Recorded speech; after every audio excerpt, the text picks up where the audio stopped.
Gang, don't you love a track called Cerebrospinal Liquidity? I know I do. What's up? Hi, gamers. New camera. New camera. Can you tell? Did you notice? Can you tell? Yeah, Glory's always telling me about cerebrospinal liquidity. Oh, yeah. It's the hot topic of the DMs for sure. Hi, Ginger. Hi, Biddy. Hi, Can Glory. tell, Biddy?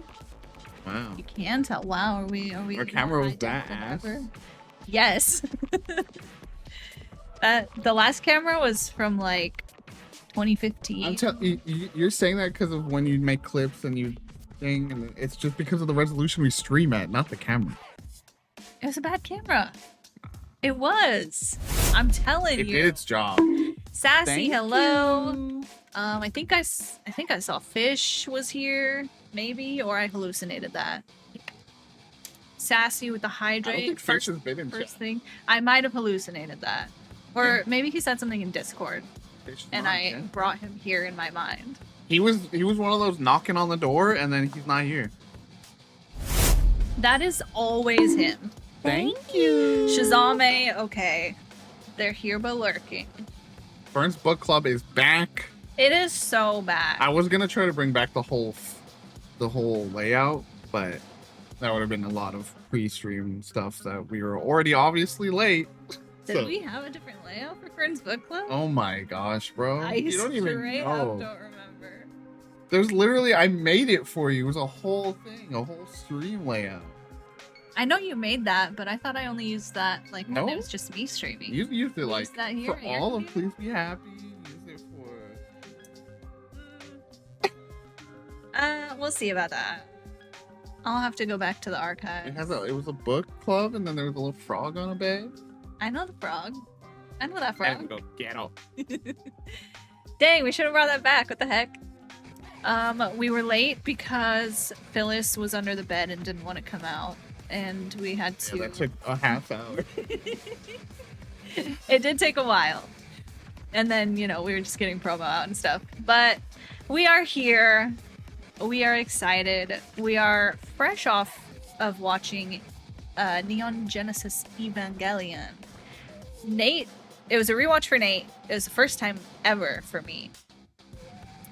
So more than ever, we're in that like retro anime, like sci-fi headspace. So pretty excited. Pretty smart of me to plan to play this 1 month ago. It's all because I jokingly said, let's watch Evangelion. He just throws stuff out there and he thinks it's a joke, and I say, okay. And he goes, what? I started crying.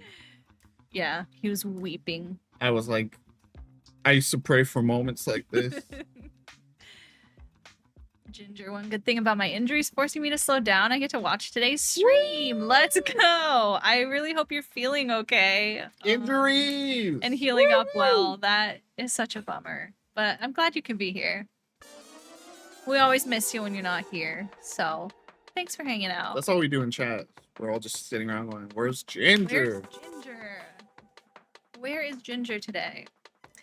Yeah, so today we're gonna be playing Stories from Seoul, the Gun Dog. The gun dog. The Gun Dog, yes. Row, row, row. It's a dog with a gun. And yeah, it's like 80s sci-fi inspired, retro anime inspired. It's a visual novel. It's got really beautiful art. And there's, I don't even know if you remember one of the main gimmicks of the game. What is it? I'll pull it. We're gonna deep dive into it when we get in there. Okay. Did you play? You played a demo I for played this, the yeah? demo. I have not played anything from it. I It's- downloaded the demo and just never got around to it. It's really cool, really retro inspired, like inspired by old style visual novel-esque games. Has a lot of like nice clunkiness, you know, where like to get from place to place, you have to actually like open the map and, you know, click on an area and, you know, kind of thing. We'll be doing our little bits of voice acting here today because it's all in text. There's a really cool thing I'll point out is that depending on what pronouns you choose, your visual aesthetic of your character completely changes, which is kind of cool to me. Hell yes. And there is like a they them look, which is always, and the they them look is honestly sick as fuck. Which we will be selecting. But yeah, let me know in chat what your favorite sci-fi mech anime and or media in general is. Yeah, I'm in a very sci-fi vibe right now. We got Fantastic Four coming out, and I'm you remember how we were like hype on Thunderbolts because everyone like this is the best Marvel. So the reactions are starting to come in for Fantastic Four. Oh. This is the best Marvel. Does everyone always say that though? No, not really. No, Everyone they says say Marvel. yeah, they say it's X. What do you? Never mind. Everyone's just a hater. But I'm excited. I'm excited for that. Obviously, I'm in a big Evangelion mood. I've nearly clicked go live 15 times on here playing the Evangelion N64 game.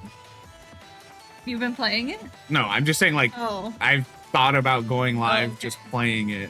I'm like, dang, you didn't tell me.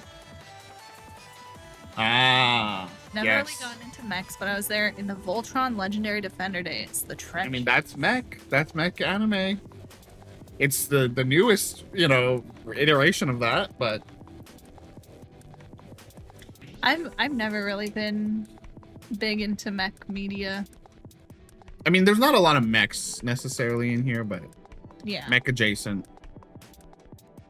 And Evangelion is like, no spoilers, but like, kind of not a mech anime, if you know what I mean. Yeah. You know what else? I really was surprised kind of to like was I played the demo for Battlesuit Aces, which is sort of in the same You're becoming a sci-fi mech person, mech bro.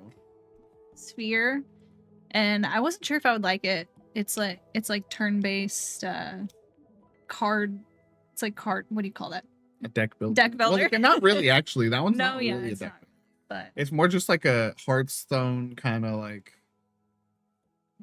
card battling game. yeah, that's what I was trying to think of. Card battling. So I wasn't really sure if I would like it. It's just not my usual type of game, but it was really cool. I'm excited for that one.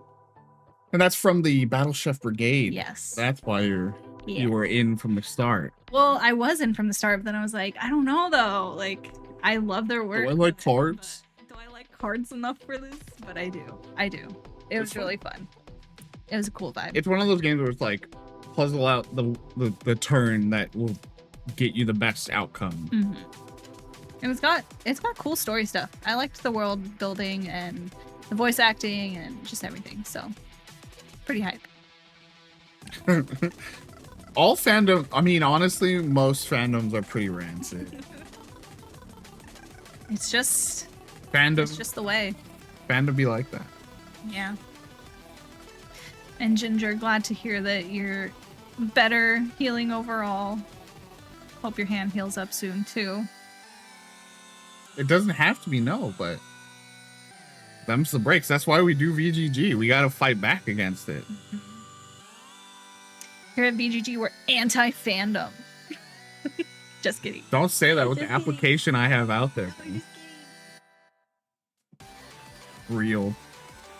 All right, Are you ready? I'm ready. You're the host, so I'm just here. I mean, I'll play. I have to play because that's just how our setup is. Yeah. But I was you're gonna say, guiding the stream. reaching over there to the mouse, but- You're guiding the stream. Well, then let's get in the freaking game. I'm Get in the ready. game, Shinji. Get in the game, Shinji. All right, let's switch to our other screen. Beep, boop, bop, boop, beep, boop, boop. What does that sound I'm from? so excited. Doo-doo-doo-doo-doo-doo. What is that from? What is that from? Beep, boop, boop, boop, boop, boop. Is it just Transformers? Am I just doing like go, go, go, go, go, go, go? Yeah, no, it is. But I'm just doing it as beep boops. Are you sure? I think there is something that's beep boops. Beep, boop, boop, boop, beep, boop, boop. But you can't just ask me to know stuff. I don't know. Whoa, the game talked to us. Game, appear on screen. Thank you. Thank you. I'm gonna wait till we're in the game to show you the thing I was talking about. But look at this. Okay. Look at this robot staring at us. Gorgeous. Actually, I think I could do it here, maybe? Let's see. No, I'll wait. I don't know for sure. I don't want to, like, ruin the surprise. Okay. We got a little robot. Stories from Soul, the gun dog. What does that mean? Who's the gun dog? Who's Soul? What are stories? Beats me. This is such a, like, NES soundtrack, too. SNES. Oh, this is sick as fuck, says Lloyd. Hell yeah. Alright, you ready? Ready. Uh-oh. September 21st, Planetary Calendar 209. Following a raft of oppressive policies and crackdowns from the Earth-based government of the Solar Federation, the joint forces of Martian territories and the Jovian Unified Colony Fleet rebelled. This conflict came to be known as the Solar War. What breed of gun dog? Like, is it a beagle? Yeah. It's more like a, I feel like it's like a mastiff, you know? The gun dog, mastiff. That makes sense to me. Yeah. Soul Goodman. Stories of Soul Goodman. Right, here we go. The war carried on for 3 years, but eventually the combined forces of the Martian territories and Jovian Unified Colony Fleet managed to push the Federation military all the way back to planet Earth. Let's go. In the final days of the conflict, a pitched battle was fought in lunar orbit that would decide the war's victor. Another thing I realized as we were getting this ready, it was like, we haven't played a game on stream, like, on our, just like us actually playing since like April, and even then we did that on the couch. Yeah. Like, we haven't, I don't think we've played a game at the desk. Yeah. Since moving. We were over here for a long time, but that was for Summer Game Fest. Yeah. We haven't played anything, so it's the first game in a minute. Imagine using your PC to game. Is that allowed? Lunar orbit. Aboard the Jovian carrier JFS Calaik.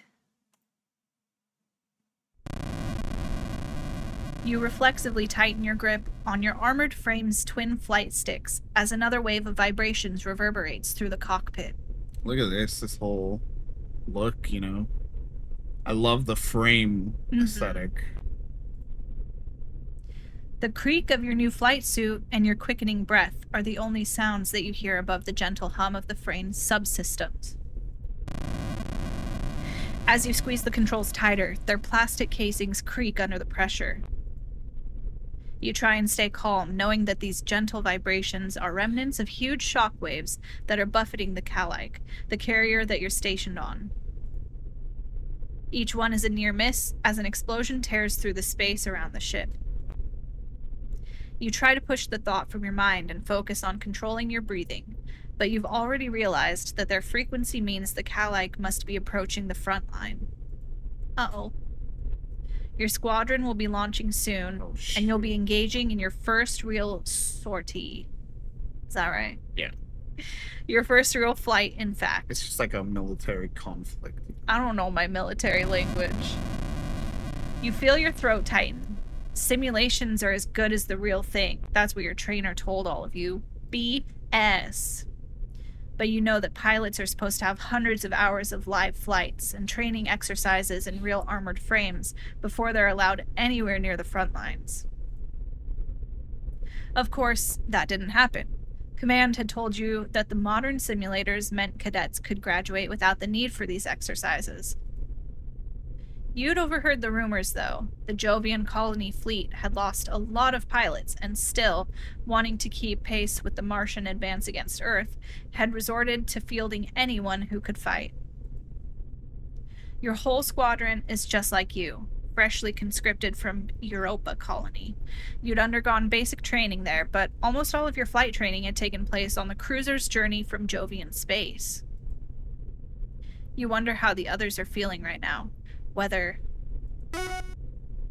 Calaik 5, this is flight deck. We're preparing your squad for takeoff, running last-minute diagnostics on your frame, activating all systems. Now. Alright, looks all good to go. We'll run a few more checks, then we'll have you spaceborne in a few minutes. You ready to show those Terrans who's boss? Oh shit. You Fake it till you make it, right? You gonna be full on? Fake it till we make it, I say. All right, hit it. Damn straight, ready to kick some ass. Yeah, can't wait to get out there. I'm gonna. You stammer, trying your best to convince not the engineer, but yourself that you're ready for what's waiting for you. You tried, bro. I tried. What's it called? Like, not dreams, but like blank and then in reality. I can't think of the meme format. Whoa, take a breath there, Calic 5. It's not gonna be that bad out. No need to get all riled up here in the hangar. Tell you what, pilot, what's your name? Who do we be? Whoever, bro. It could be you, you could make up a name. It could be Shinji.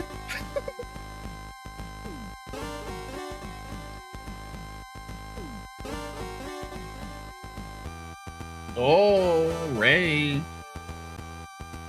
I have to have a surname? I mean, if you're just gonna go there, just do the whole thing, bro. No. Ikari, bro. Mix them. Okay. They're married now. No. Send it. You smacking it. Send it. Punch it. Ray Ikari, that right? Yes. Okay, Ensign Ikari. First up, take a few deep breaths for me. In and out. Nice and slow. You got that? Gulp. You draw in one long measured breath and hold it, then release it. Following the engineer's instructions, you repeat this a few more times. After a while, you begin to feel your pulse slow and some of the tension in your body slip away. You still feel on edge, but feel slightly more in control. Alright, there we go. Now listen up, Ensign. You ain't got a thing to worry about out there. Way I've heard it is that all the Terrans' best pilots were taken care of between here and Mars. Heck, Martians are the ones who've been leading the charge today, so they're the ones taking all the flack. Propaganda machines selling this as our decisive strike against Earth's last line of defense. But between you and me, it ain't nothing more than a mopping up situation. A buddy of mine in operations said as much in the canteen last night. Besides, You hear a dull ring over the comms and sit bolt upright in your seat, slouching back and exhaling as you realize it's nothing more than the engineer striking the cockpit armor on your frame. this beauty here's a work of art. Terran Frames ain't got nothing on her. She's all tuned up and ready to go. Probably spent more time with this one than I have with my own kid. So don't you worry. Remember what they taught you in training, and leave the rest up to her. And you'll come out of this just fine. Despite your startled reaction a moment ago, the engineer's confidence is infectious, and it's starting to rub off on you.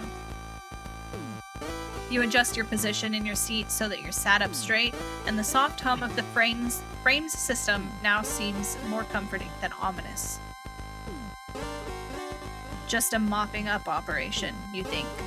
Martians have done all the work, so we're sitting pretty here in our top-of-the-line frames. Yeah, nothing to worry about.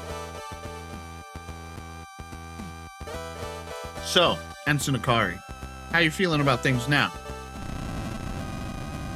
Feeling good, ready to go!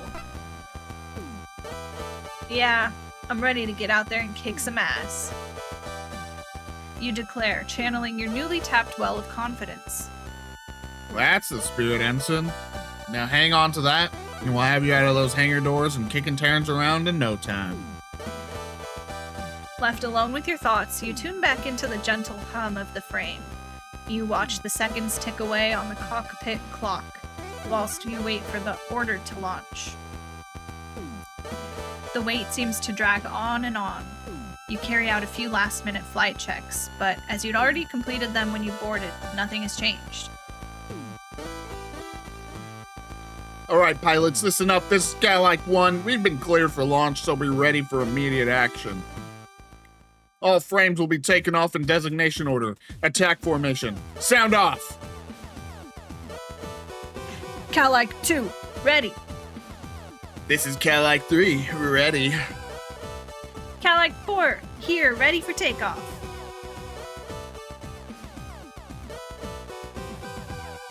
Calag 5, confirm your status. Oh yeah, Calag 5, standing by. That would be how you would say it. But... Bro, no. Oh, yeah. New to life. Keep it together, Calag 5. Calag 6? Calag 6, ready. All right, Calag Squadron, move out.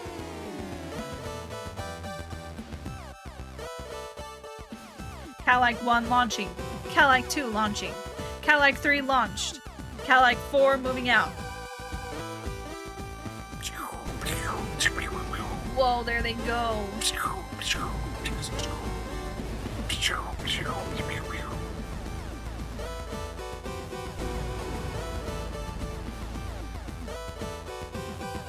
What's all that blasting over there? Who's getting blasted? The roll call of your squadron as they depart from the ship and accelerate rapidly toward the combat zone sounds almost like a countdown to you. Once Calag 4 has declared their launch, you know your time has come. You disengage the restraints and prepare yourself. Calag 5, launching! You shout as you slam the flight sticks forward for maximum thrust. Calag 5, abort launch! Cut thrusters! Calag 5, abort launch! Cut thrusters! The engineer's instructions barely register in the confusion as you're jerked around the cockpit, your helmet slamming on the control panel as a brief moment of thrust throws you back in your seat before you're whipped forward again. Cadillac 5! Cadillac 5!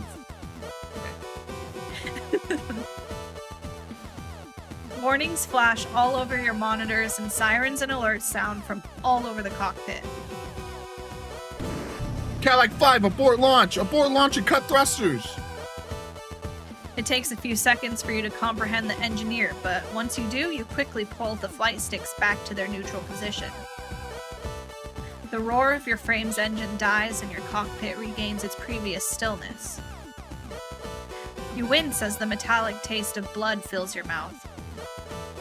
Alright, Calag 5, hang tight for a moment. Your frame's restraints didn't accept the disengage command, so you're still attached to the Calag. We're gonna need to run a diagnostic. Shouldn't take too long. You slump in the cockpit's chair and exhale deeply, your heart still pounding 1,000,000 beats per minute and your lips stinging. Could you imagine, bro? You're all stressed and you're like, okay, we're going out there. Can't go. Just fucking face slammed on the control panel. You continue to slow your breathing as you listen to the still open communications channel from the maintenance crew as they work to get your frame released. Hey, yeah, it looks like the restraints disengage command didn't register. Yeah, Unit 5. Alright, yeah. Get Unit 6 out. No sense waiting for this one. Okay, start the diagnostic, then reboot if necessary. Calag 6, launching.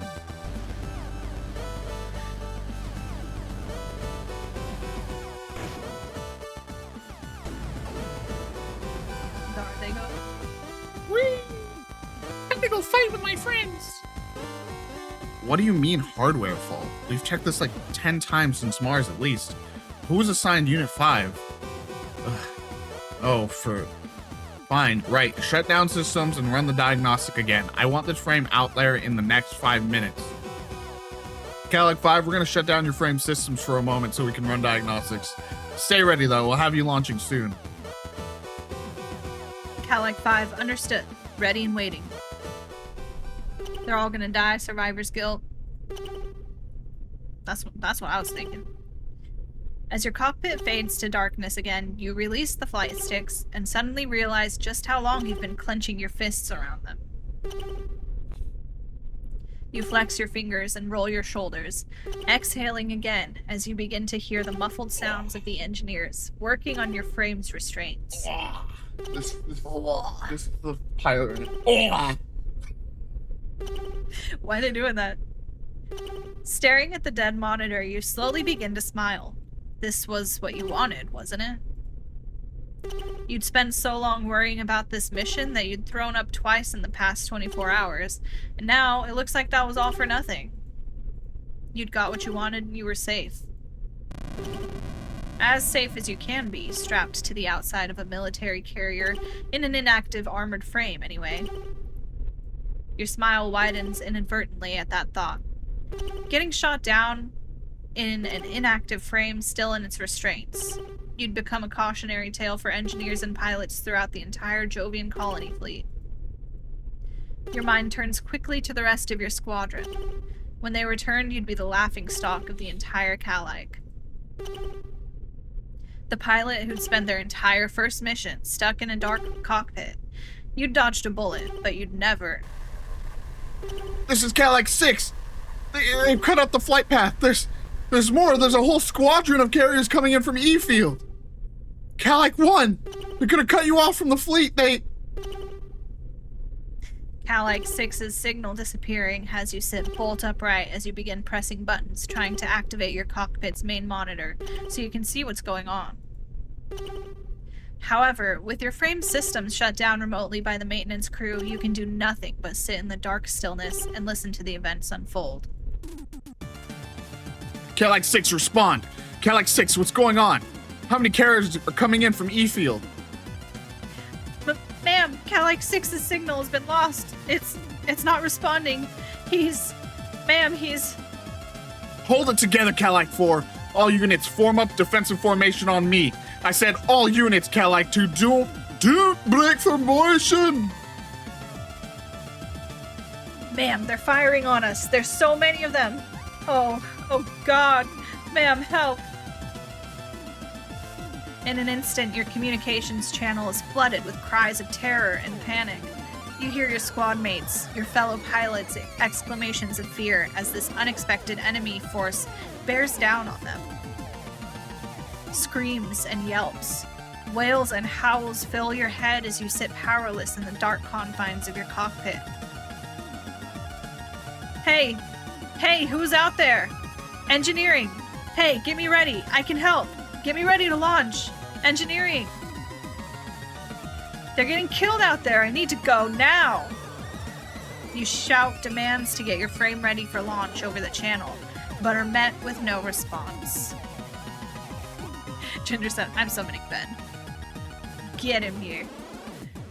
In the dark of the cockpit, with your controls unresponsive, you can't be sure whether the channel is closed or if no one's listening, with all attention turned to receiving the battle-damaged units from your squad. Listen to me! Anyone, get me out there! Summoned. Thank you. Amen. Thanks for the 35 months. You desperately begin attempting a manual override of your systems, but find that nothing I responds have been to you. summoned. Oh god, I forgot that that's TTF.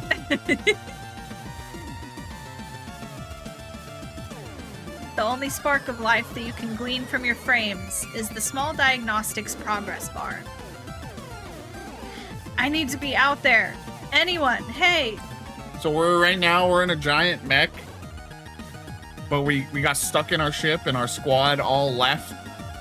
And they are getting attacked by some force. They thought this was supposed to be like a routine mission, easy mission. It's supposed to be easy peasy, and then there's like unexpected waves of enemies, and you're stuck in your mech. You can't get out of the ship. We're in the dark, but we can hear everything. So it goes. In one last desperate attempt, you begin hammering on your cockpit walls, hoping to get the attention of the engineers you could hear outside earlier. The entire time, the chaos of the combat out in space is narrated to you in broken fragments of radio chatter. There's 3, 4, on me. I've lost my shield, I can't shake them. They're everywhere. It's you too? The line of retreat's totally cut off. We can't get back to the ship. Ma'am, what do we do? What do we do? Stop panicking and form up. 3 and 4, on me. We're gonna punch a hole through their formation and... Ma'am, come in. Ma'am, oh no, oh god. Oh, One by one, your squad signals disappear, and the cacophony of why am I reading? I don't know. Go for it though. The cacophony of panic disappears, replaced by the gentle hiss of static. Dude. You stop hammering on the side of your cockpit as the last voice is cut off. You're drenched in a cold sweat now, and your empty stomach feels like a rock has sunk to the bottom of it. You lean back and stare blankly ahead. This is literally Shinji right before the scream. He's like, go, go! This is Calac 5.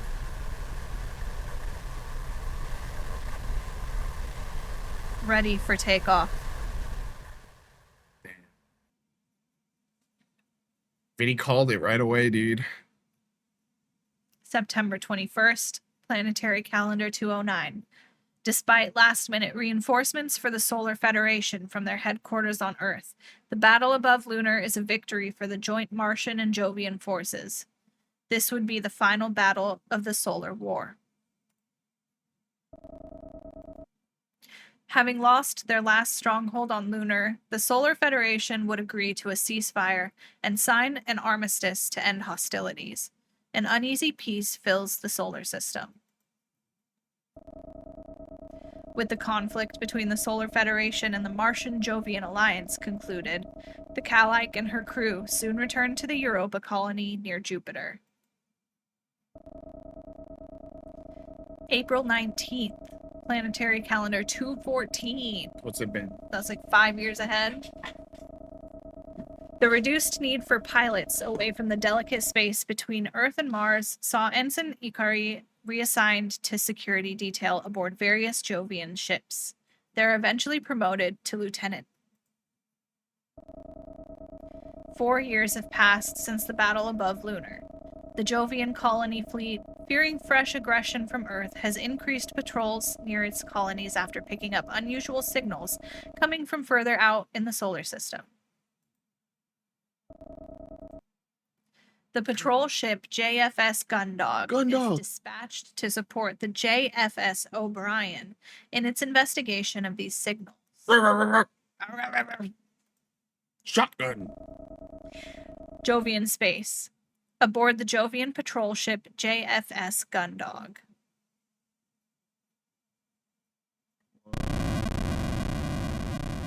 Are we the Gundog? Okay, so the thing I wanted to show Oh is yeah. this game has I remember 3 this. unique visual styles. Right now we are in vivid mode where it's all colorful. There's also studio mode where everything is green. And then beyond that, there's fusion mode where everything is green and the characters are much less detailed. So once we get some Pretty characters cool. on the screen, we'll show how that changes things up. Madra! Hi, Madra. All right. It's been 4 years. What you've missed? Anyone? Now that we're this is properly in the game now. We're on the Gundog. 4 years prior, our character Rei Ikari, original character design, was a pilot of a mech frame. Is what they call them. They call them frames. Was going to do a mop-up job in the last parts of a war. Could not get out of the ship. There was a malfunction with your frame that did not allow it to get out of the ship. All your rest of your squadron went out. They all died. And you could do nothing. You were helpless to stop it. And you were just stuck in your ship. You couldn't see anything. It was just darkness. And all your teammates died. There was nothing you could do.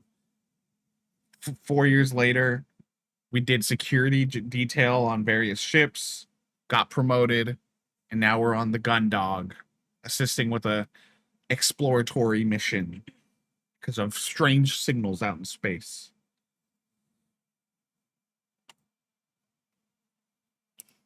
It's been 4 years, and to this day, the sensation of tremors, whether they're ship engines, docking clamps, or weapon drills, still ties your stomach into knots.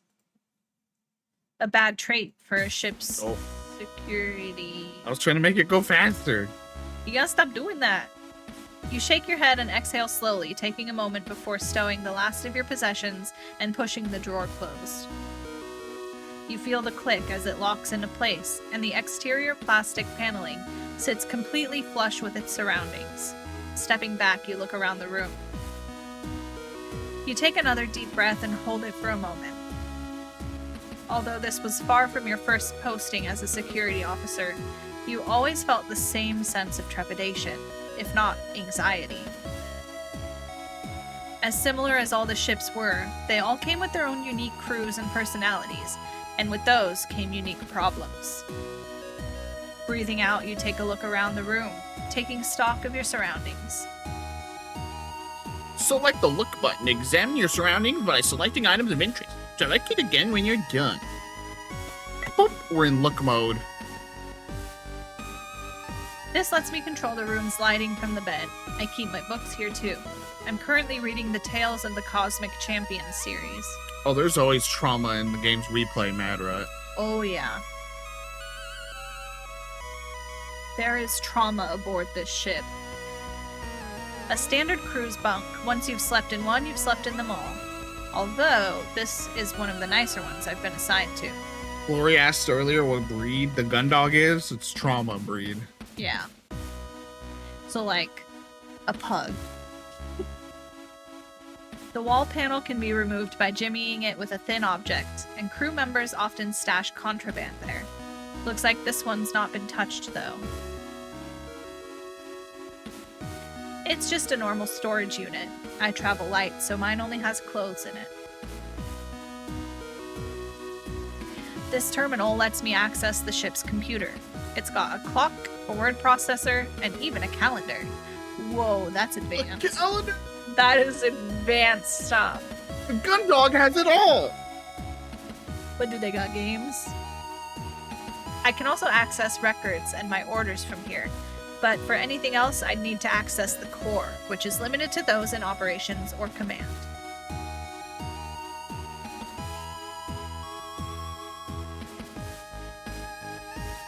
A standard door with an electronic lock and magnetic bolting system. The only way in or out, unless you plan on getting creative with maintenance tunnels. Is that gonna come into play? We're gonna crawl through some tunnels. No, dude. I bet we are. Select the use button to interact with your surroundings by selecting specific objects to use them. Select the button again when you're done. We basically like activate these different modes. The light switch for the rest of the room is here should I use it. Whoa, so dark. Nothing in here I need, just my uniforms and toiletries.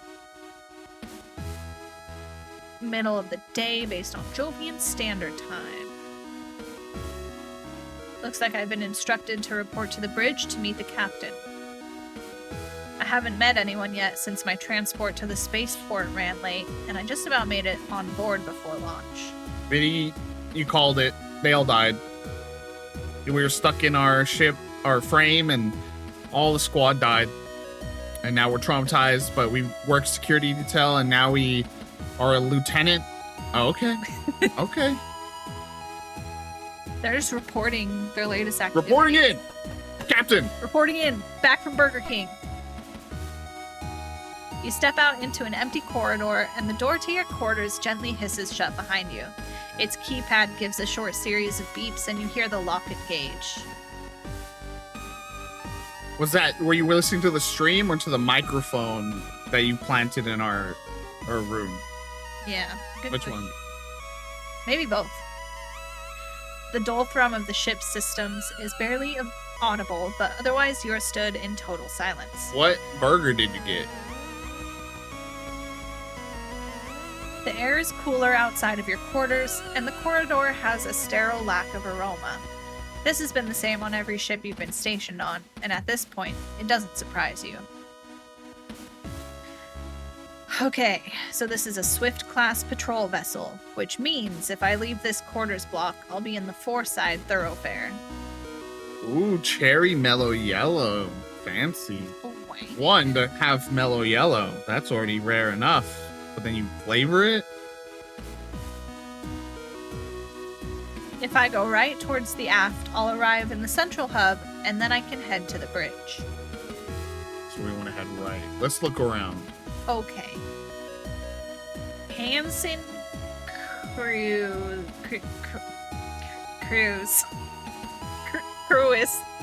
We've watched so much Wrexham and you don't know how to read Welsh? No! I'm sorry. They only teach you like 5 words in that. Haru Rumney. Doesn't sound familiar. Dalton Grange. Not someone I've met before. How would you say that? You know how to pronounce it? Chris.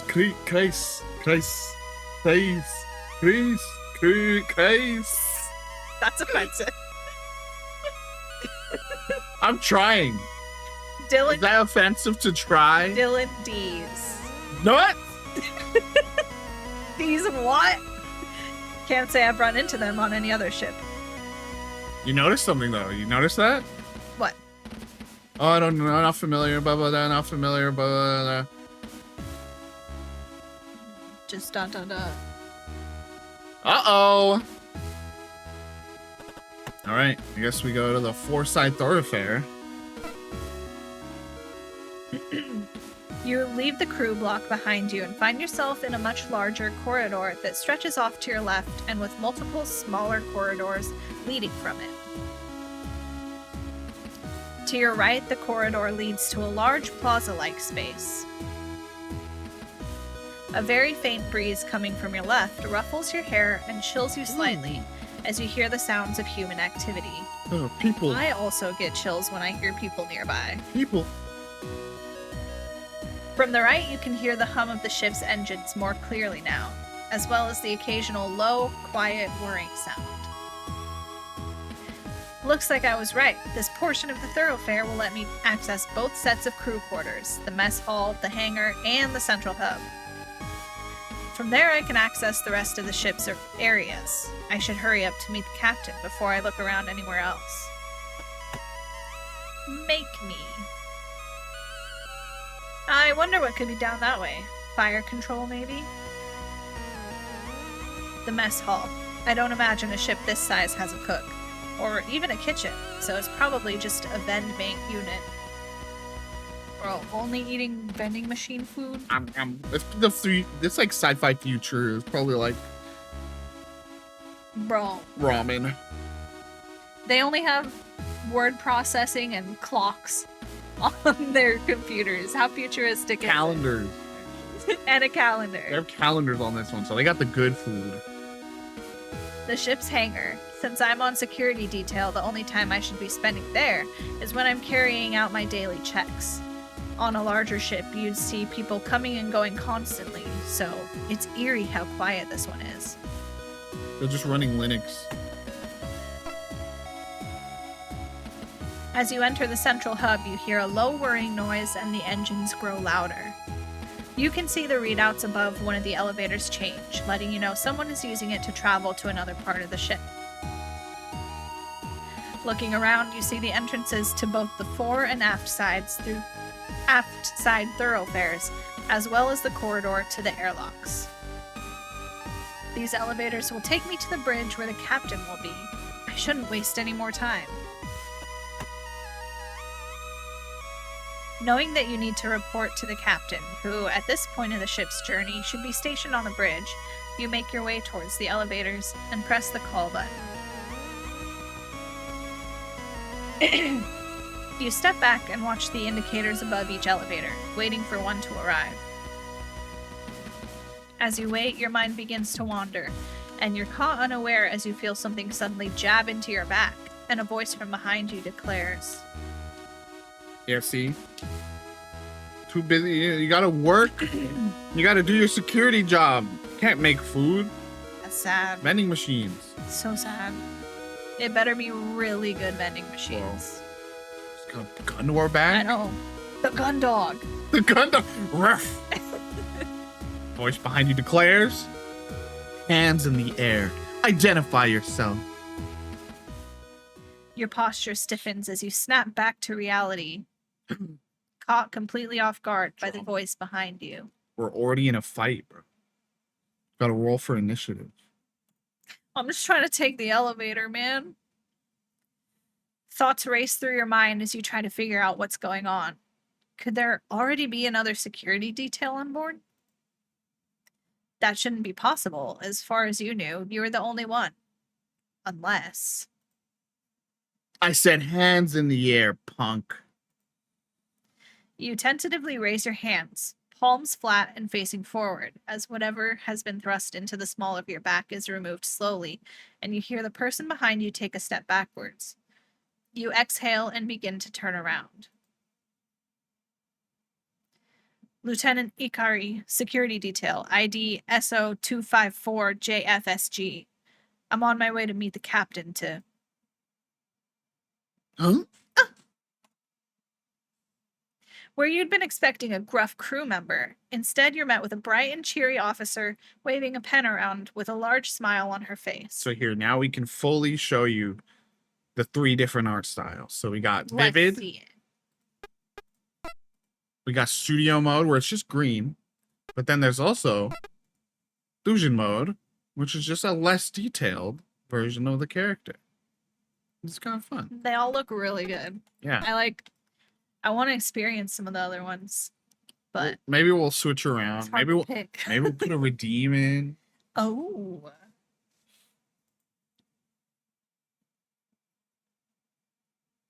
You're taken aback for a moment, as this isn't just any officer. This is... Cassie, what are you... Look at us, bro. Damn, with the pompadour? The pompadour and the mullet. The non-binary pompadour? Holy shit. The non-binary pompadour mullet. That's incredible. That is the non-binary look in this game. It's so Wow. sick. Ray, I've missed you so much. You big doofus. You should have seen your face when you turned around. You were all... Oh, hey, oh. I love that face you make when you think you're in trouble. It's like you think playing the big soldier will get you out of trouble. It's so cute. Lieutenant Commander Cassandra Quinn. You should have known, really. She's always been one for bad jokes and stupid pranks as long as you've known her. Her less than professional attitude and penchant for irresponsibility is the reason why, despite her talents, she's not commanding a ship of her own. So, on a scale of 1 to 10, how good did I get you? You totally thought you were being busted, right? There's a tiny spider. There's a tiny spider floating in the air. You almost dropped it in your water bottle, bro. Pause for spider removal. Okay. But if you're being honest, her playful nature is what attracted you to her in the first place. You've been dating for nearly 2 years now. Whoa! That's your girlfriend, dude! Whoa! This is the best news ever! But a lot of that has been over electronic mail or in letters. Your postings have never lined up until now. OMG, our long-distance girlfriend? We don't even have to do a romance. We already just That's get amazing. one. Built into the Built-in game. girlfriend. Oh my god. I love this game. Cassie, what are you doing here? I thought you were stationed on the Reliant. You never said you were being transferred. What happened?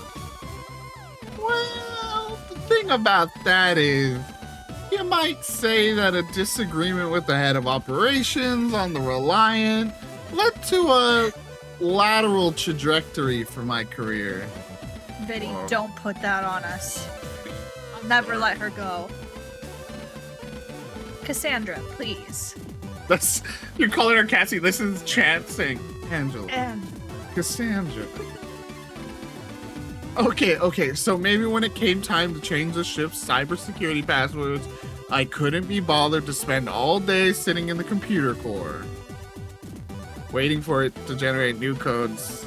So I just changed all the existing passwords by a single digit. oh. You place your face in your hands as a dull groan rises from the back of your throat.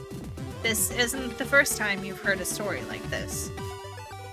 And maybe it turns out when they run the cybersecurity drills, they assume that the enemy have your old passwords, so they try brute forcing from those. And maybe that meant the ship was compromised in 0.5 seconds. But at least they found out I'd done that in a drill and not in a real engagement, right? I basically saved the entire ship in advance. I'm surprised you're still even stationed on a ship. How are you not stuck back in a records room at Europa Colony right now? Bro just said, "You're so dumb. How did you even get a job?" You're literally unemployable. Well, I probably shouldn't tell you this, but if I can't trust you, who can I trust? Turns out this mission was organized at really short notice, and the Gundog was the only ship available. The problem was that they'd been having issues with the crew, so they had to transfer some in short notice. Lucky for me that I'd been so recently made available. That's weird. I'd only just been stationed on the Duke, so I shouldn't have been free to be transferred. ... Dot dot dot.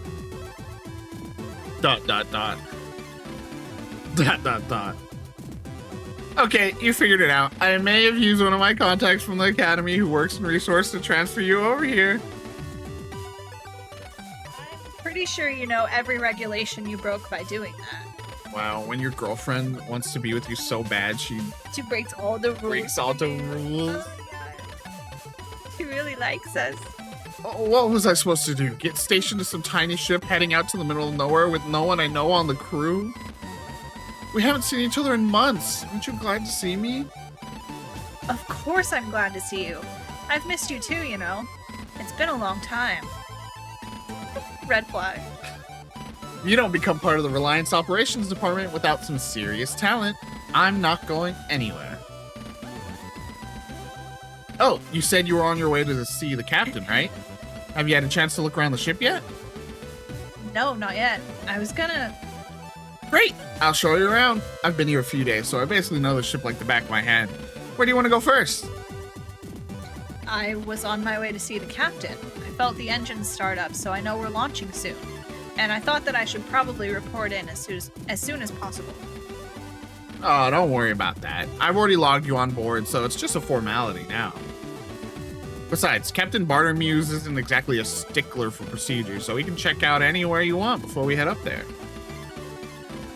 Well, alright. In that case... Let's check out your room.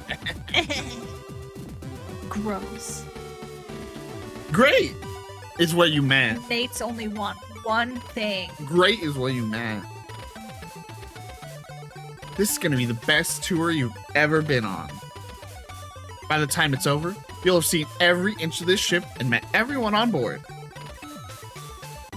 It's been so long since we last saw each other, too. We definitely need to take time to stop by my quarters and get reacquainted. What did I tell you, dude? Cassie's only want one thing. And it's disgusting. We can go anywhere we want. Oh my god. You look around the central hub as Cassandra already begins to make her way to your first destination, waving at you to follow. It might be a small ship, you think, but now would be the perfect opportunity to learn its layout and familiarize yourself with where you'll be spending your current duty. Plus, you admit, it wouldn't hurt to meet all the crew. Better to get to know them sooner rather than later. All right, where are we going? Let's go to the airlock. And this is the main airlock. Oh, being sick. Oh, sick bay. We'll go sick bay next, Biddy. It's the main way to get on and off the ship when it's docked. Biddy said, check me in. Thanks, but I've already been here. Oh, really? When?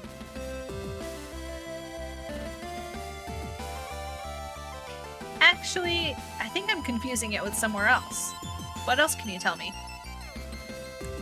Well, it's got one of the best views on the ship for one thing. You look around, but can't see any windows.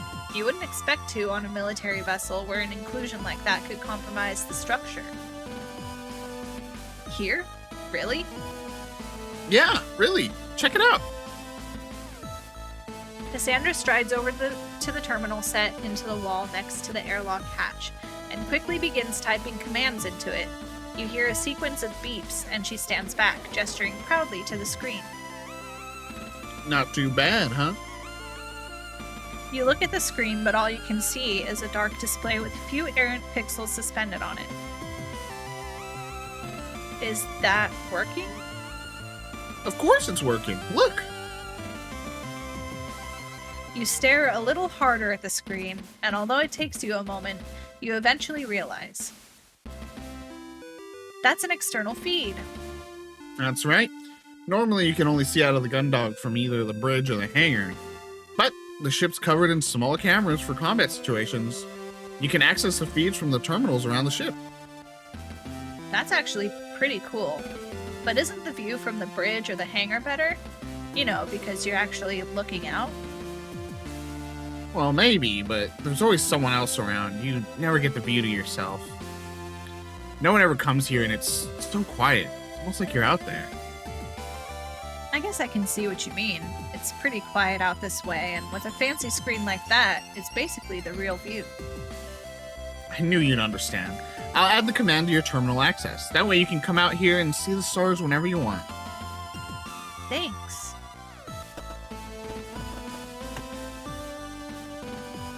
These spacesuits are for emergencies only. Every crew member has an assigned suit that's stored near their main station.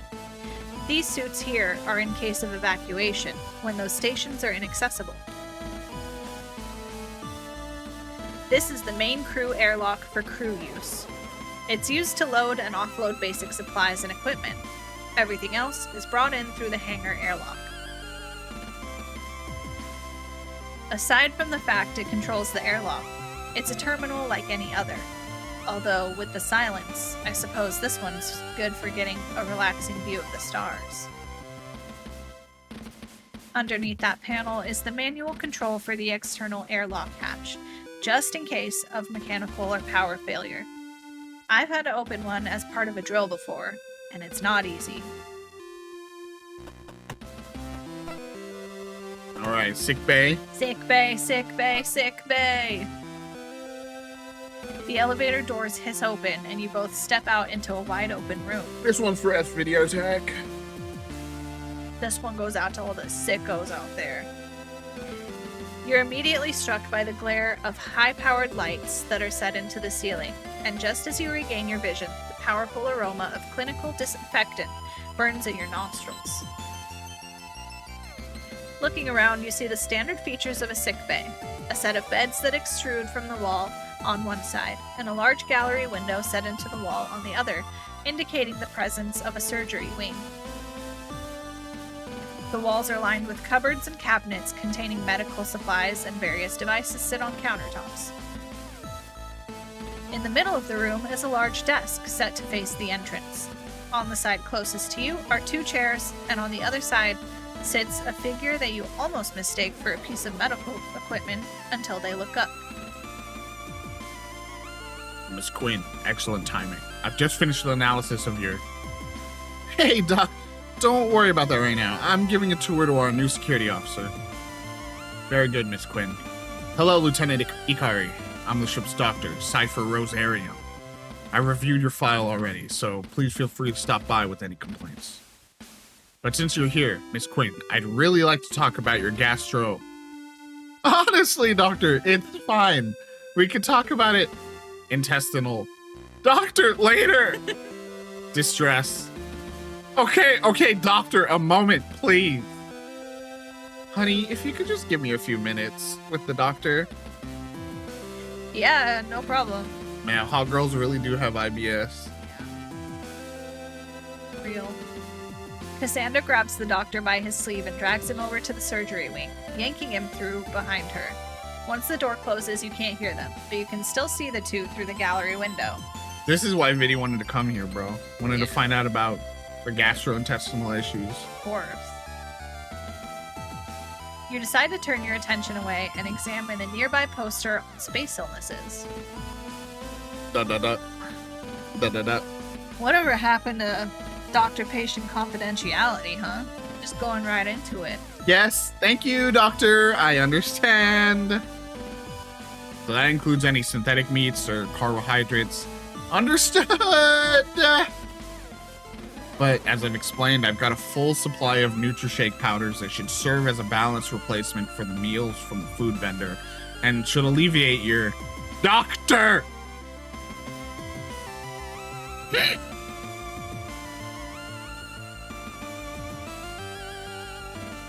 Tummy troubles. This tour is moving on.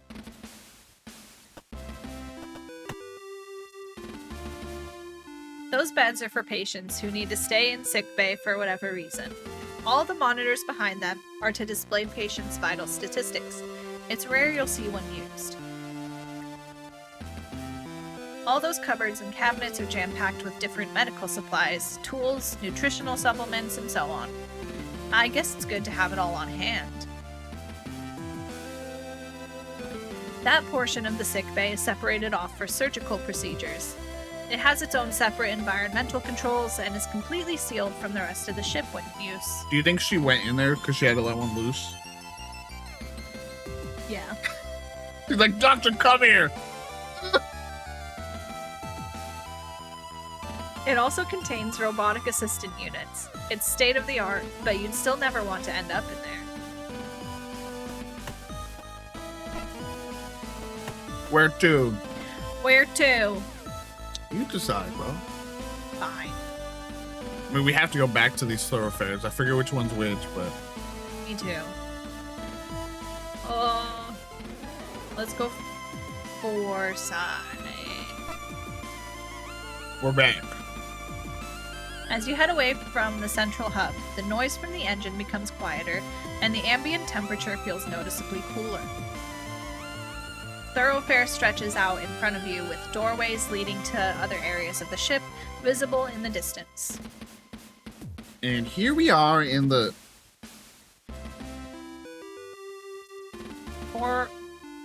Fortified thoroughfare. I know. I went to my quarters earlier when I came aboard. It's giving Field of Mystery. What did you just say? Side thoroughfare. No, I don't think you did. I 100% said side fair.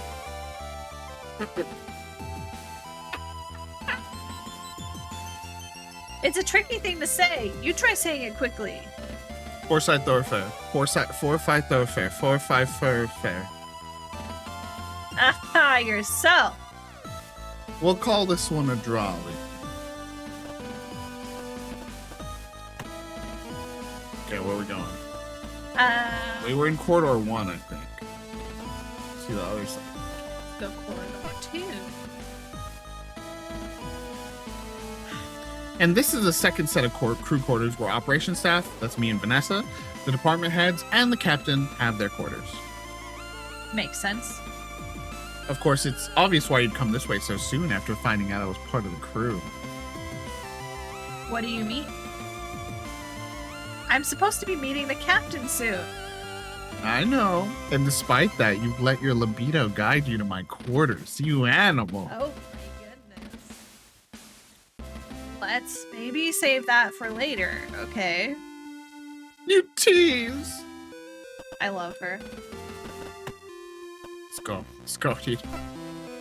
Oh, by the way, if you ever want access to my quarters, the passcode for the lock is 0211. It's pretty much the same passcode I use for everything. Okay, great. Write that down, chat. Write that down. Next, she's gonna give us her social security number.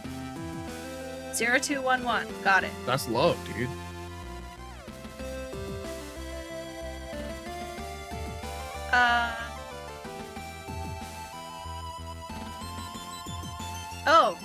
That's right. It's... Oh, shit. Oh, shit, chat. Let's... Wait, how long have we been dating? 2 years. 2 years. It's 14. The year's 214. I guess it still could be, and we just haven't hit our 3rd anniversary yet. Uh-huh. I want to say anniversary. Come on, you didn't think I'd forget, did you? Hey, good job. Oh, wait. Before you go in, can you give me a few minutes just to tidy the place up? I was almost late for my duty shift this morning, so it's kind of a mess. Let me put some stuff away, okay? Yeah, sure. Keeping herself between you and the entrance to her room, Cassandra opens the door using the control panel to its right. As it opens, she swiftly steps through, and before it's even all the way open, closes it again using the panel on her side of the entrance. The entire time, she obstructs your view of her quarters. Thanks, I won't be long, promise. A few minutes pass, and you continue to stand gingerly outside of Cassie's quarters. You hear the occasional footsteps coming from the four-side thoroughfare, but they all move on to other parts of the ship. Thankfully, no one stops by to ask why security is lurking outside one of the operations officer's quarters. Hey, Cassie. You give the door a gentle knock, leaning against the wall, continuing to remain on lookout for anyone who may have some questions about what you're doing out there. How's it going in there? Oh yeah, almost done. Just give me a minute to get this sorted out and... That last pause is followed by a loud bang and the sound of a small cascade of various objects onto the floor. Okay, maybe a few more minutes. You sigh and step back from the door. If anyone asks, you can always tell them that you're doing spot checks for contraband or something similar. Done! Come in! And this is cleaned up, bro. Damn, girl, you live like this? Welcome! Make yourself at... As you step through the doorframe, the toe of your boot catches on a discarded pair of leggings, which are held in place by your other foot. As you begin to fall over, you reach out to catch onto something to stop yourself. Unfortunately, the chair you reached out for has a uniform thrown over the backrest, which slips as you grab it, bringing both the chair and the assortment of cosmetics on the seat clattering down to the floor with you. Oh no! Ray, are you okay? I'm sorry, I thought... Cassie! Yeah? I thought you said you were tidying this place up. I was! Then why did I just get brained by a falling hairdryer? There was a system! You get back to your feet and right the chair as Cassie quickly grabs the assorted bottles and tubes that fell down with you, placing them randomly back on any nearby surface. You almost launch into a speech about securely stowing possessions in case of high-speed maneuvers, but you stop yourself. Doesn't the captain ever carry out spot checks or surprise inspections? No, it's great. From what I heard, our quarters are in a worse state than mine. Is that right? She's only been here a few days, too. Peak neurodivergent energy. Yeah. Like everything else in this room, this terminal appears to be in use as extra storage space. Even the chair's covered in stuff. Since Cassie's in operations, you think she'd make more use out of her terminal than anyone else on board. But I can't see how she uses it like this. You click at any of this stuff in here. Misato energy, dude. Cassie's bed. It currently appears to be acting as a makeshift wardrobe. Does she move all these clothes before she goes to sleep? Or do they act like an extra sheet? How does she even have this much clothing on board anyway? The front panel of the storage unit looks like it's barely managing to stay shut. Could that be what that bang was earlier? Are those printed photographs? Aren't those cool? They're from our first day at the Europa amusement park. I took my Pixie Cam straight to a specialist printer's the next day and got copies made. I even wrote the date on the back so I'd never forget our anniversary. What? Shit. Oh my god. I'm telling you, bro, the pomp mullet. I'm taking this picture to my next haircut. Give me this. Give me this. Wow, I never knew you were that sentimental. I knew I was onto a good thing when you held my hair back so I could barf mid roller coaster ride. You don't meet many people that consider it when you're dating within the forces. Let me tell you. Yeah, now I think about it, that wasn't the most romantic date I'd ever been on. You still called me back up for a second date, though. I guess I must have been pretty desperate. Damn! Hey! Joking! Joking! That's it. All this stuff and there's like 3 things to click on. Can I open it? Can I... They said get to it. Do you see what this says? I tried to use bed. There's no time for that right now.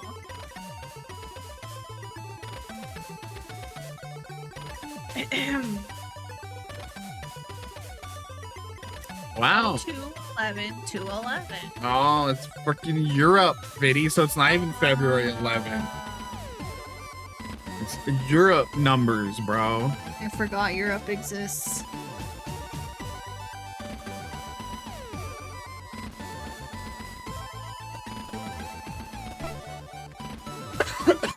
Yeah, you can also use on doors. Get in. V-Lord. Do you think that's Vanessa? She sings her and Vanessa. Yeah. Oh, yeah. That's you. This is Vanessa's room. She's great. We work together in operations. Oh yeah. You're friends already? Definitely. She's done so much for me already. She's always letting me know that she's covered for me when I'm late, that she's picked up some of my tasks when I'm running behind. She's a little angel. Vanessa hates you. Cassandra, I've run your diagnostics again. I don't know what I'd do without her. Cassandra, Vanessa hates you, girl. See, I like this too. Or maybe we go back to our side. Seems like she's giving insight on everything.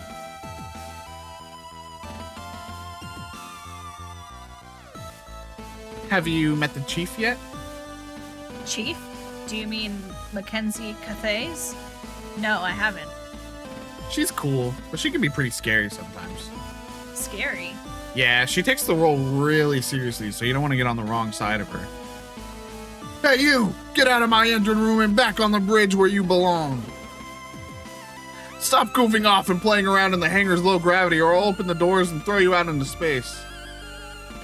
Sounds like just about every chief engineer I've ever met. I don't know. She's pretty harsh. One time the junior engineer accidentally left a case full of rounds for an AF unbound, and when the ship took off, they flew everywhere. She made him collect each round and take it back to its storage crate one at a time. I think it took him almost an entire day. Yeah, still sounds like every chief engineer I've ever met. Dr. Rosarium's room. You know, I bet he's not been in there since he's boarded. Just lay on the hospital beds. Should we go to... I guess we could look at the captain. Captain's quarters sits at the end of the corridor, differentiated from the other doors in the corridor. There's so many corridor in the doors in the corridor. By the small insignia that sits above the nameplate. Like the others in the corridor, it displays the occupant's name, in this case, Captain Maris Bartermuse. Even in your role as security officer, there are a few rooms on the ship that you don't have access to. The captain's quarters is one of them. There's nothing for you here right now, so you turn back. Alright. Should we go to the other crew? Open. See if she does anything to say. So your quarters are down this way, huh? That's right. Why? I was wondering where you'd be. On a Swift class, there's 2 different quarter sections. One has all the department chiefs, whilst the other has the crew that work within those departments. Since you're the only security officer on board, I was wondering if you'd count as a department head or not. Well, I guess I don't. I'm just slumming it.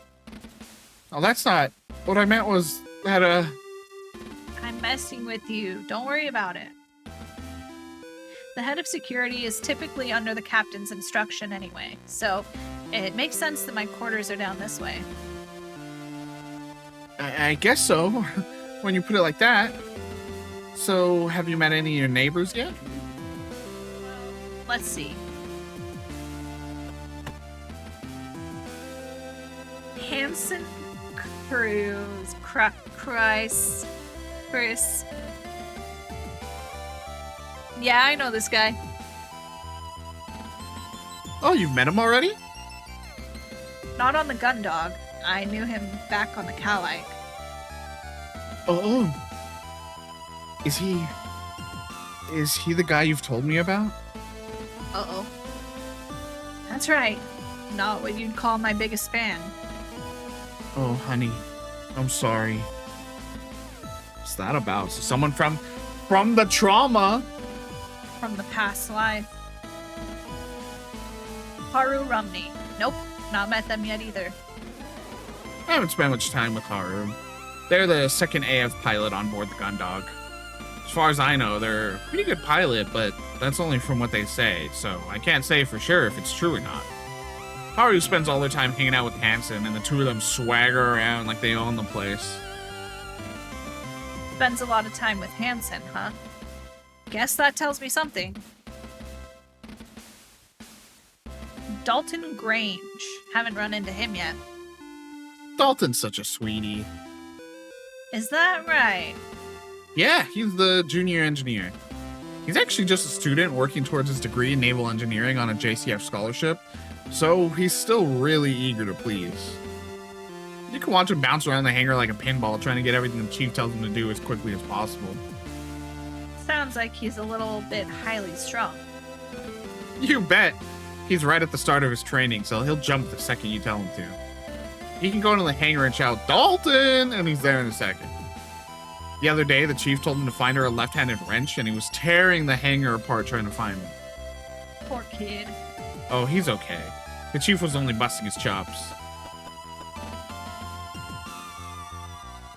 Dylan Dees. No, I haven't met him yet.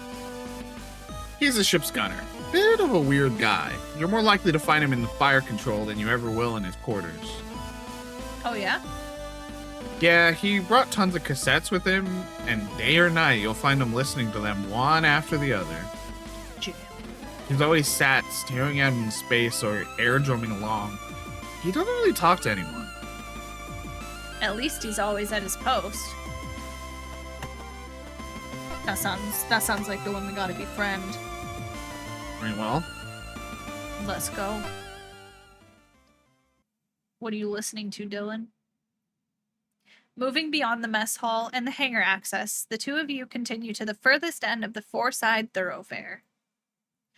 The door at the very end of the corridor is shut, the words fire control painted on it in large stenciled letters. Cassandra swipes her keyboard through the reader by the door before turning to you. Her whole keyboard, bro? Her key card. You said keyboard. Did I? I'm just a visual. Oh, the keycaps fall off. So this is fire control. The gunner's probably here, but well, you'll see. That's pretty cryptic. Whoa, sick room. As you follow Cassandra through the doorway, your eyes take a moment to adjust as the strip lighting that illuminates the rest of the ship is now conspicuously absent. Instead, the entire room is lit by the phosphorescent glow of an alcove full of screens and readouts. Looking at the screens, each one seems to not be showing much more than a few specks on a black background. From experience, though, you know that what you're looking at is a live feed from cameras all over the ship's exterior. In the center of this alcove, facing away from you, is a seat like the ones on the bridge. From this angle, it's impossible to tell if there's anyone in it, but you notice a tinny, rhythmic hiss coming from it. So anyway, all the ship's weapon systems are controlled from here. These screens give the gunner a panoramic view of... Is the gunner in the room with us right now? You look over Cassandra's shoulder at the back of the seat. You swear you see a quick flicker of movement, but you can't be sure it's not just a flash of a readout reflecting off a surface. I read that for some reason. Oh, Dylan? Yeah, he's here. Should we say hello? Well, normally I would, but...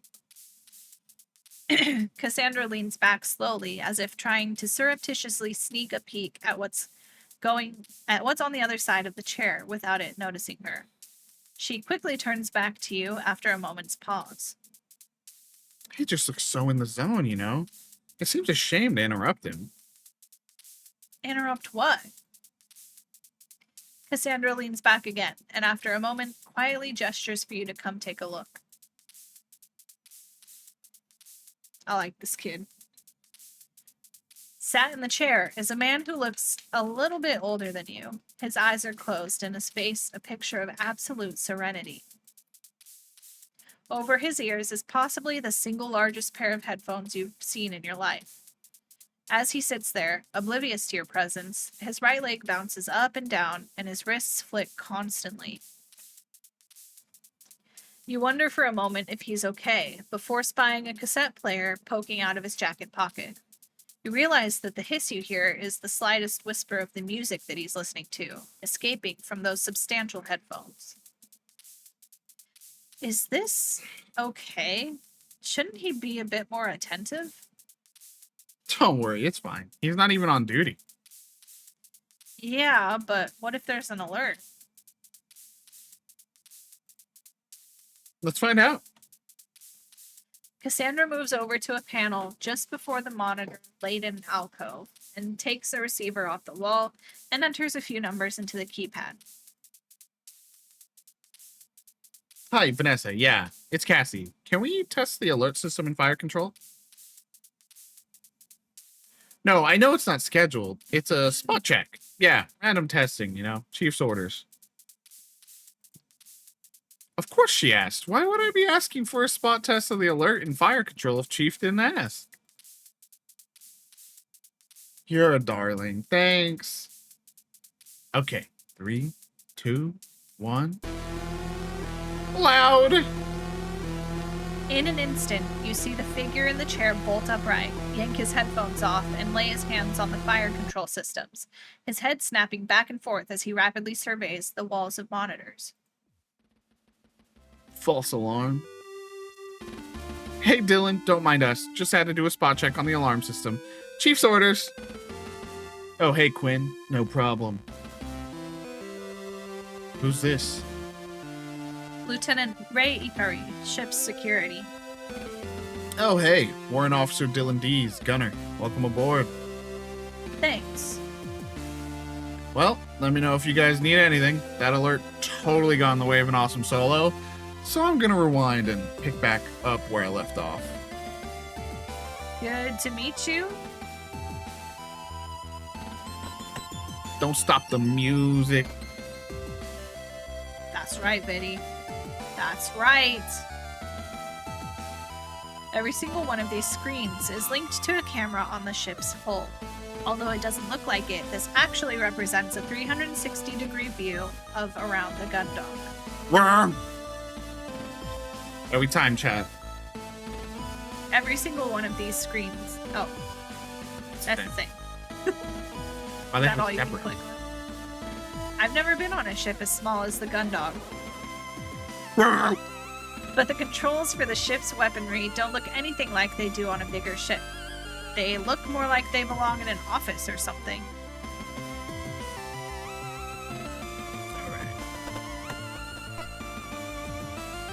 Where to next? Been all of these. Food or hangar? Mess hall. And here we have the highlight of this entire tour. The mess hall! I gotta see what's going on in these vending machines.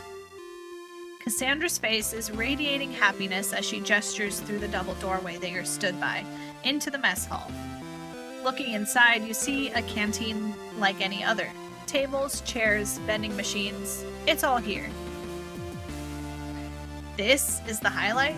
It looks like a pretty standard mess hall to me. You bet. You know why?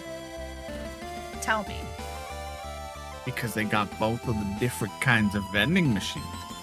The red one that sucks the spicy potato chips, and the white one that has all the different chocolate bars. Wow, so that's all bases covered, huh? They've got all the fundamental food groups. I'm not sure. Hey, quit! A rough voice calls out from further in. You hadn't noticed them previously because of Cassandra's enthusiastic presentation of the vending machines, but someone sat in the far corner stands up, drops a half-smoked cigarette into a coffee cup, and strides over. Man, this place is rough. They're just smoking in the cafeteria. All they have to eat is chocolate and hot You'll shit. see, bro. Oh, man, what a life. What's going on, Quinn? Who's this? Oh, Lieutenant Rumney. Were you just smoking in the mess hall? Nah, take it easy, Quinn. I was sat right by the extractor vent for the meal vendor. No harm, no foul. That's not the point. The extra strain on the air scrubbers from cigarette... Yeah. So anyway, who's this hottie? Ooh. Well, cat's got her tongue. Name's Haru Rumney. What about you, good looking? Oh, Lieutenant Ray Ikari, ship's security. Ray Ikari? No way, really? Last time I checked. Well, alright. Good to know. That's all for me, Ikari. You know where my quarters are, right? Whoa! ...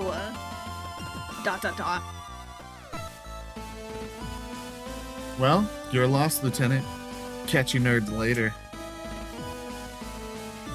What was all that about? Ugh, I can't stand them sometimes.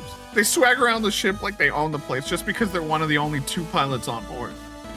Newsflash, Haru, second best pilot out of 2 is last place. You don't worry about them too much. They're not worth it.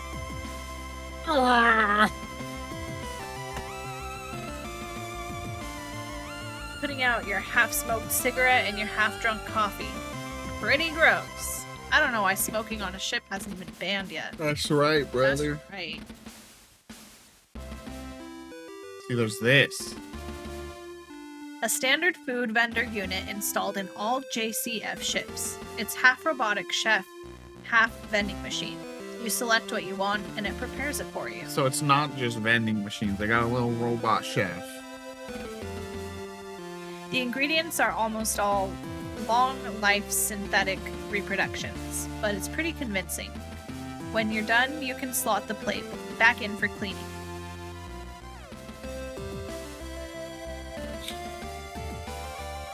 Like Cassie said, both kinds. For some reason, certain ships sometimes only have the red one or the white one, so I can get why she's excited.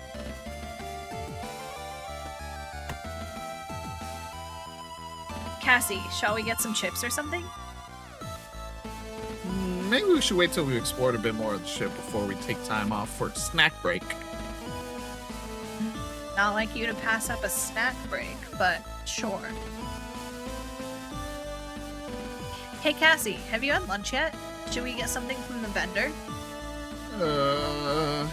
Oh, bro, her tummy. Oh, sorry. I'd forgot about what you discussed with the doctor. No, it's fine. I guess missing out on my favorite hamburger or pineapple salad is a small price to pay for not putting up with, well, you know. The only snack she wants is you. Sure. Sheesh, so true. Girl, you can fart. It's fine. No, it puts extra strain on the... On the scrubbers. As the two of you head down the four-side thoroughfare and away from the crew quarters, Cassie stops by a double-sized doorway and runs her key card through the reader next to it. Watch your step. She instructs, tapping her knuckles on a large warning sign next to the door that reads Low Gravity Zone. Once the door opens, she heads through, and you follow her into a wide stairwell. It only takes 2 sets of steps before you can feel yourself grow lighter. By the time you reach the doorway at the bottom, you're almost floating. Stepping into the hangar and onto the catwalk, the first thing that strikes you are the profiles of the 2 armored frames, stood as if on guard, facing into the main area of the hangar. I mean, that's what I was gonna say. I mean, if we're talking IBS, she's doing more than fart, you know. Yeah. Although you fully expected to see them here, every Jovian ship features at least a few. The sight of the armored frame stirs uncomfortable memories in you, and you inadvertently grit your teeth and squeeze the handrail you've grabbed tightly. Uh-oh, bad memory time. Man, they're firing on us.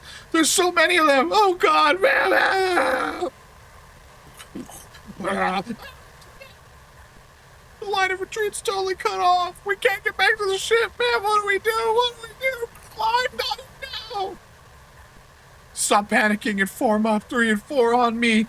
We're gonna punch a hole through their formation and... Oh no, I'm the leader and I died. Good reenactment.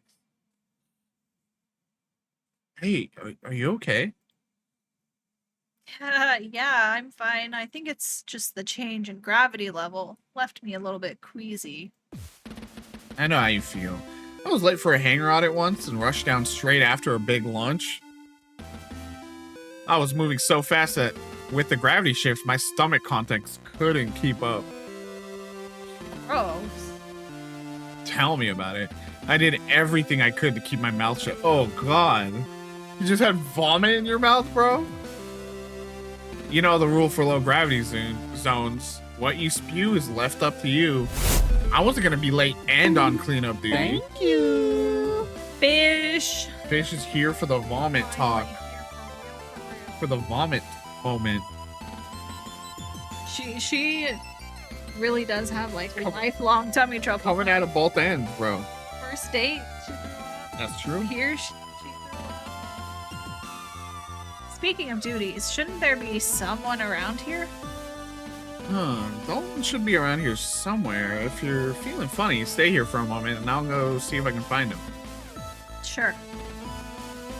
You watch as, despite the 15-meter difference between the catwalk and the hangar floor, Cassie nonchalantly places her 2 hands on the handrail and deftly vaults over it into the emptiness. Thanks to the low gravity, she doesn't fall, but instead kicks off the railing, propelling herself through the air.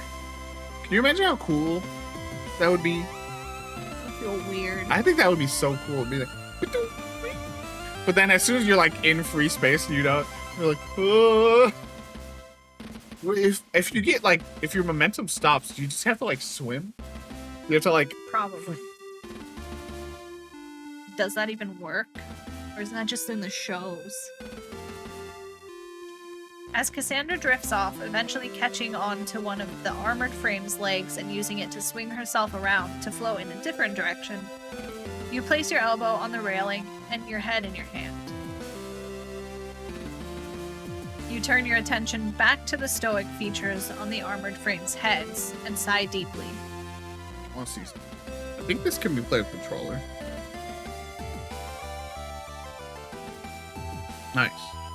Your attention is caught by the cockpit hatch on one of the frames being half open. Looking around, you see everything as you'd expect. Armored frame weapon racks, Weapon rocks.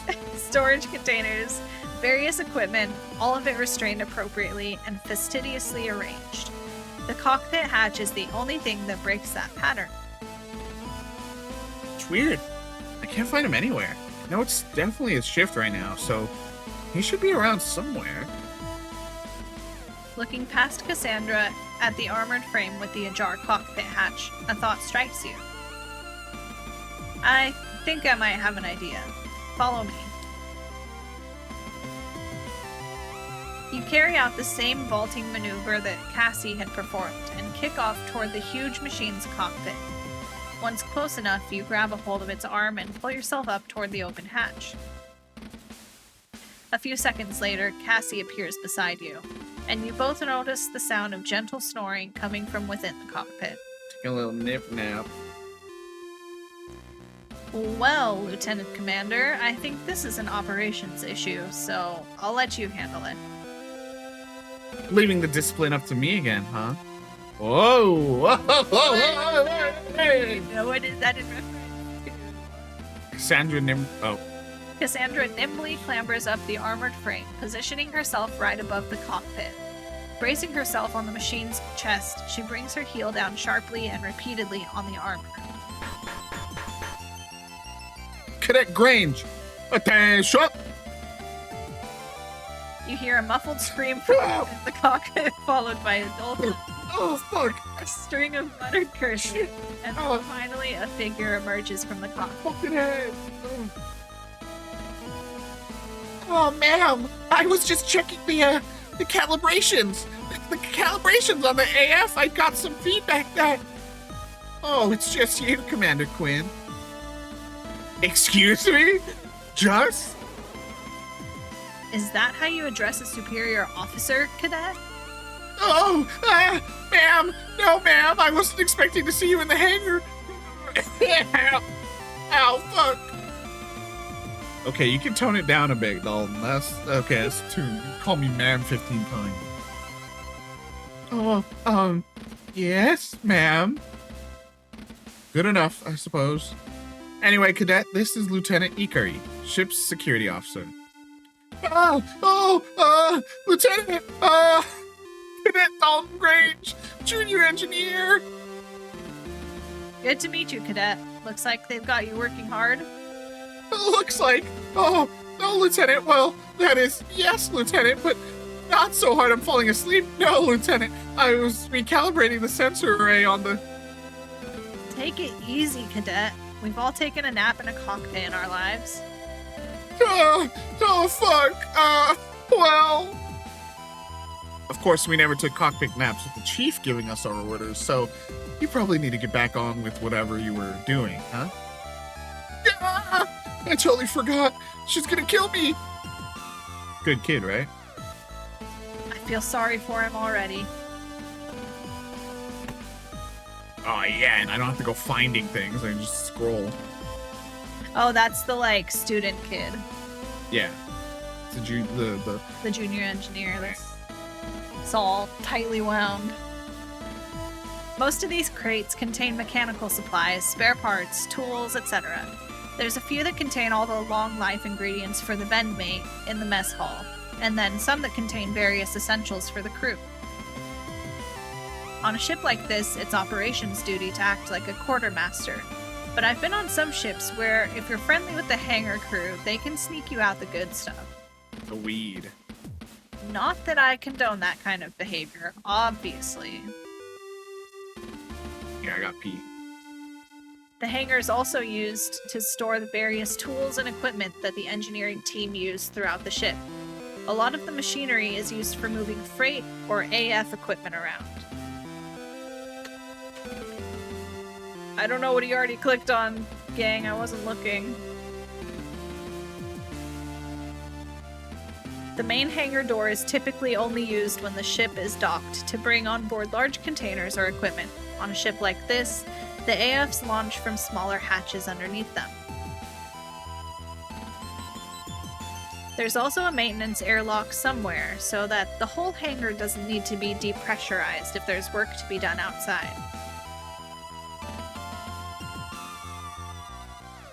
Those two armored frames are both Juno models, the workhorse of the Jovian colony fleet's military. They look like they're a newer type than the one I piloted on the Calaik.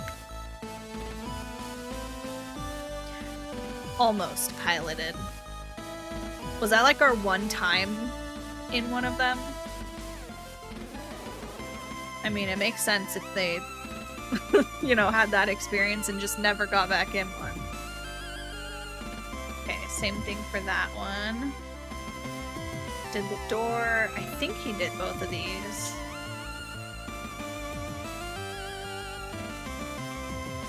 Yes. Okay.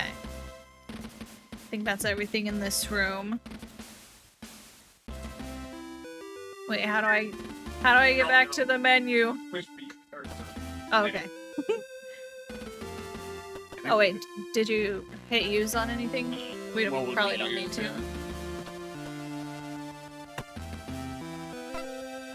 Now you can play, actually. But I don't know how to, because you were playing this whole time. Fine, bro. Look, Dad, it's the good cook. It was... I was just saying it kind of was sounding like we never got back in an armored frame after that. I mean, the war's over, too. They were saying there was less need for pilots, remember? That's true. They're like, you have the least experience, so, like, go do something else. Yeah. As the two of you leave the central hub behind you and travel down the aft side thoroughfare, the hum of the engines continues to grow louder. You'd effectively filtered the noise out in the rest of the ship, but as you got closer to the rear, its volume increased considerably. When Lieutenant Ikari gets close to his girlfriend's ass, and she be farting. Alright, that's it for stream, everybody. Are the engines supposed to be that loud? Are the what? What? I said, are the engines supposed to be that loud? The what? What? I said, are the engines... I heard you the first time. I was just messing with you. God damn it. You could have fooled me. I've never been on a ship where the engines are so noticeable. Is it supposed to be like that? Supposed to? No, not really, but the Gundog is a Swift class, a type of patrol ship that's designed for rapid response. They're made to cover large areas of space quickly and offer basic assistance to ships in distress. That, or to be first on the scene to gather intel and issue warnings if anyone comes too close to Jovian space. Which means, design-wise, they've prioritized speed above everything else. I guess the best way to sum it all up is that the Gundog is basically a huge set of engines with a tiny ship strapped to them. Nice. Well, that's reassuring. Oh, it's fine. It just means there's no space for systems like motion dampeners or soundproofing. You'll miss it when you leave. Down that corridor is the armory, where all the ship's firearms are stored.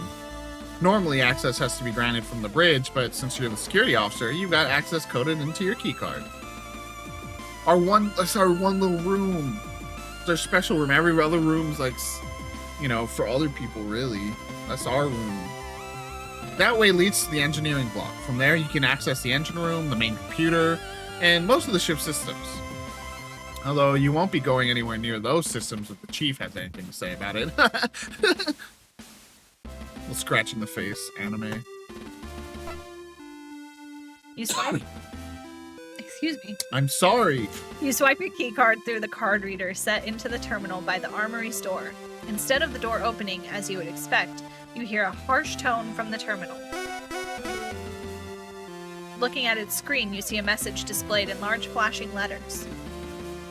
Access denied. Insufficient authority. We don't get our room. Damn. Looks like your clearance hasn't been fully processed yet. You'll have to meet the captain before you can get into that room. That's what I've been trying to do, but then you whisked me away and swept me off my feet. That's cool, room. As the two of you continue through the aft thoroughfare, the thrum of the engines grows louder still. Look at that. The featureless paneling that has made up the majority of the ship's interior quickly gives way to visible pipes and conduits, and eventually the smooth flooring transitions to grating, revealing more workings underfoot. Finally, the thoroughfare leads into one huge open chamber filled with masses of machinery. Terminal panels set into the side of various apparatus cycle through different readings. The light from the screens reflected off ducts and valves. I forgot to save you some. All this equipment is separated by a grid of catwalks and access ladders. Wow, that's a lot of stuff. A lot of stuff is right. Am I right? Am I right? Yeah. This is central engineering. Pretty much every system aside from the engines themselves and the central computer can be found in this room. All in one place? Isn't that a little risky? Well, a Swift-class ship relies on an absolutely minimal crew. The Gundog only has 2 engineers.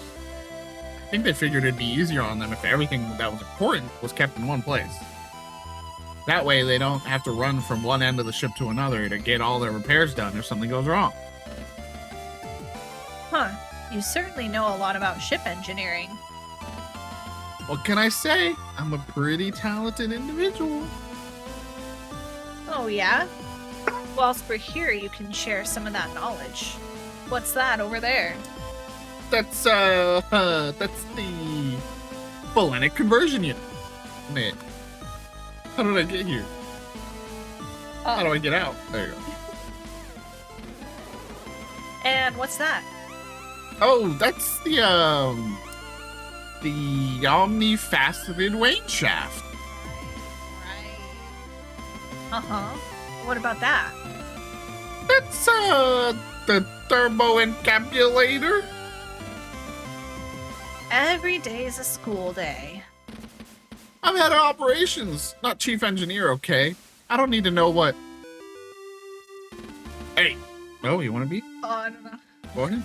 You hesitated. Go. Hey! Copycat. You already started with that voice. I can't change it. No one better be screwing around up there. You're ready, chat. Everyone's gonna go.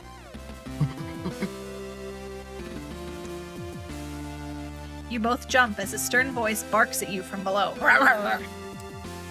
That's the gun dog.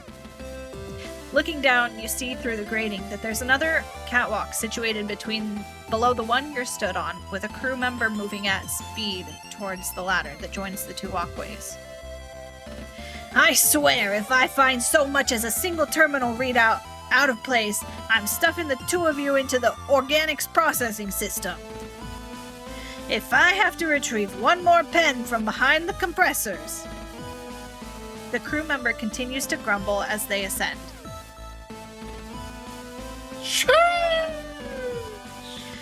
Quinn, you better not be here to tell me that your favorite pen has somehow fallen into the system block again. No, Chief. Got it right here. Damn straight you do. Now make sure you hang on to that one or you're gonna need someone to pull you out of the system block instead. Okay, now she's someone who we need to see all 3 versions. Green. Wow. Looking good in green. Wow. Sheesh. That's cute. That one changes her a lot. Yeah. Less buff. As they say in We Are OFK, she's so wow. She's giving Meryl from Metal Gear. And who's this? Our wayward security officer? You got a name there? You quickly throw a sharp salute at the woman in front of you without even checking her rank first. Not only does she loom over you physically, but you quickly pick up on a force of personality that feels like it adds an extra 6 inches to her considerable stature. Lieutenant Ikari, security officer for the JFS Gundog. Ma'am. Less of that ma'am business, Ikari. Name's Mackenzie Cathays. Chief engineer, but that's chief to you. Yes, ma'am. Chief. Straight up going, Mommy! Mommy! Damn straight. Now what are the 2 of you doing in engineering? I was just giving Lieutenant Ikari a tour of the ship, Chief. Oh my god. I knew someone was gonna call. Oh it my Combo god. 6. That's so. You never been on a ship before, Lieutenant? First assignment? Never on a Swift class. Chief, I've only served on strike or supply classes to date. That's so. Which strike vessels? The JFS Victory and JFS Thunderbolt, Chief. Victory and Thunderbolt, huh? Don't think either of those two are less than 3 years old, so probably wouldn't have seen what the new streamlined distribution systems. I wonder if you would have seen the power coils, though. I think the Victory was part of that production. You and Cassandra exchange a quick, nervous glance as the chief, who had previously seemed like she was about to physically throw both of you out of engineering, suddenly begins a conversation with herself. You continue to stand to a nervous attention as she ruminates about ship components. Chief, is there anything I can help you with about those ships? Oh, huh? I forgot you were there, loser. Lieutenants, didn't realize you were still here. No, you're off the hook, Ikari. Not unless you can tell me whether the Victory was outfitted with the 3rd generation BPAC upgrades anyway. Sorry, Chief, I don't think I could. Wonder if that's because the retrofitting takes into account space availability in the ship's interior for a minimal traversal impact, although maybe it could be that it takes... I think now would be a good time for us to move on. Good idea. Well, that's all, Chief. We'll just be going now. Huh? Oh yeah, sure. Just don't let me catch you screwing around in here again. There's so much going on in here that I've got no idea what anything is. This could be a waste processing unit, or it could be... Hey, chat, watch the... Here, let's just, We're just gonna eat some normal Cheez-Its right now. Okay? Hold on. Gotta make sure everyone can see this. What's happening? Just eating some normal Cheez-Its. Go ahead. Why are you calling me out for eating a Cheez-It? Look at just normal sized Cheez-Its. Just normal, regular Cheez-Its. We haven't shrunk or anything. We're not little babies now. These are just You normal. can barely tell size. how big You can tell, bro. I don't know why they have this, but we ended up with extra big. Extra 6 inches on my Cheez-Its, you know what I mean? Whoa!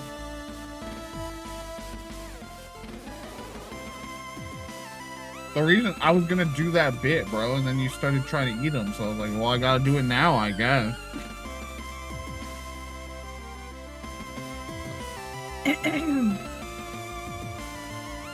Life support. Ah! Oh, sorry, Chief. What was that? This unit's part of the life support system. Are they extra big Doritos, Madra? What kind of Doritos?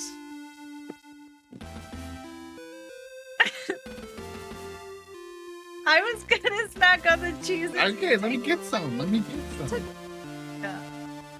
Ate all the watermelon, gonna eat all the cheeses, took it away from me. It's so funny because, like, when I get a little pile of Cheez-Its, it's like, it's like a whole giant pile. Here, it's like, I feel like I have 5, and it's the same amount. Nacho cheese Doritos, nice. To be exact, this part is an assessment center of sorts. It continuously samples the atmosphere on board the ship to ensure that it's at an optimal level to keep us all alive. Oh, huh. There's so much machinery in here. If what Cassie says is true and that all the ship's systems are packed in here, it could be anything. It's certainly giving off a lot of heat, though. That's the power distribution module. Ah! Oh, Chief, it's you. What is it? It's hard to do this voice. Why did you pick this voice? You did. You did! The power distribution module. We're situated above the Gundog's main reactor, and this is the system which distributes the power to all the ship's various systems. Oh, is that? Right. That door leads to the Control computer's room. It contains the ship's mainframe that all the ship's terminals are connected to. It also runs the majority of the ship's hardware. There's a primary access terminal located in there too that gives access that no other terminal on the ship offers. But for security, only the captain has use of it. Great, thanks for the heads up, Chief.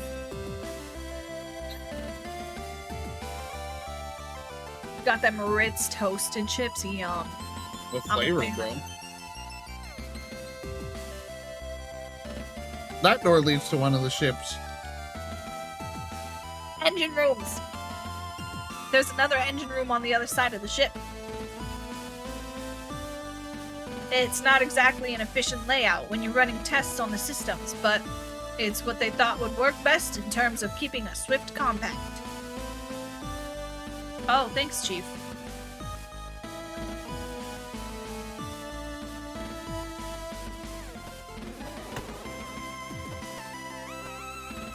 Garlic ones. Ooh. You swipe your key card through the card reader set into the terminal by the door leading to the central computer. The door doesn't open, and instead you hear a harsh tone from the terminal, which is now displaying an error message. Looking at its screen, you see a message displayed in large flashing letters. Did you click on the same thing as before? What? That was like a room back. Oh, it seems like the same text. Access denied, insufficient authority. Oh, even with your security clearance, you won't be able to go into the main computer room. Because the staff is so small, the ship's computer handles a lot of tasks that would normally be done by the crew. It controls a lot of really sensitive functions, so only the captain and the operations team are allowed access. Oh? I don't think any of the ships I've been on have had a computer system like this. The bigger ships usually have the computing distributed amongst multiple systems across the ship. But, because they've also got larger crews, there's more that the people on board are responsible for. I think that because the Swift class is so small and they're such a limited crew, they need to assign more functionality to the computer. Because of that, it's a lot more vital that no one screws around with it. I see. You said that operations have access. Can we take a look using your authority? Well, since the whole reason I'm here is that I didn't exactly take my responsibilities with the Reliance computer system seriously. The captain's told me not to mess around with it. Ah. It's not that interesting anyway. The two of you watch from around a corner as Chief Cathays, continuing to mutter to herself, paces back and forth checking terminal readouts and various displays. Eventually, she heads down the ladder that she'd climbed to confront you. Now out of sight, Cassandra darts toward the engine room, gesturing you over. Checking over your shoulder in case the chief has reappeared, you make your way to her, just in time for the doorway to the engine room to open and Cassandra to disappear inside before you can raise an objection. Well, it's gotta be better than staying here with the chief. What have you got against the chief? The room you find yourself in is a similar size to the area you just left, but whilst that was crammed full of a huge range of machinery, this room is almost entirely filled by one colossal cylindrical device. The pulse of the engine is now a tangible sensation as the vibrations it emits shake your whole body. So this is the main engine. Well, one of them anyway. Like Chief said, the ship's outfitted with two of these. I see what you meant now when you said the Gundog's a huge set of engines with a ship strapped to them. This thing is massive. I know. I look at it, and I feel like you could probably fit the rest of the ship in this room if the engine weren't there. That's because it's impossible to get the Higgs field distortion drive any smaller. Ah, Chief. Oh, Chief, I know you said, So these engines are actually combination nuclear pulse engines built around a Higgs field distortion drive. If the HFDD wasn't here, then this engine could be about 10 times smaller than it is. Although, I hear they've managed to improve the efficiency of newer NPEs, so it's possible that the space saving could be more like 11 times smaller. Can either of you tell me how a HFDD works? HFDD? Higgs field distortion drive. What are they teaching you at the academy? It's the drive that allows ships to move far beyond speeds allowed by conventional engines, although it's nowhere near faster than light. It's what lets us get around the solar system without needing to worry whether we'll live long enough to see the end of the journey. Anyway, everyone knows about the existence of the Higgs field. It's what allows interactions with the Higgs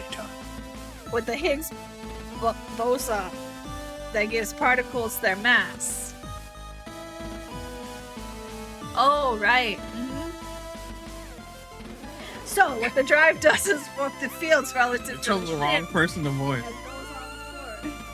I'm not gonna have a voice tomorrow. By doing this, it displaces the mass to a different area of space, but within the same relative. As the chief continues on with her explanation, you glance at Cassandra and see a thinly veiled look of terror on her face. You can't blame her, as you feel much the same way caught in this impromptu lecture. Then, because the particles retain their relationship with each other, the general perception is that things are the same as normal. However, from an exterior perspective, the lecture drags on and you quickly lose track of the chief's explanation. Although you recognize the words she's saying, you can no longer make sense of the context, and they come to seem like a meaningless string of sounds. Does that make sense? Yeah, so the field is it's got the mass which is pushed. No! How to put it? Okay, so imagine this space is a ketchup packet, and you're the sauce. The sauce? Right, the sauce. Now what the distortion drive does, it's like a thumb on the universe of the packet. It moves the sauce around by changing the shape of the packet to push the sauce. The packet is the universe, we're the sauce, and the drive is a thumb. You've got it! You quickly glance back to Cassandra and meet her eyes as she's doing the same thing. You know for certain that neither of you have got it. And that's why these engines have to be so big to house that drive. Oh, it all makes sense now, I see. Yes, definitely. Great! Well, now that you appreciate the science behind it, I won't have to throw you out of here. Thanks, Chief. Anytime. Just remember, Lieutenant. Yes, Chief? Screw with anything and I'll throw you out at the airlock instead. Yikes! Yes, Chief.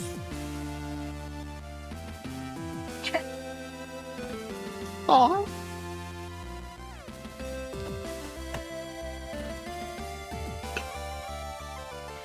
One of the ship's two engines. Apparently it's that big because it's a combination of a standard nuclear pulse engine and a Higgs field distortion drive. I think I almost lost consciousness when the chief was explaining it to me. What is it? And that's it.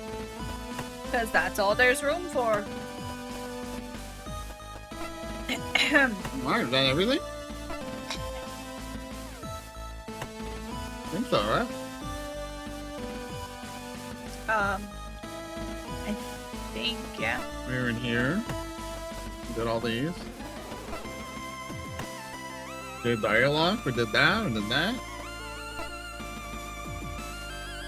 You step from the elevator onto the bridge, and what seems to have been a pretty quiet atmosphere turns totally silent as the two women present, who had previously been observing a screen, turn to face you. You identify the captain almost immediately by her uniform, although you're given pause to wonder if you've misjudged, as she listlessly straightens up and heads over to you with an air of disinterest. Mommy? The other woman shoots you a look, but remains seated at her station, quickly turning away when she realizes you've caught her looking your way. You presume from her position on the bridge she must be a member of operations like Cassandra. This must be the Vanessa she mentioned. Little sweetie.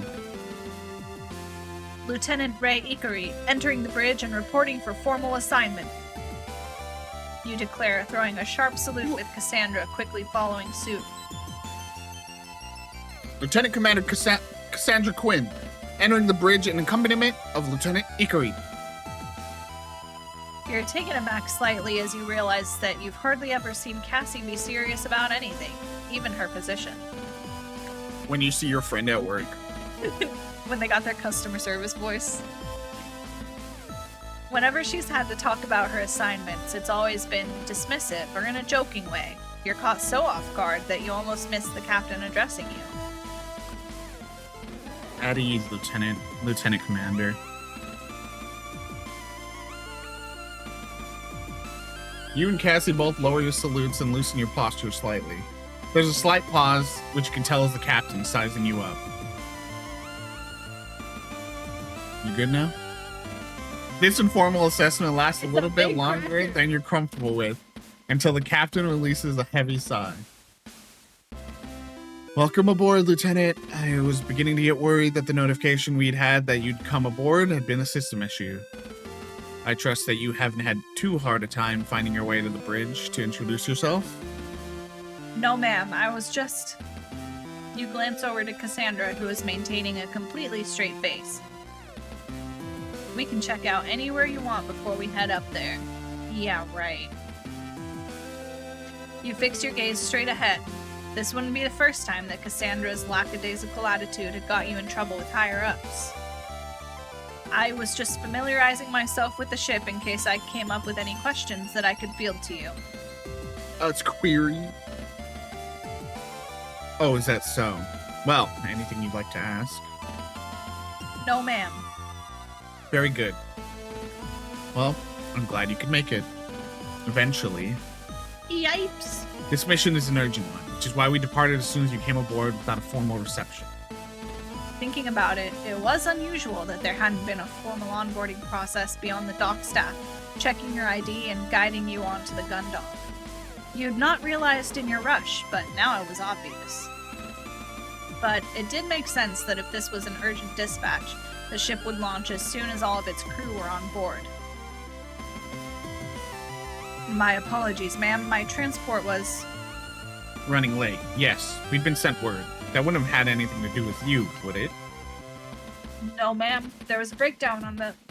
Anyway, Lieutenant, I'd like to take the opportunity to formally welcome you to the JFS Gundam. My name's Captain Maris Bartermuse. I run as tight a ship as you'd expect, and I anticipate that you'll carry out your duties to the same standard. Yes, ma'am. From experience, most onboarding procedures have involved greetings and speeches from the captain that have ranged from serious to almost ceremonial. In comparison, Captain Bartermuse's introduction is almost lethargic. Your card, Lieutenant? Yes, ma'am. Item button. Some cases you'll need to use an item to proceed. When possible, select the item button to open the inventory. Beep, boop, boop, boop, beep, boop. She inspects it for a moment before taking it to a control panel near the captain's chair. You remain in position. Not quite at ease, but not quite at attention. You watch as she enters some commands into the console and inserts your card into a slot. There's a whirring sound followed by a series of beeps Beep, boop, beep, boop, beep. before your card is ejected and the captain takes it back. Whoa, those are some good beep boops right there. Now we can go anywhere without having to, like, click around. Oh my gosh.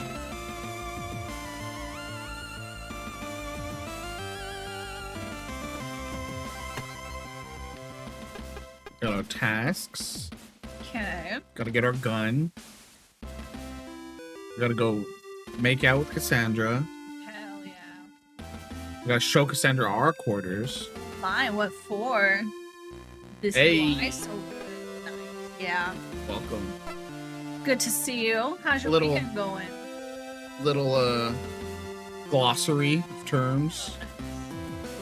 I do love a glossary. So yeah, you can just go everywhere. That's nice. With this, Lieutenant Ikari, you now have access to all areas and authorities befitting the ship's security detail. Also, Sam, since you're just seeing it now, this is another fun feature of this game that if you also have been here and you didn't see yet, is really cool. Oh yeah, I want to see her. There's studio mode, which is just the all green old school PC vibe, but then also illusion mode, which has the lower quality art style, the like not lower quality, but the less detailed of kind of like classic games of that era. And then we're playing in vivid mode.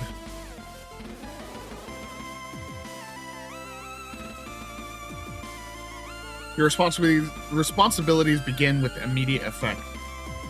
Thank you, ma'am.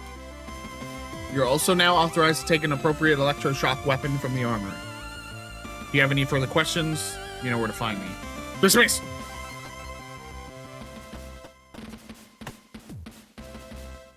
The bridge is one of the few places on any ship where you can actually see out into space. During combat, these windows are covered by blast shutters, and the bridge crew rely on sensors and small cameras mounted on the ship's exterior. With the exception of some physical controls, a ship the size of the Gundog can be controlled entirely from the bridge. Navigation, automated combat systems, security measures, you name it, it can all be done by a few crew members in this room.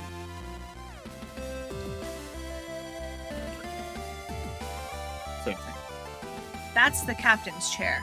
Although the majority of the ship can be controlled by the operations staff, there's a few select systems that only the captain can authorize, and they're all done from that chair. You need a captain's clearance level to access them, though, so it's not like you can just sit down and activate them.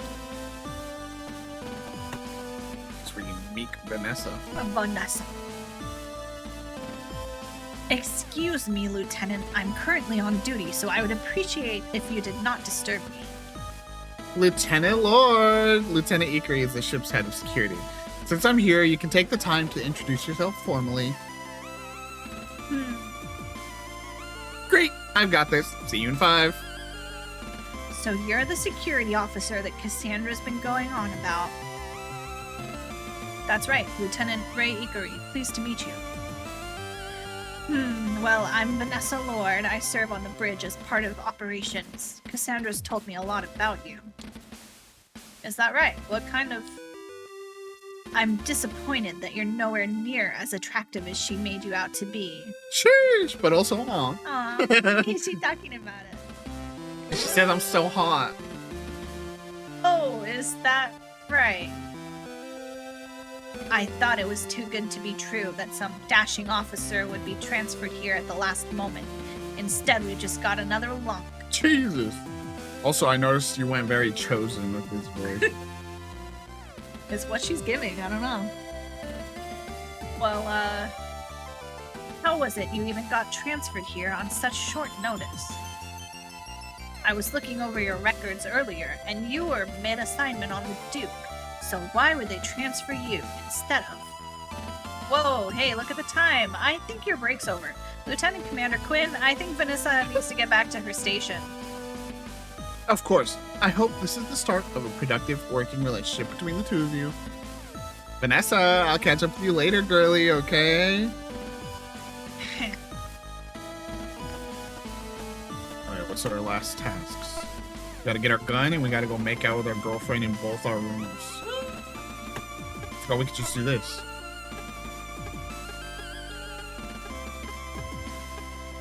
I I don't know where anything is. Wait, where's... Oh, okay.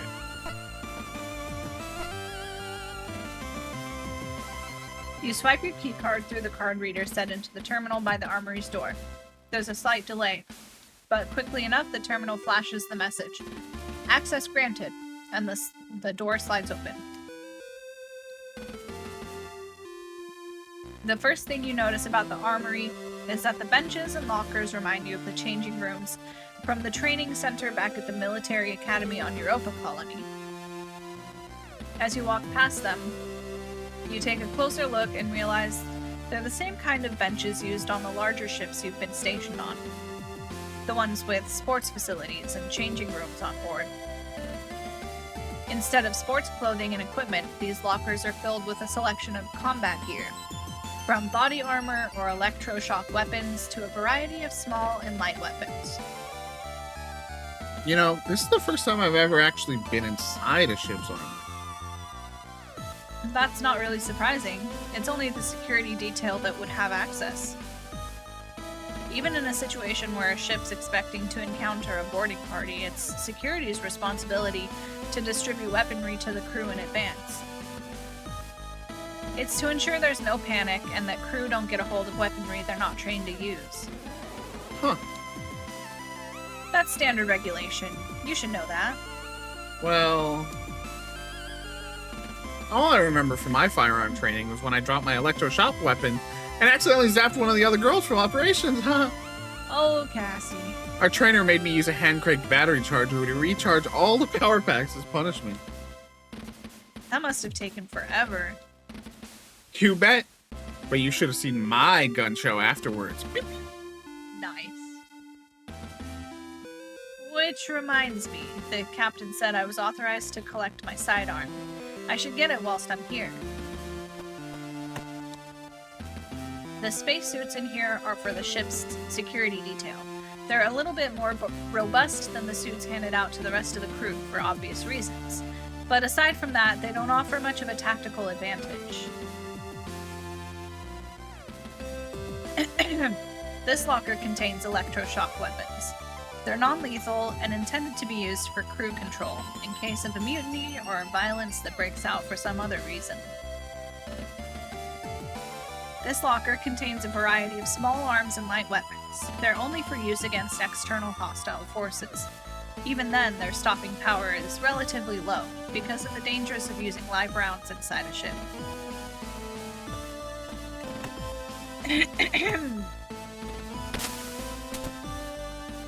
This is the weapons locker with the electroshock weapons in. I'm authorized to take one small weapon from here as part of my role as security officer. This one will do. Pew, pew. Acquired. What's that? Just a gun. It's just a gun, dog. It's just my standard issue duty weapon for my role as security officer. It fires a barbed projectile that contains a miniature battery. It's non-lethal, but more than enough to stop someone in their tracks. So like mini stun, and then it's... see. Huh? Absolutely not. Aw, come on. Bro, she want to use that in the bedroom? Alright, got our gun. Now we can take her to our room. You know what I'm saying? I know what you're saying. We'll show her what a clean room looks like. That's what you're saying, right? Yeah, Give her some inspo. Yeah. As you step into your quarters, Cassandra follows you in. The door quickly slides shut behind her, leaving you both in your darkness Forgot room. I turned the light on. Oh!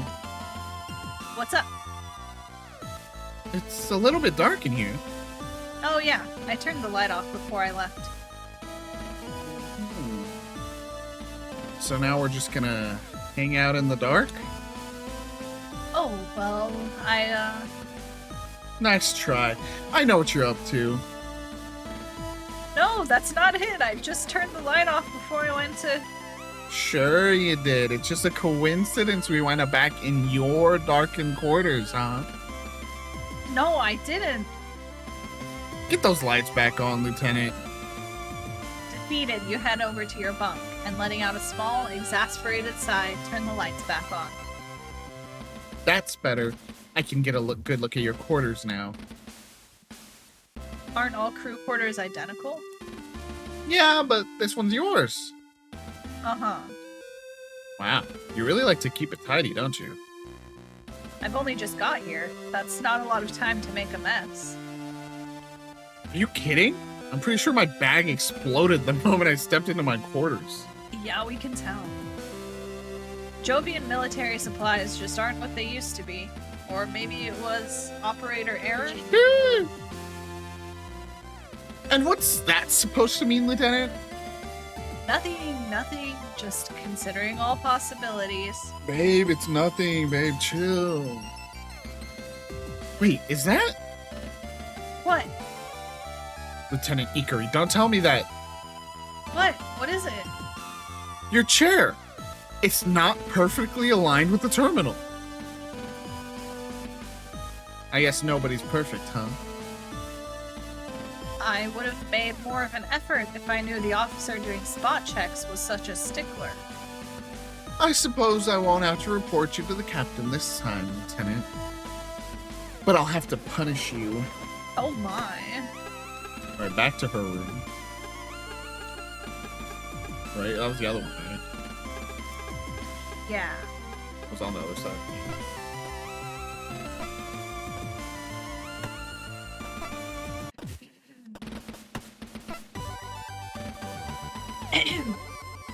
So, how are you finding the gun dog so far?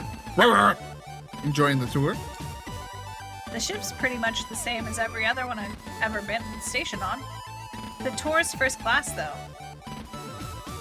Maybe if working in naval operations doesn't work out, you can start your own business as a tour guide back on Europa colony. You think so?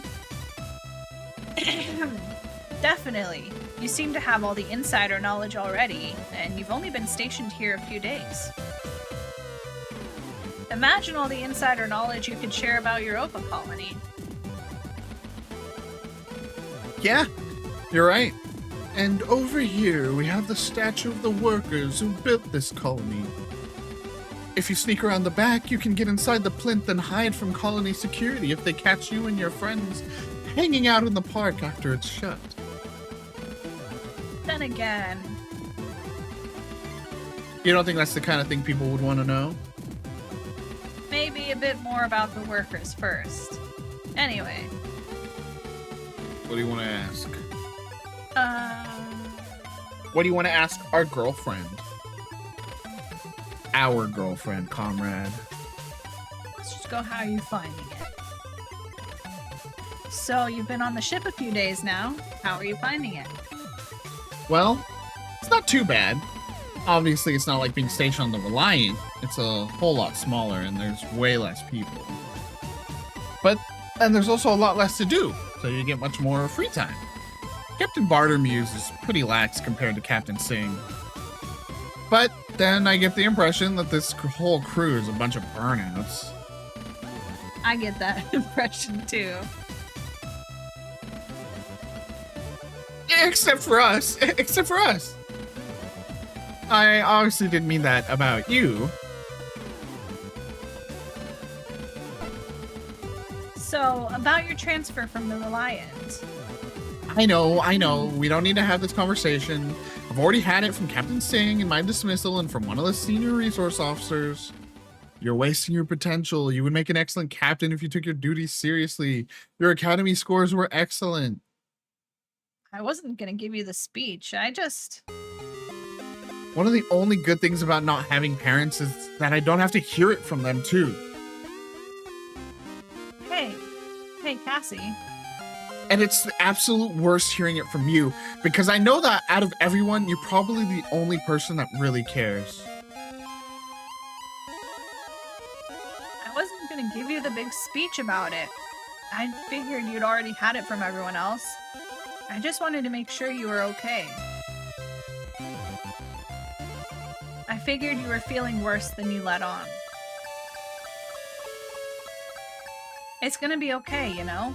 A ship like this isn't the worst place to be for a while. Right, Madrot? And if things work out okay, you can always put in for a transfer back to a bigger ship. The JCF is still building up its navy, so there will be loads of opportunities. And if that doesn't work out, there's still your career as a tour guide back on Europa. Yeah. You know it. I'd probably make a better tour guide than a ship operator anyway. I think you'd be great at whatever you decide to do, and whatever that is, I'll be here to support you through it. Wow. Cassie? Ah, you're so cheesy sometimes. What the heck? Hey. Ah, come here. We make out for hours.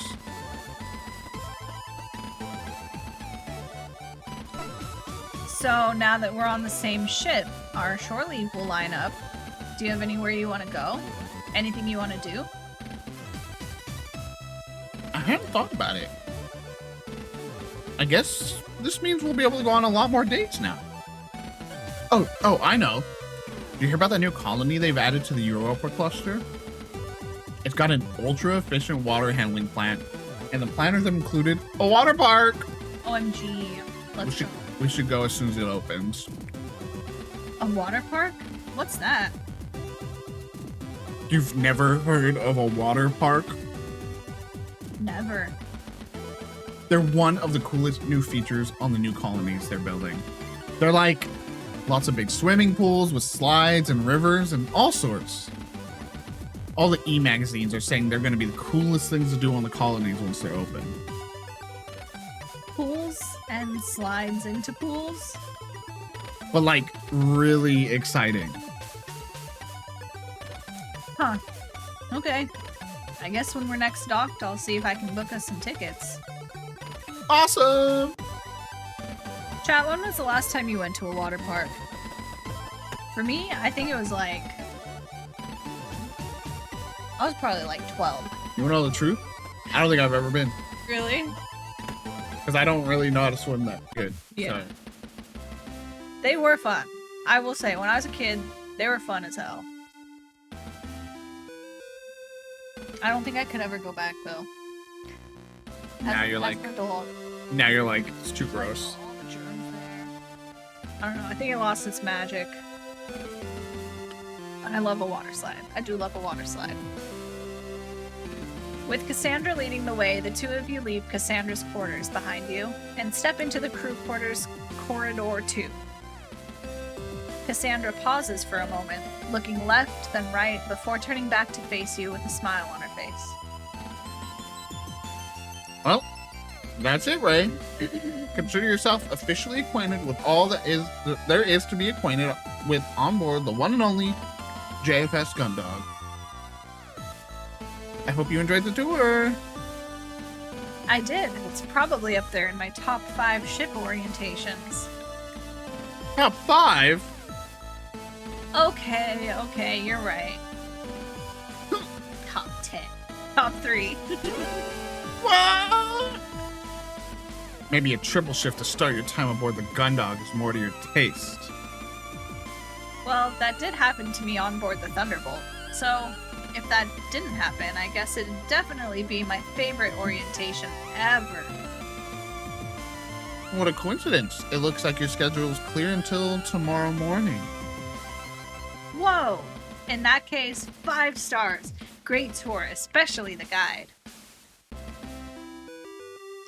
They're so cute. So now the tour's over, your duties don't formally begin until tomorrow. If you want, we can take another look at anywhere on the ship, or if you want to call it a day, that's cool too. I think I'll... I think we did it all, right? I think so. I think that's enough for now. I should probably go over the mission logs before tomorrow and get an early night. I know the captain seems pretty relaxed, but I don't want to make a habit of late starts. So responsible. I've got the late shift tonight, so maybe I'll get a nap in too. The two of you leave crew quarters corridor 2 behind as you both head back to your quarters. Cassandra being on board had been a huge surprise, but having spent this time with her, you found that all the anxiety you'd been feeling when you boarded has disappeared completely. You continue to chat casually about your schedules, the mission, and your plans for your next shore leave. Eventually, you reach the 4-side thoroughfare, and you turn down the corridor that leads to your quarters. Okay, I'll see you soon then. Well, look who it is. The Kalike Coward. There you go. You don't even need to look beyond Cassandra to know who's standing at the entrance to the corridor. Although you'd recognize the mocking tone anywhere, the real giveaway is the nickname. One you thought you'd escaped a long time ago. Who's this asshole? Hanson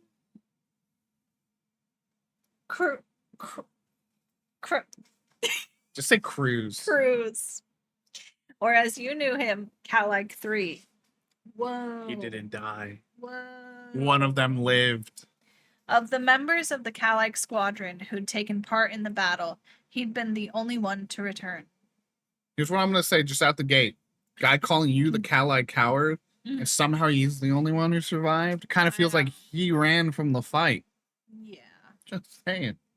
Feels like projection. Yeah.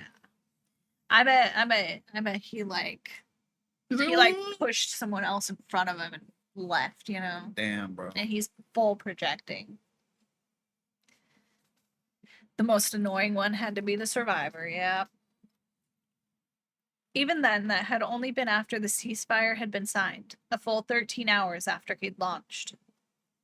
Okay, that's pretty traumatizing. He was out in his ship for 13 hours. From what you'd heard from other crew members, he'd survived by playing a game of cat and mouse with the enemy forces in a debris field. By shutting down the majority of his systems and hiding amongst the wreckage, he had been able to launch surprise attacks, taking down his pursuers one by one. When he came back to the Kalike and saw your armored frame still suspended from its restraints, he had instantly blamed you for the squad being wiped out. If you'd taken off when you were supposed to, he argued, the squadron would have been at full strength, enough to survive the surprise attack. You think one extra person would have made a difference, bro? Never know. No amount of technical data or arguing that it had been physically impossible for you to launch would change his mind. The destruction of the Kalike squadron was on your hands. The worst bit was that you weren't entirely sure he was wrong. What's up, Lieutenant Ray? You're not thinking of finishing your first day without meeting an old friend, right? Bro wanted to fuck me and then is bringing up my shitty squad mate, old squad mate. When Haru came and told me that some lieutenant called Ray Ikari was our new security officer, I had to come take a look. No way could it be that wimp from back on the Kalike. They had to have been dishonorably discharged for dereliction of duty. But I guess the JCF's so desperate that they'll hang on to anybody, no matter how much of a screw-up they are. How'd you end up here, Ikari? They decided you couldn't handle a full-size ship, so they had to put you with the smallest crew they could find. You instinctively make your hands into fists, but unclench them quickly before Hansen notices. You haven't been stationed on the same ship as him since the Kalike, but you'd run into him a few times on board the colonies whilst you were both on shore leave. Each time had ended badly. Well, whoop ass, says Mad Rat. Madra wants to get in a fight right now. Whoa. Stand down. As your superior officer. You almost lash out at Hansen, but stop yourself before you do. You notice? Suddenly item is open. What do you want me to do? You want me to stun this guy? I'm just telling you, bro. I'm just telling you it's there. The two of you are on this ship together, whether you like it or not. And the last thing you want is to let him know that he can get a rise out of you so easily. You fight the urge to just draw your electroshock weapon here and now. Don't do it. The urge. Don't do it. Don't let the monsters win. It'd be easy to put an end to this that way, you think, but you know that in the long term, it'd probably be the worst decision you can make. Instead, you grit your teeth. Stand down, Ensign. This kind of behavior's out of line. Oh no, what are you gonna do, Lieutenant? Confine me to quarters? On what grounds? Hurting your feelings? Give me a break. Where was this spine 4 years ago, huh? You're happy to throw your weight around against your comrades, but not the enemy? See what I was saying, Haru? The lieutenant here is a coward. Has been since day one. Won't fight. Won't even stand up for themselves. Well, didn't misgender you. I guess Haru's they them too, so. Ensign Cruz, you stop this right now. Lieutenant Ikari is... Can't stand up for yourself, so getting this ditz to do it for you, is it, Lieutenant? So what is it? Are we standing up for ourselves? He was like, oh, where was this spine? You're showing some spine. And now he's like, can't even stand up for yourself. So which is it? Am I standing up for myself or not? Nate's looking up how to pronounce this Welsh name. Cruis. So kind of like Cruz. So I was kind of right. Cruis.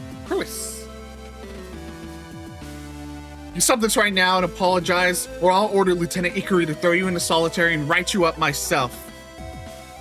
You're welcome to try, Lieutenant Commander, but I don't think your security officers got it in them to even try. You think you could take me on, Ikari? Ooh. What are we doing? You know, but we gotta, doesn't matter what but you know, strong and silent, he's gonna be like, oh, look at him, he's back in the, but look at him, they're back in their shell.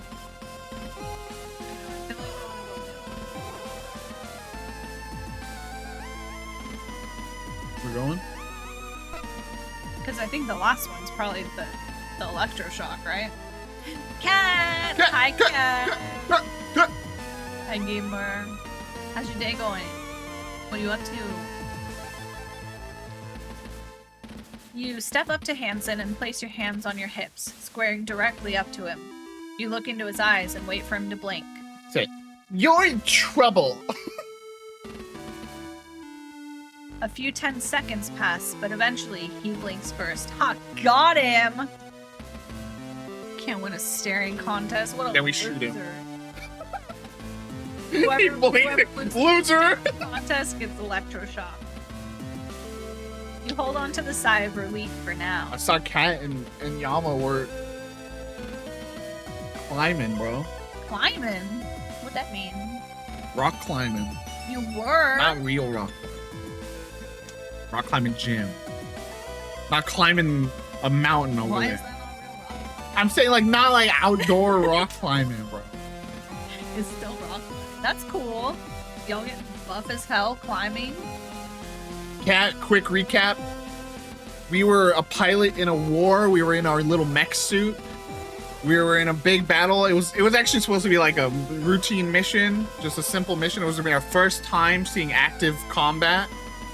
And our ship, our little mech suit couldn't get out of the ship. It was like, it was broken. And then all the rest of our crew went out. They all died. And we could hear them dying in our radio, but we couldn't do anything. We were stuck. And so they all died. We live with that trauma. We go back. We end up being a security officer on multiple ships. I'm getting there. I'm getting there, bro. We end up security on a ship. We're here on this ship. Our girlfriend is on this ship. Turns out she may have had something to do with us being on this ship. But hey, why not? Me and my girlfriend on a ship together. Then we also find out this guy's here and he survived from the squadron and he thinks we're a coward because we didn't help them in that fight, and everyone else died but him. But we literally couldn't. So that's why he's being a dickwad.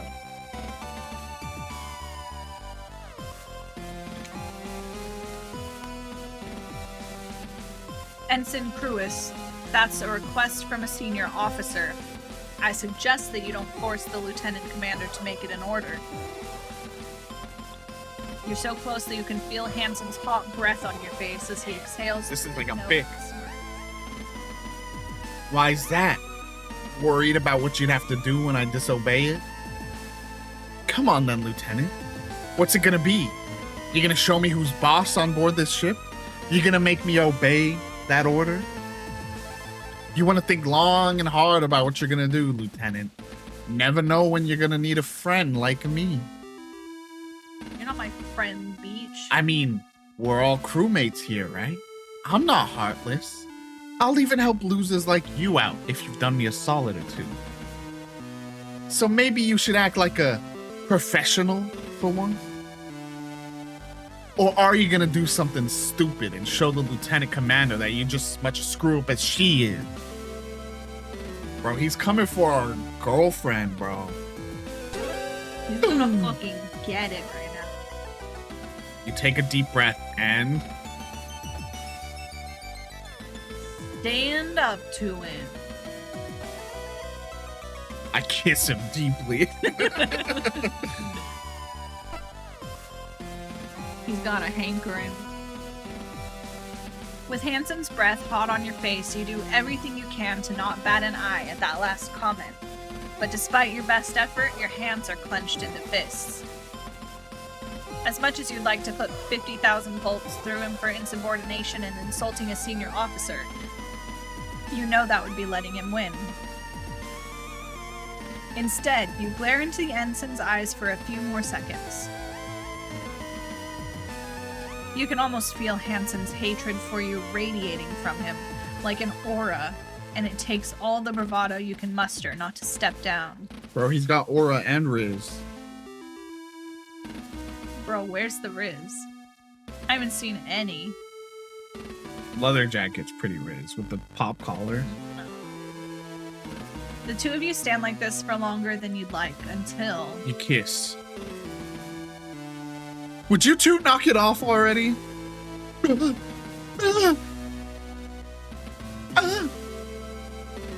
I'm on duty this evening, and I don't want to have to update the captain that both our new security officer and lead pilot are in the sick bay.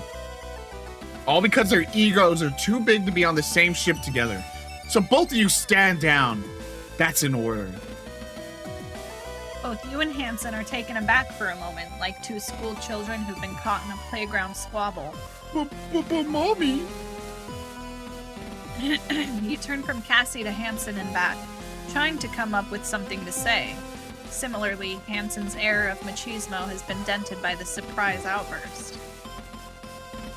No, I don't want to hear it from either of you. You're both in the JCF, so maybe you should start acting like it. Ensign Cruis, I want you to report to the chief at 0400 you're helping her clean out the organic processing filter.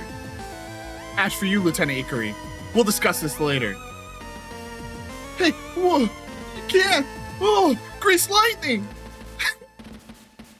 Ensign, piss off. Shit, that's an order. That's cool. For the first time since you've met him, Hansen looks lost for words. He stands there for a moment, mouth agape. Yeah, Lieutenant Commander. I hear you loud and clear. Hansen thrusts both his hands into his jacket pockets, turning on his heel and heading away toward the thoroughfare. He pops his collar and puts his hand in his pockets. It's like, whatever. I don't even care. He cocks his head, gesturing to Haru to follow him as he leaves. Before the pair are fully out of sight, he turns back to face the two of you.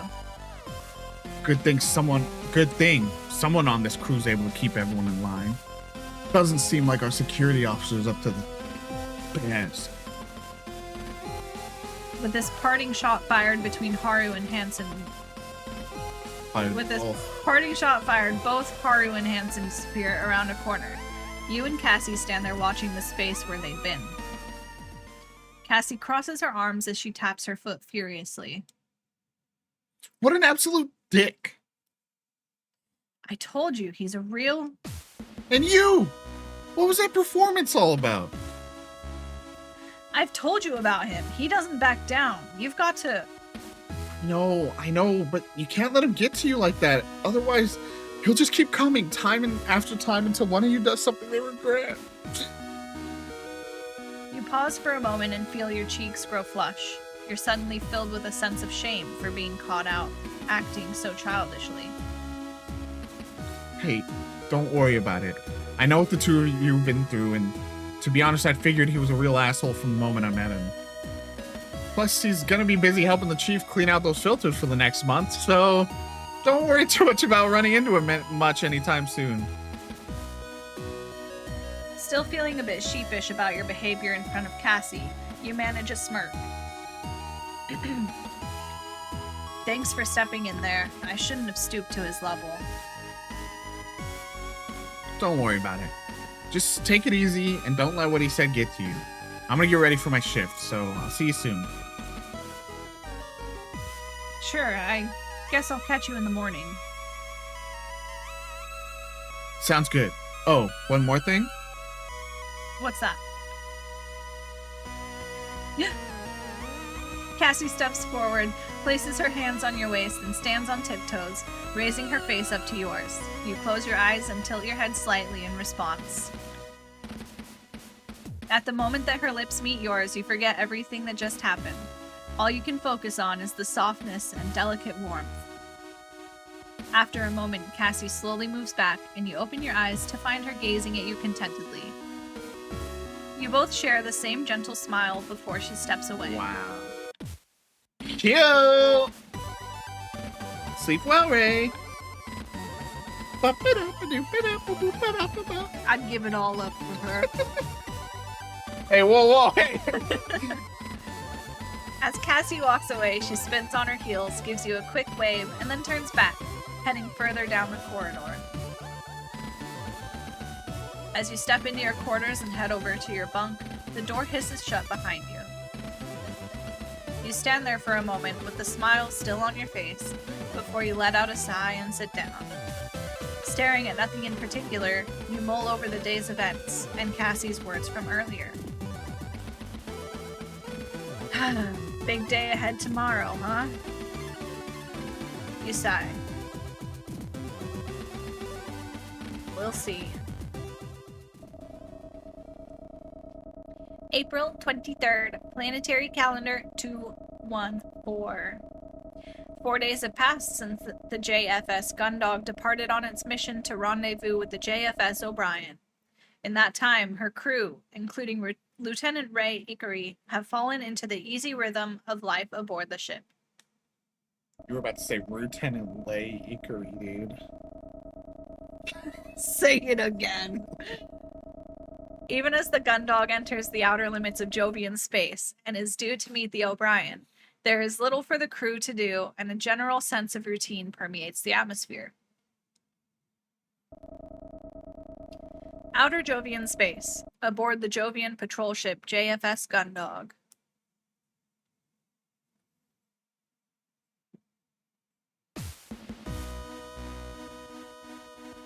You're just finishing the last of your coffee as a shrill series of electronic pips begins sounding from your wristwatch. Was that where the demo ended? No. It's still like going? Yeah. Dang, that was a long demo. Yeah. I'm just curious, like how much of it you played. You'll have to tell me. I'll tell you. You'll have to tell me when it was over. Without looking to check the time, you turn off the alarm and rise from your seat, knocking back the last of your drink once you've stood up, then taking the empty cup back to the food vendor. It's easy to lose track of time on board a military ship where the light is kept at a constant level, so you rely on a series of alarms you've programmed. You know that this one means your shift is due to start in a few minutes, giving you time to finish whatever you may be doing. You place the cup back into the vendor, where the machine latches onto it and then retracts it into a space that is quickly sealed by a sliding panel. Thank you. I decided the robot says thank you. As the sound of muffled whirring begins, you turn back to face the empty mess hall. Time to carry out the day's security checks then. Let's see. I need to stop by the fire control, the hangar, and engineering to check that everything's going as it should. I could do this. Like, I could do this job. I think about that sometimes. Like, some people will be like, I would lose my mind. But, like, I basically do this. I go around the same places in this house and feed Phyllis. I feed myself. I, do my little routine. Well, yeah, but could you do, like, the emergency part or, like, the security part? Yeah, easy. You can do a routine I could do. based job. I mean more of that too. I just mean more the like I routine based. well no just the like I said. I think a lot of people would be like, I'd lose my mind, I'd go stir crazy. I could do that. I far prefer a routine based job. I wish that I still had one. What are we doing? Going to engineering and Engineering, fire control and the hangar to do security checks. Hey, Dylan. You still feel a little bit awkward checking on fire control as part of the security report. Although Dylan is always friendly enough, you can't help but feel like you're intruding on his personal sanctuary. It doesn't help that his headphones are so big that, sort of shaking him, it's hard to get his attention. Short of shaking him. Well, here we go. Morning, Lieutenant. How's it going? Love drums. Oh, hey, Dylan. Everything alright? I thought you'd be listening to your music. Yeah, you know me, Dylan Drums. You're a pretty punctual person, Lieutenant. So far, you've come by here the exact same time every shift. All I had to do was find which albums would last until just before you got here, and now I don't need to get interrupted mid-jam. Smart. That's pretty impressive. Aren't you going to get bored of listening to the same albums every morning, though? Nah, don't worry about it. I've figured out about 15 different album combinations, and that's not including changing the order of play, so I'm good for this mission. Speaking of the mission, you know the drill. Anything unusual? Nothing at all, Lieutenant. Not even a scrap of debris. I've been keeping an eye on long-range targeting systems too. We've had a blip, but the energy readings match the O'Brien, which makes sense. Yeah, I thought so. We're so deep in Jupiter's backyard that I don't think we'll be seeing anything at all aside from the O'Brien.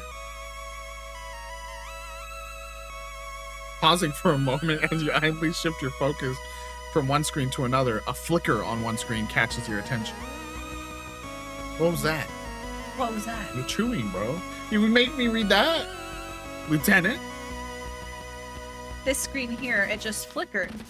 What do the readings say? Oh, that's a long-range targeting system. It's fed with data from the long-range communication system, which has been on the fritz recently.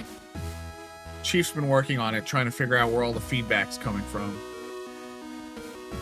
That's the kind of thing you should be filling me in on, Gunner D's. If our targeting systems aren't operating properly, then I need to make sure the captain knows. My bad, Lieutenant. Since Chief said she was on the case, I figured it was all in hand. Well, let me know next time. That's it, though? Nothing else? Nothing at all. All right. Keep it up, Gunner D's. Yes, Lieutenant. What's he listening to in there? Hang. All right, the hangar. Let's see. Although you take the first few stairs normally, by the time you reach the hangar entrance, you're skipping almost every step. Gliding through the door onto the catwalk, you grab the railing and heave yourself over it. As you continue to float lazily through the wide open space of the hangar, you start your visual checks. People. Walkway's clear. Access points marked, munitions stowed. All the equipment and supplies seem to be where they should be. You casually shift your weight to one side of your body, causing you to begin spinning slowly. As you rotate, the glare from the hangar lights reflects off an armored frame's camera lens, almost as if it was watching you. Quickly dismissing the thought, you turn your attention back to your duties. Eventually, you arrive at the other end of the hangar where you plant your feet on the thick steel of the main door. From this angle, you can take in everything that you may have missed, including Dalton, who you can see in amongst the storage units, his attention fixed intently on a collection of parts in front of him. Cadet Dalton, attention! Oh, shit, fuck, shit. The junior engineer suddenly snaps to attention the second he hears your call, inadvertently launching the pair of pliers he was holding out into the open space of the hangar. Without gravity to stop them, they continue to sail through the air. At ease, Cadet. You time your launch from the door exactly to allow yourself to grab the pliers as you float over to the startled cadet. Pretty cool. Pretty cool. sick move, Ikari. You just... I believe these are yours, Cadet. How did that happen? Ouch. Lieutenant, thank you. I didn't realize you were... Relax, Dalton. I'm just doing my rounds. I'm not here to check up on you. Oh, okay. Cool. Yeah. Is there anything I can help you with? Just the usual. Everything okay in here? You haven't noticed any mechanical failures? Everything working how it should? Any suspicious activity? Nothing to report, Lieutenant. I've just been working on my project.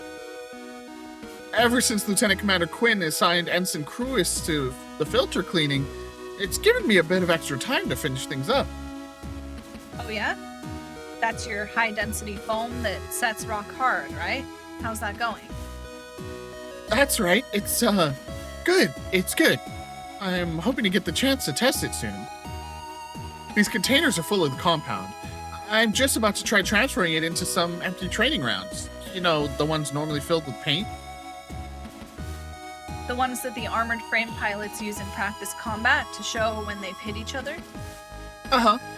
The compound's stored under pressure where it remains a liquid. When removed from that pressure, it expands quickly, and with the rapid expansion, it sets. If I've got this right, then we can test it by firing the practice rounds at dummy targets. When the casing is destroyed, the compound should activate. Good news. Well, if there's nothing I need to know, I'll head out. Let me know if you see anything out of place. Yeah, Lieutenant, I will. Although, I was wondering... What's up, Cadet? It's nothing. Don't worry about it. Ask your question. Sup, Jamie C? Hey, what's up? If you're sure, Cadet. Should we try to coax him? Dalton, what were... Yeah? Slow down, Cadet. It's me. I've been standing here the whole time. Oh, sorry, Lieutenant. I didn't realize you were still here. It's been 3 seconds. Don't worry about it. Anyway, you've got something on your mind. What were you going to ask? Oh, it's nothing, Lieutenant. Don't worry about me. Come on, Dalton. It's not exactly like I'm rushed off my feet doing the security rounds. What's up? Well, if you're sure... The chief sent a message that she wants me to head over to engineering to carry out a job. But I'm right at a critical part of the process to decant the compound into the training rounds. If I stop now, I'll have to store all my equipment, so I'll be late anyway, and then I won't have any time, and then it'll be... Okay, slow down. What do you need me to do? Oh, sorry, I just need a bit more time. Chief's got something she wants me to do, but if I stop now, I don't know when I'll get another chance.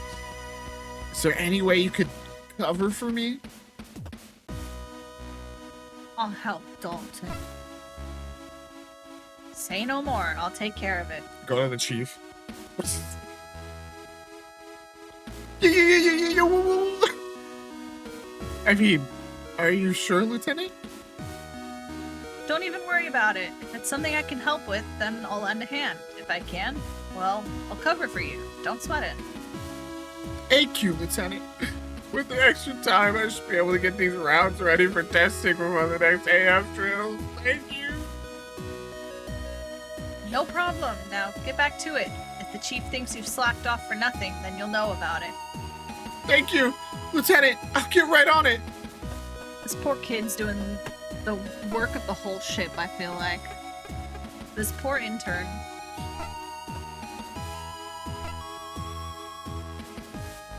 Lieutenant Ray Ikari entering main engineering.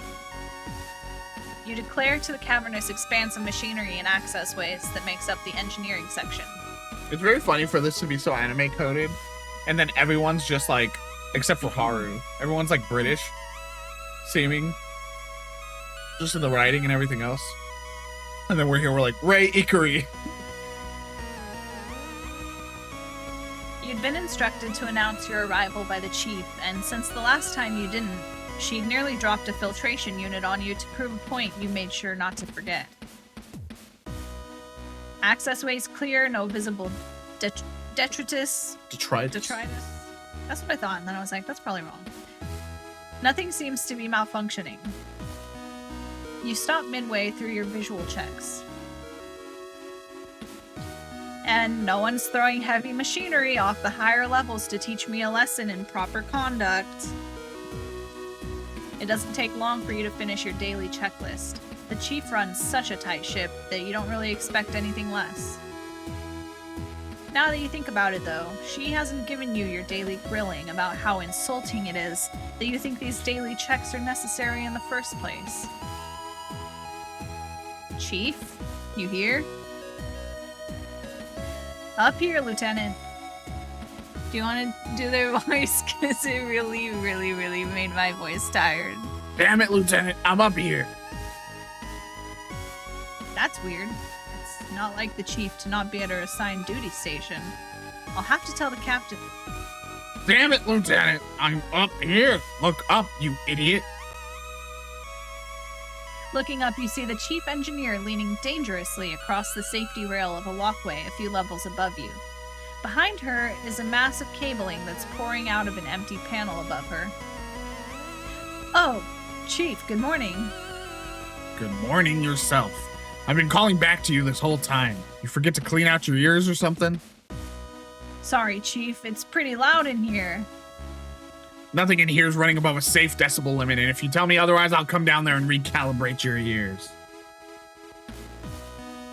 That's what I thought. I thought I saw they are Welsh developers. So that's why. You quickly mentally calculate the time it would take for her to get down to where you are, and the time you need to get out of engineering. Although you fancy your chances, you wouldn't bet money or your ears on it. Must be me then. Anyway, I'm just filling out the daily report, Chief. What's going on up there? One of those clowns at the colony dock who took part in the maintenance process must have done something stupid to the long-range communication system. For the past 12 hours, we've been picking up huge amounts of feedback. They must have made a bad connection, but I can't find it in all this shoddy wiring. Huh, that must be the system that Dylan was talking about. Are you sure there's nothing out here that could be sending a signal? A broadcast from the O'Brien? One of our reconnaissance satellites? No chance. This feedback is way too intense. Even a standard broadcast shouldn't produce this much noise. Unless maybe they calibrated the long-range system on the shortwave bands. In that case, sensitivity would be so off it would... Chief? Huh? Oh, yeah. Like I was saying, there's nothing around here that should be kicking out a signal with this kind of capacity. It's like it's picking up something with an amplitude and frequency 10 times higher than our standard equipment. Uh-huh. Which could be the result of a processor loop. Maybe I should check out the initial conversion driver next. Okay, well in that case, Chief, I'm gonna let the captain know, okay? Huh? I'll put that in my report for the captain, alright? Oh, yeah, sure. I was gonna let her know when I fixed it, but those dolts have done a real number on this, so it's gonna be longer than I thought. Alright, thanks for the heads up. Alright, that's all the routine checks carried out. Time to report to the captain. We got cover, though. Oh, Chief, one more thing. Huh? Are the issues with the long-range communication system going to interfere with standard maintenance? Do I need to follow up with operations to get you some support? Depends how badly those idiots back at Europa have fouled things up. Normally, something like this should be a quick wiring fix, but I can't trace back the fault. Ugh! Although, maybe the problem isn't with the wiring around the receiver. They could have crossed wires on the broadcast. Yes or no, Chief? Huh? No. Today's scheduled maintenance is pretty light, so Dalton should be able to take care of it. He's not scheduled to report to me until later, though. When you go to the hangar, tell him to pack up his project and get over here on the double, you hear? Actually, Chief, now that you mention it, Huh? Dalton said he's a little busy with his project at the moment and that stopping would throw the whole thing off. So I said I'd cover for some of the maintenance tasks. Oh, he did, huh? Yes, Chief. And you said you'd cover? Yes, Chief, that's right.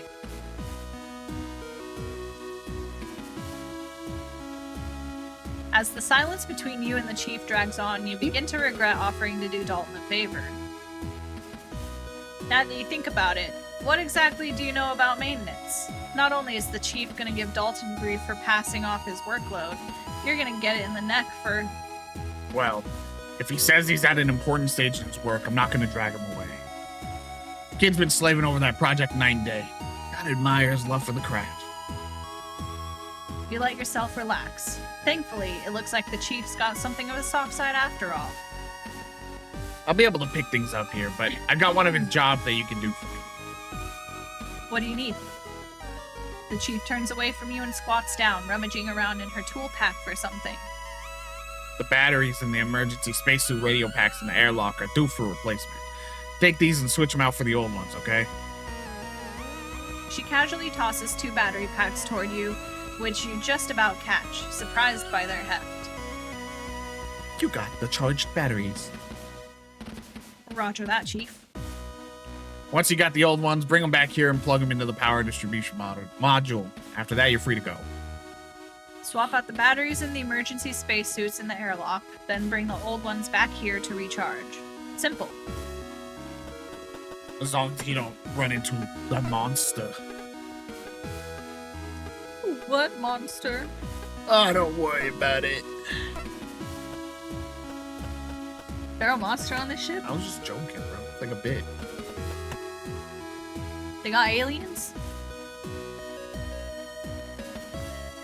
Alright, let's see. The Chief said it was the batteries and the suit radios that needed changing. Firmly grabbing the locking mechanism's handle on the suit's container, you twist it 90 degrees clockwise and then pull. The door offers more resistance than you'd expected, but once fully opened, it remains in place. Reaching inside the container, you hold your left hand against the suit's rigid breast panel and grab the large black block of plastic that protrudes from the panel's left side. That was a lot of alliteration.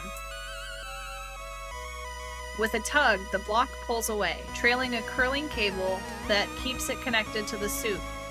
As you pull it away from the suit, you flip the radio over to examine it. The bottom half of the device consists of a pistol grip with a secondary microphone and speaker, allowing it to be used separately from the suit. Your thumb rests comfortably on the push-to-talk button. The top half of the unit's underside has a backlit LCD screen, showing the current frequency it's tuned to, and battery level. Below the screen sit a few ambiguous buttons. To its side is a dial for tuning and a power switch. Cat, just realizing Fish is here. Welcome back from putting away groceries. That's like the worst task. You already did the shopping, and then it's like, man, now I gotta like find space for all of it. For us, we often have to like do a fresh tidy of the fridge to like make room and everything, you know? Whilst this unit holds the main workings of the radio's receiver and transceiver, the wire that still anchors it to the suit connects it to the small microphone and speaker inside the helmet.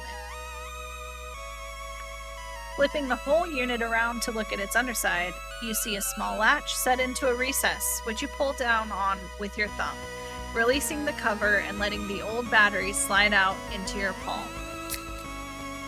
That's the latch. Must you? That was the latch. Freaking sprayed right in my face. Old battery out. You murmur to yourself as you take it in your spare hand before sliding it into the opposite pocket from the fresh batteries. You got depleted battery. And now to put in the new batteries. New battery in. With the battery replaced, you reattach the compartment cover, which snaps back into place. I'll say I didn't do this. I didn't know how to like tell the chief, and so I didn't get this little side task. Oh. Oops.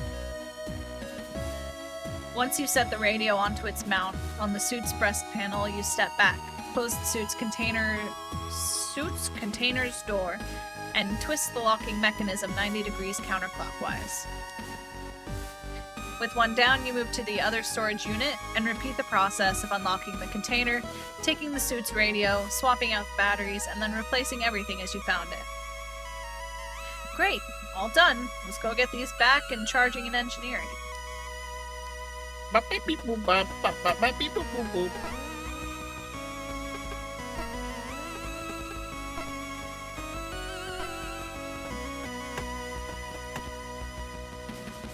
Where do I put him?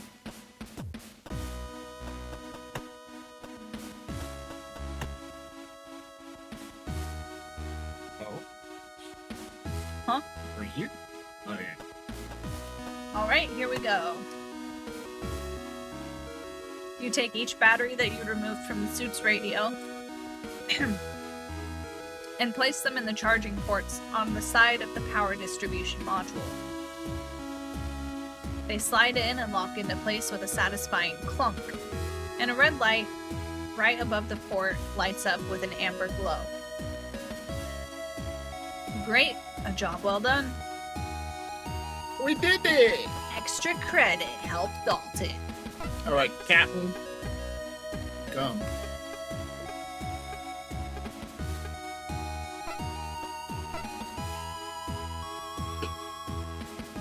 I've completed the security report for today. Should I go up and give it to the captain, or should I take another look around in case I've missed anything? We're going, bro.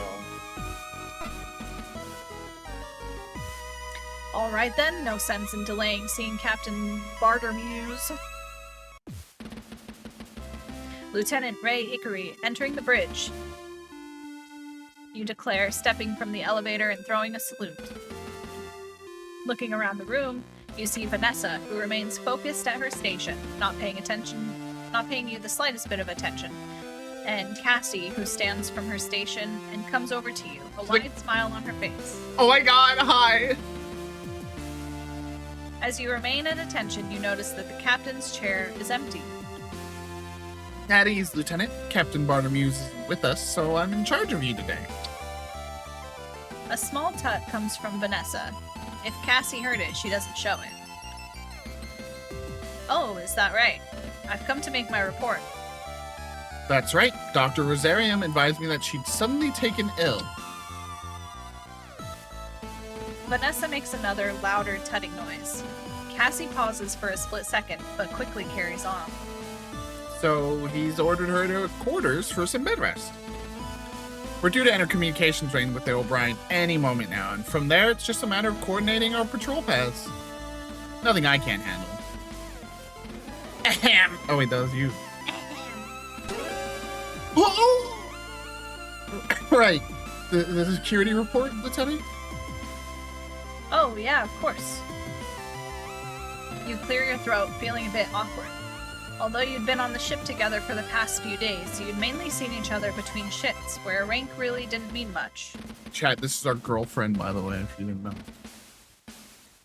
Cassie acting seriously didn't really seem like Cassie at all. Security report for April 23rd, PC 214. No breaches or hazards to report, ma'am. No sign of immediate threats or security risks to the ship herself, and all shipboard operations proceeding as expected with little likelihood of disruption. Nothing? Well, the Chief has run into some feedback issues on the long-range communication system that are impacting the visuals on the long-range targeting system.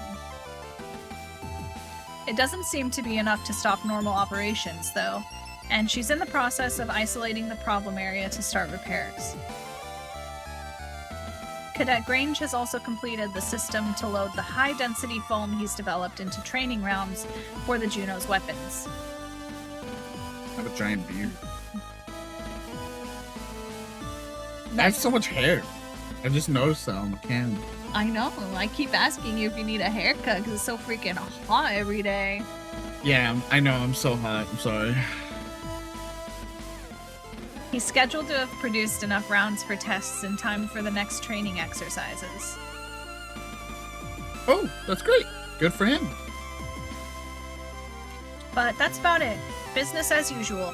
Here's my written report. You reach into your jacket pocket and take a hold of the written copy of your morning report, as well as the completed checklist, which you then pass to Cassie. Once in her hands, she flicks through them casually, giving them a quick once-over. Oh, it's me. Thank you, Lieutenant. I'll get these logged. Feel free to return to your standard duties. Yes, ma'am. As Cassie turns away with the documents in hand, she glances across to a display screen showing the time. Vanessa, have we heard anything from the O'Brien? We're beyond the scheduled meetup window. Are we picking them up on sensors? There's nothing on sensors, Lieutenant Commander. Not that this interference is making things easy. I'll try scanning on different frequency bands in case the O'Brien is having the same issue. Vanessa begins to flip switches and twist dials, filling the quietness of the bridge with a series of noises that range from annoying buzzes to painfully shrill screeches. After a few moments, a communication window on the main screen illuminates and a slightly distorted voice speaks. Do you read? We are at the rendezvous area and have a mission update. Please acknowledge. I repeat, this is Lieutenant Bashir of the JFS O'Brien. JFS Gundog, do you read? We are at the rendezvous area and have a mission update. Please acknowledge. With Lieutenant Bashir from the O'Brien relatively clear on the communication window, Cassandra hastily grabs a microphone. Roger that, JFS O'Brien. This is Lieutenant Commander Quinn from the JFS Gundog. We're picking up your signal and have arrived at the rendezvous area. Please transmit your precise coordinates. Over. We read you. That's a sweet voice you got there, Gundog. Ew. I'm transmitting coordinates to the mission update files now. It's good to finally... Huh? Lieutenant Bashir, do you read? Vanessa, are you still getting a signal from the... The comms are being overloaded. There's a powerful signal coming in on all bands and it's...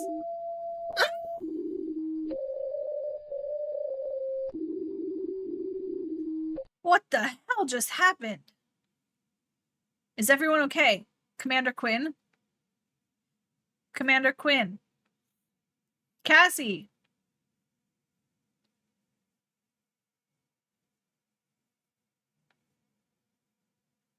Even before your eyes adjust to the minimal lighting of the bridge, you kneel down and reach out into the darkness, trying to find where Cassie is collapsed onto the desk. Uh-oh. You search blindly for a few seconds until your hand meets her shoulder, and you move toward her. Cassie! Hey, Cassie, say something! Cassie! Hang in there, Cassie.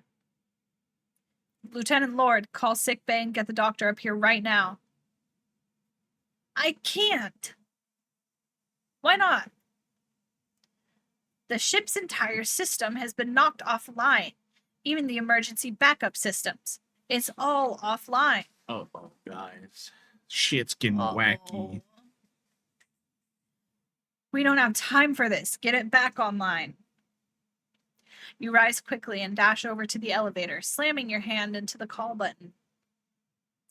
I'm going to take Cassie down to the sick bay. You can... Aside from your voice, the whole room remains totally silent. Most conspicuously absent, though, is the whirring of the elevator that would take you directly to sick bay. You rapidly press the call button in frustration. Damn it! Idiot! What part of offline do you not understand? Quinn's not going anywhere until at least the backup systems are online, but that can't be done from the bridge. What do you mean? How do we get them back online? It's an emergency failsafe. If there's a critical failure with the central computer and it can't function properly, then the entire ship will be shut down. Then it enters a lockdown mode until it can be rebooted. All areas are sealed in case the shutdown is the result of enemy action. The main computer in engineering needs to be physically rebooted to restore any sort of access. Of course, since this is a security system, you should know all of this. You grit your teeth to stop yourself snapping back at Vanessa. In the heat of the moment, all thought of process and procedure had left you completely. All you'd been thinking about was getting Cassie to sick bay. Placing your head in your hand, you pinch the bridge of your nose and try to focus. That's right. But isn't the order to reboot the central computer given from the bridge in that situation? Why did you say we can't? 2 reasons. First of all, this lockdown shouldn't affect backup systems. But for some reason, everything seems like it's offline, which means there's no internal communication system right now. Secondly, even if we did have the internal communication system access to the central computer requires input codes, which are known only by the captain. Or in the event the captain is incapacitated, the second in command. Vanessa turns to look at Cassandra, who shifts slightly. As she continues to talk, you head back to Cassie, kneeling beside her and placing her in the recovery position. Feeling the cold steel of the floor as you turn Cassie over, you take off your uniform jacket and lay it over her. Which currently would be Lieutenant Commander Quinn. Meaning that right now, both the people who know the necessary information to get the ship back up and running are out of action. Uh-oh! What the hell? There's got to be some way around all this. Weren't you listening? This isn't supposed to happen. We should at least have the backup systems in place. Without them, there's nothing we can do except sit around and wait for the air to run out. What about the O'Brien? Can you contact them for support? Everything is offline. What part of this are you not getting? As you kneel over Cassie, your mind races through what Vanessa has just told you. You know that she's right, and that all the ship's emergency action plans revolve around the backup systems being operational. And without them online, there's next to nothing that can be done within the ship. Your mind catches on that point for a moment, and you can't help but wonder whether whoever wrote that plan was optimistic enough that they couldn't see a situation where the backups failed. Or whether they were so pessimistic they felt if those systems were out of commission, there was no real hope for the crew either. Pushing that thought out of your head, you desperately try to figure out a way to get Cassie to the sick bay. There's got to be something you know about the ship that would help. In all your time you've spent working as a security officer, there's got to be something that you've picked up that would... That's it. In the crew quarters, the panels by the bunks can be removed and replaced. People use the space in the structure to hide contraband. What are you talking about? My voice is so tired. This is what book club is, bro. The ship's maintenance crawlways are accessed in the same way. If I'm right, you head back over to the elevators, but this time instead of trying to call them, you begin to run your hands over the seams in the wall panels on either side. Eventually, you notice a gap a few inches in length. I'll read the green from now on. I'm out of water.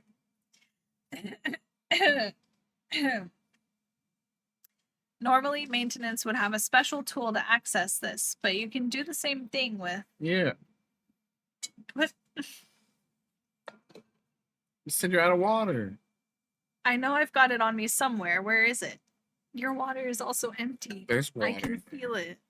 Why are you handing it to me? Taking your ID card out of your pocket, you slide it into the gap in the seam until it meets some resistance.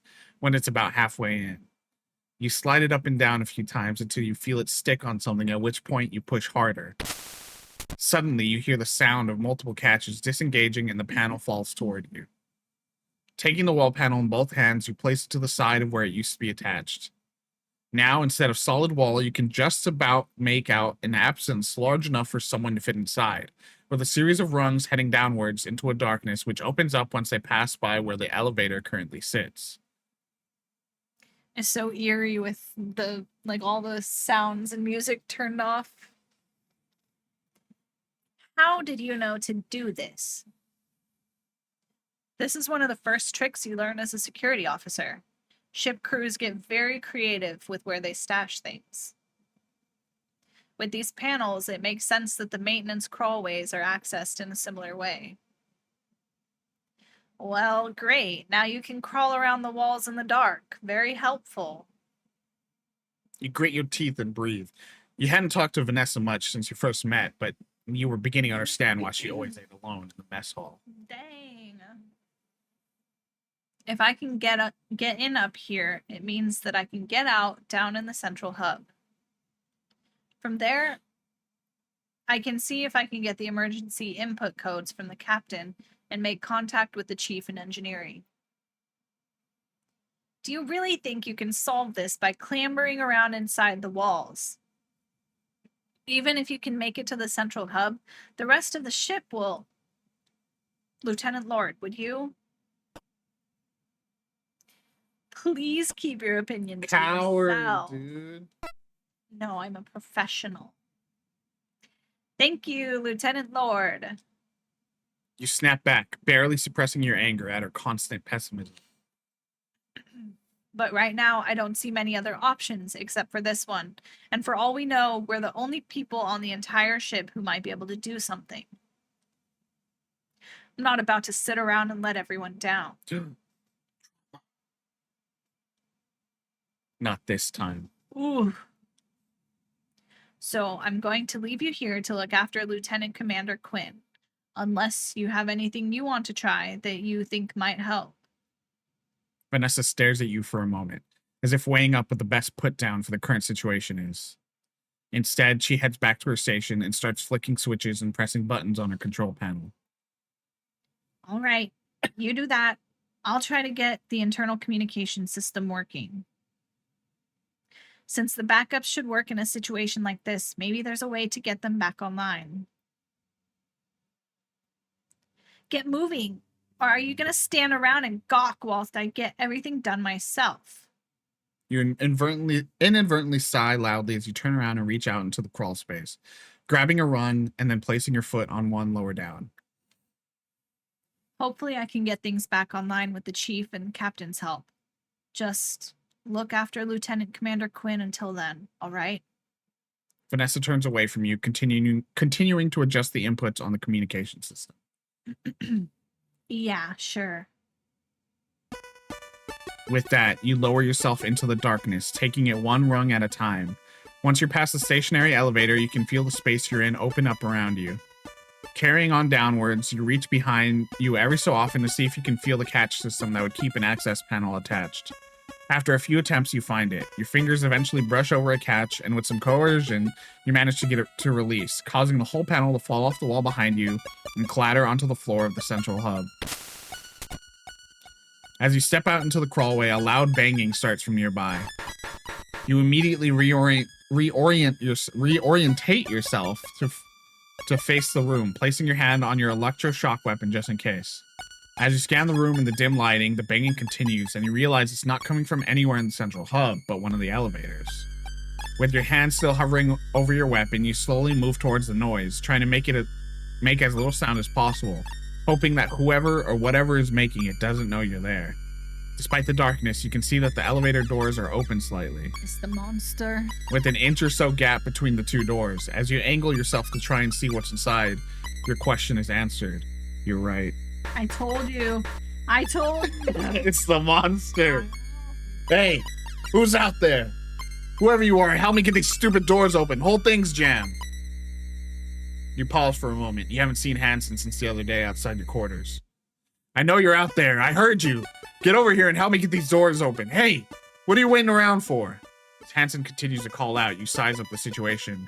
With the darkness of the room, you could easily come and go without him being able to tell that it's you. On top of that, it's unlikely he'd be able to force open the elevator doors on his own.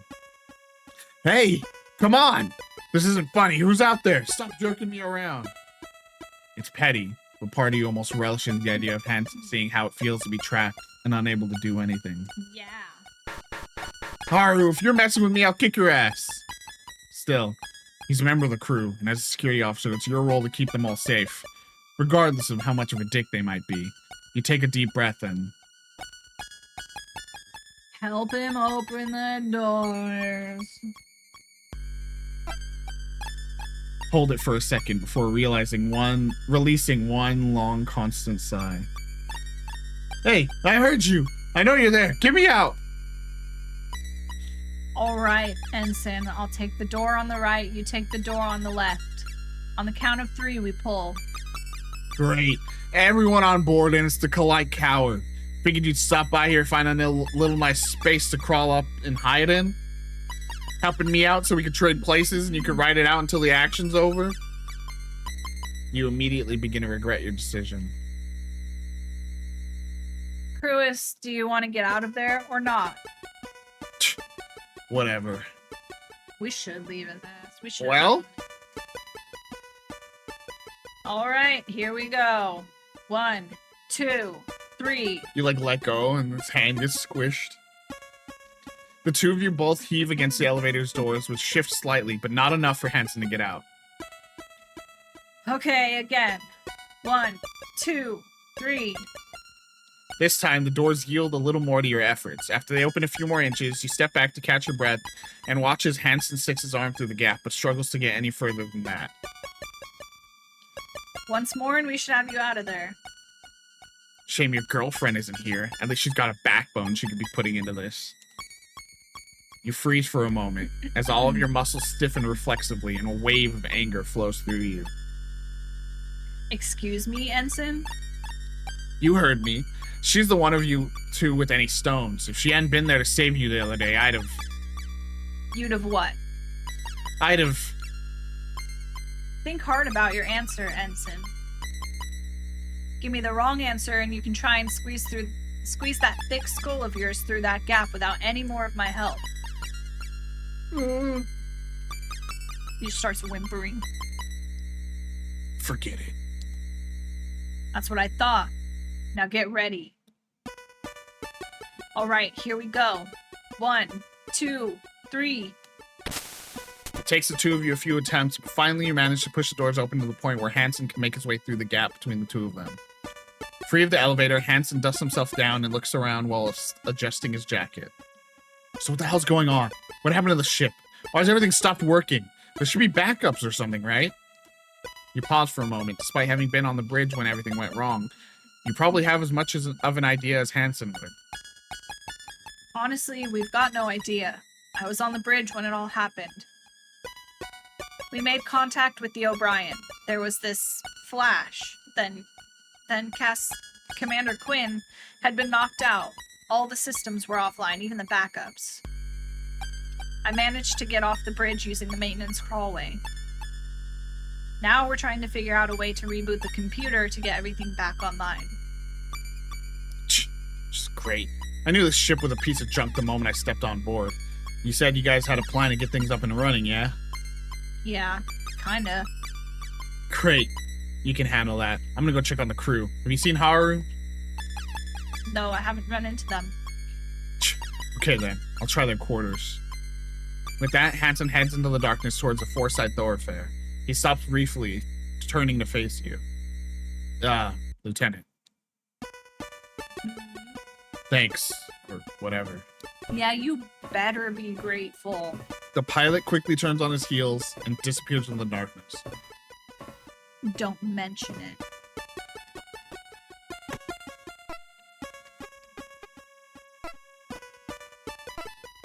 To the captain.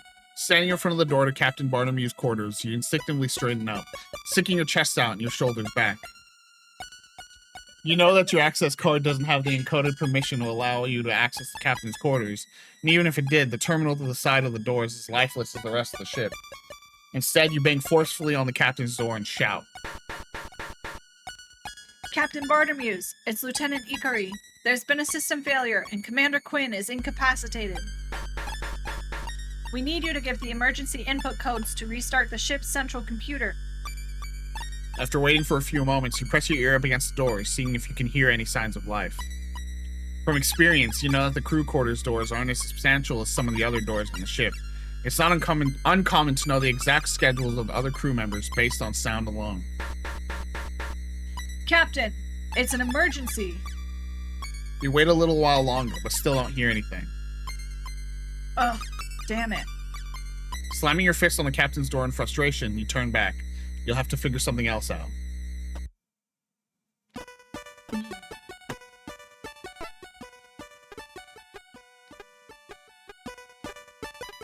Gotta go to engineering, right? Yeah. As you leave the central hub and enter the long corridor that comprises all the aft thoroughfare, the first thing you notice is the sound of your steps on the metal flooring ringing out and echoing down the corridor. Normally, the vibrations from the engines would dull this noise, and it would be barely perceptible over their low and steady rumble. You'd gotten to the point where you didn't even notice the constant noise at this end of the ship, but now that the corridor is silent, its absence hits you. Scary. At the end of the aft thoroughfare, where the corridor would normally transition from corridor into the engineering department, instead you're met with a substantial blast door with the word engineering stenciled onto it. You run your hand over the surface before rapping on it with your knuckles. Rather than the low ring, which would indicate it being relatively thin, this door returns a higher pitch noise, indicating that it's significantly thicker than normal. Unlike the rest of the doors on this ship, which are designed as entrances and exits, you can tell that this one exists more to block one section off from the other. You instantly dismiss any thoughts of forcing it open. It's likely that even the contents of the armory couldn't shift it. After a minute or two of fruitlessly inspecting it, you shrug to yourself. The only thing you can do right now is hope the chief is nearby. Hey, Chief! You pound on the door with your fist, hoping that the sound makes its way through. Chief, can you hear me? You continue to pound on the door and yell, stopping ever so often to hear if there's any kind of response. Chief, I'm out here! Chief, hey! After a few minutes worth of attempting to make contact, you stop and flex the fingers on your right hand, cracking your knuckles to try and dismiss the discomfort. Given the size of the engineering department, you begin to think about how close the chief would need to be to even hear you and the odds of that happening. Before you can resume your attempts, though, you hear a dull, repetitive thudding coming from the other side. Oh! Shit! Woo! Sick beats, Chief. Chief, can you hear me? I'm out here. You call, pressing your ear up to the blast door to see if you can hear an answer. Instead, you just hear the same dull, repetitive thudding. At first, it seems random and erratic. But the longer you listen, you begin to realize there's a pattern.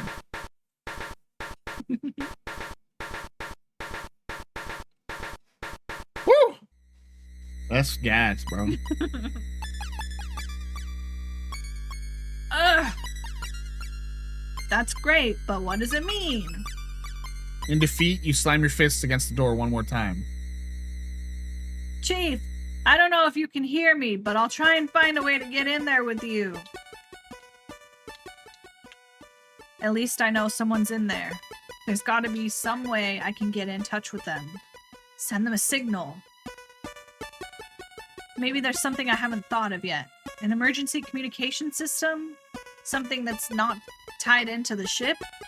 Ugh, think. I don't know, maybe like Morse code? Or what else? Can you think of a communication method that's not tied to the ship?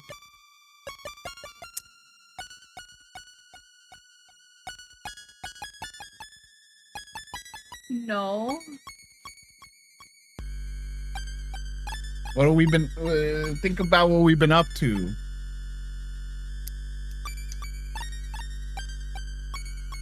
Security checks. Okay, what did we do during that? Are you talking about the radios? Those Like- aren't connected to the ship. They're separate. They're connected to the suits. Sure, but they don't have one of the suits, do they? It's worth looking, right? Sure. You know already, so sure, let's go there. As you enter, the airlock hatch door looms large in the darkness. A shiver runs through you and you rub your forearms. It wasn't something you noticed until now, but as you feel the goosebumps that cover your skin, you realize that the ship's temperature has now dropped noticeably.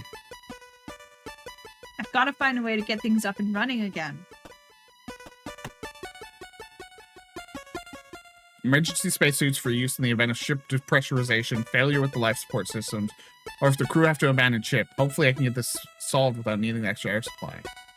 Wait, I've just changed the batteries on these to make sure the radios would work in an emergency. I wonder if any of the other radios on board will pick up the signal.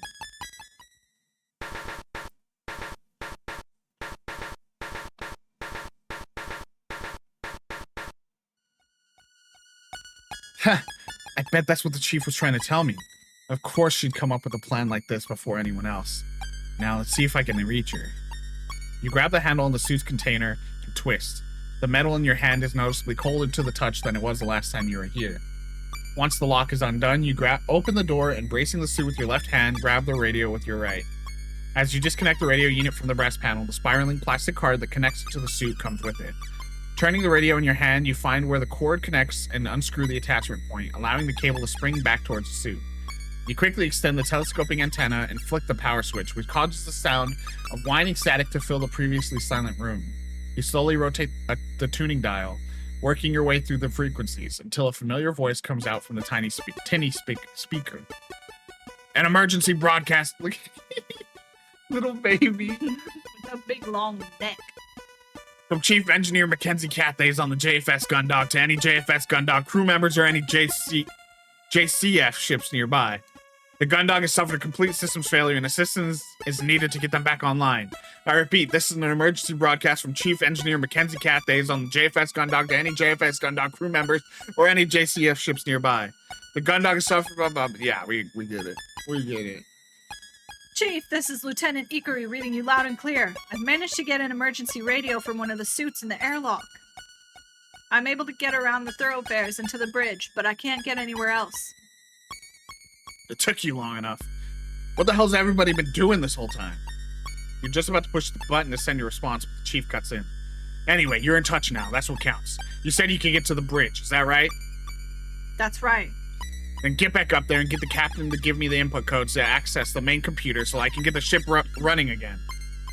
Slight complication, Chief. The captain's taken sick. She's not on the bridge. She'll be like, okay, give me the Quinn. Classic barter muse. Then get back up there and get Lieutenant Commander Quinn to give me the input codes. She's out of commission too. She collapsed at the same time the ship's power went out. You release your thumb, allowing the chief to broadcast. Where you expected a swiftly delivered alternative, all you get is radio static. Chief.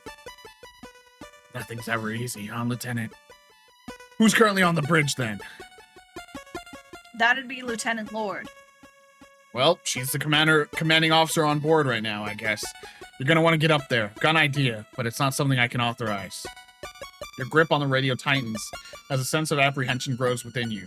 You don't know what the chief has in mind, but if it requires the authority of the ship's senior officer, you know that it's gonna be something dangerous. Uh-oh. Realizing you've been holding your breath since the chief's last message, you breathe out and press the button on the radio side to send your message.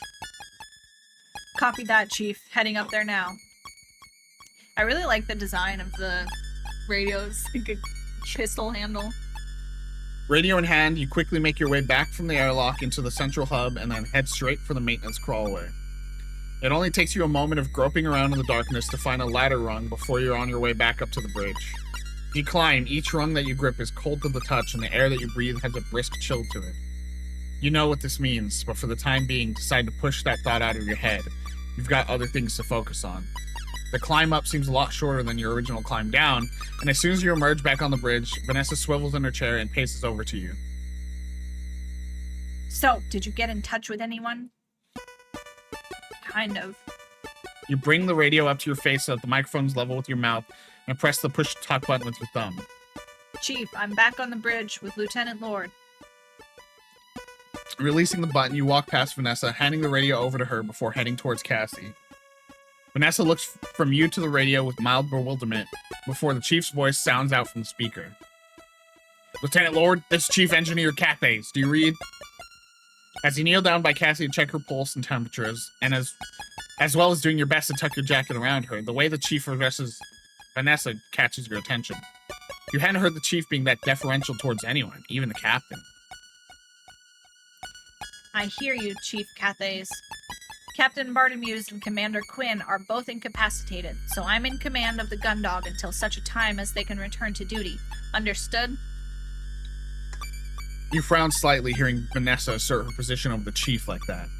Although she is the ranking officer in the situation, you've not heard anyone on board pull rank in that way, especially on the chief, who you were under the impression enjoyed the respect of everyone on board, including Hansen and Haru. Yes, ma'am. Good. Now, have you got a plan, Chief Cathays? Or has Lieutenant Iggory brought me this radio so we can have a chat about how nothing's working on your end either?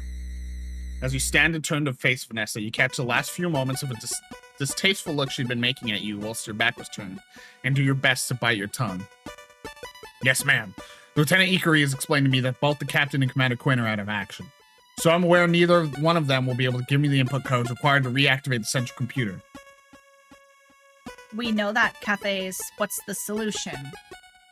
The only hope we got right now is that the captain has copies of the documents that contain the access codes in her quarters. If someone can get in there and they can get the codes and tell them to me, letting me reactivate the ship systems. If we'd been able to get into the captain's quarters, we'd have done that already. The whole ship's in lockdown, and there's no way to get in there. You notice the slightest pause before the chief responds. You could be projecting, but you get the impression that she's just as fed up as you are. Not quite, ma'am. Although all the terminals and most of the hardware on the ship is dependent on the central computer, we've got a tool that we use when something needs to be disconnected from the system. We use it for maintenance or debugging, the PST, or Portable Sub-Terminal. It's effectively a standalone power pack with a microcomputer built in that provides enough power to activate the hardware attached to a terminal. It'll let us get into the captain's quarters, and then from there we can get the codes to start the computer back up. So where is this PST? It's in the hangar. We can't get in the hangar either.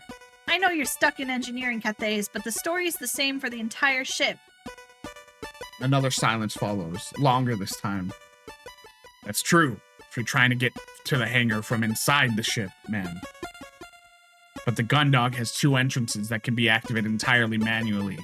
The main onboarding airlock and the hangar crew airlock.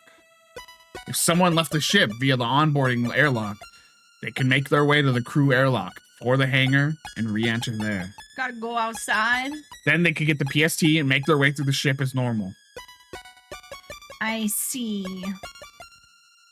I'm channeling Peridot for her. Nice. Correct me if I'm wrong, Chief Engineer Cathays, but aren't yourself and Cadet Grange, the only crew on board qualified for extravehicular activity in space. And you're currently stuck in engineering whilst we can't get in contact with Cadet Grange to just bring us the PST. Yes, ma'am. You begin to feel a knot in your gut and internally curse at Dalton for not having picked up enough of the Chief's know-how to have found an emergency radio of his own. And policy dictates that all Ava needs to be commanded by an operations officer. Evangelion, dude. The knot in your stomach tightens as you take a deep breath in. Vanessa's eyes are now locked on you. Gulp. Yes, ma'am. The slightest hint of a smile forms on Vanessa's face. Well, Lieutenant, it looks like you're going for a walk. You'd seen this coming as soon as the chief had begun outlining the plan, but you'd been hoping that there'd been some extra part that hadn't been revealed yet, something that would allow you to stay on board. Faced with Vanessa's directness, the knot in your stomach tightens further. A sense of nausea rises from your gut. Fine. Some people took well to spacewalks. Some even enjoyed them so much they take on careers in colony construction and repair where they'd spend more time in the vacuum of space than they did inside the colony or on ships. You were not one of those people. You'd only ever left the confines of a ship or colony a few times in your life, and almost all of those had been evacuation drills that you'd been through in school or during citizenry courses. On every occasion that you could remember, you'd reacted badly, but managed to keep it to yourself. Something about being out in the void, an attachment clip or handrail away from drifting off into the endless nothingness of space, had always filled you with dread. The knowledge that you were a slip away from disappearing forever, irretrievable and helpless. That is a nightmare. But despite all that, you knew full well from Vanessa's discussion with the chief that there was not going to be any way around doing this, and right now you were the ship's, Cassie's, only hope. Do it for her. As much as you hated the thought of it, you pushed back against the fear that had been rising up inside you. Taking a deep breath, you resigned yourself to what you had to do. Fine. I'll do it. The chief can walk me through everything that I need to know on my way over to the airlock. The dashing security officer diving headfirst into danger. Aren't they great, Lieutenant Commander Quinn? So selfless. Vanessa rolls her eyes, covering her mouth with the back of her hand and putting on a mocking tone. Oh, my hero. So brave, going into space to save us. Only you can. You snatch the radio off Vanessa and turn your back on her, heading towards the maintenance crawlway. Shut up. At this point, you've had just about all you can take of her, so the sooner the situation is resolved, you decide, the sooner you can go back to avoiding her. Oh, quit making a big deal of this with all your huffing and puffing, Lieutenant Peakery. From what I've heard, hanging out in space is something of a pastime of yours. Oh. Trauma.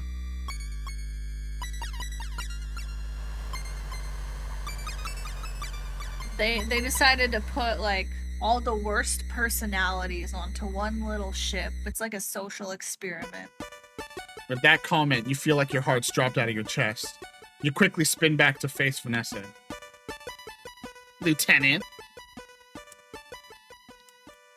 Reining in the flash of anger you just felt, you silently shake your head as you turn back around and grab hold of the first rung of the crawlway's ladder. Chief, I'm on my way to the airlock now. Why'd you say it like that? Walk me through what I need to know. Wait! With one hand still on the ladder's rung, you pause and turn around.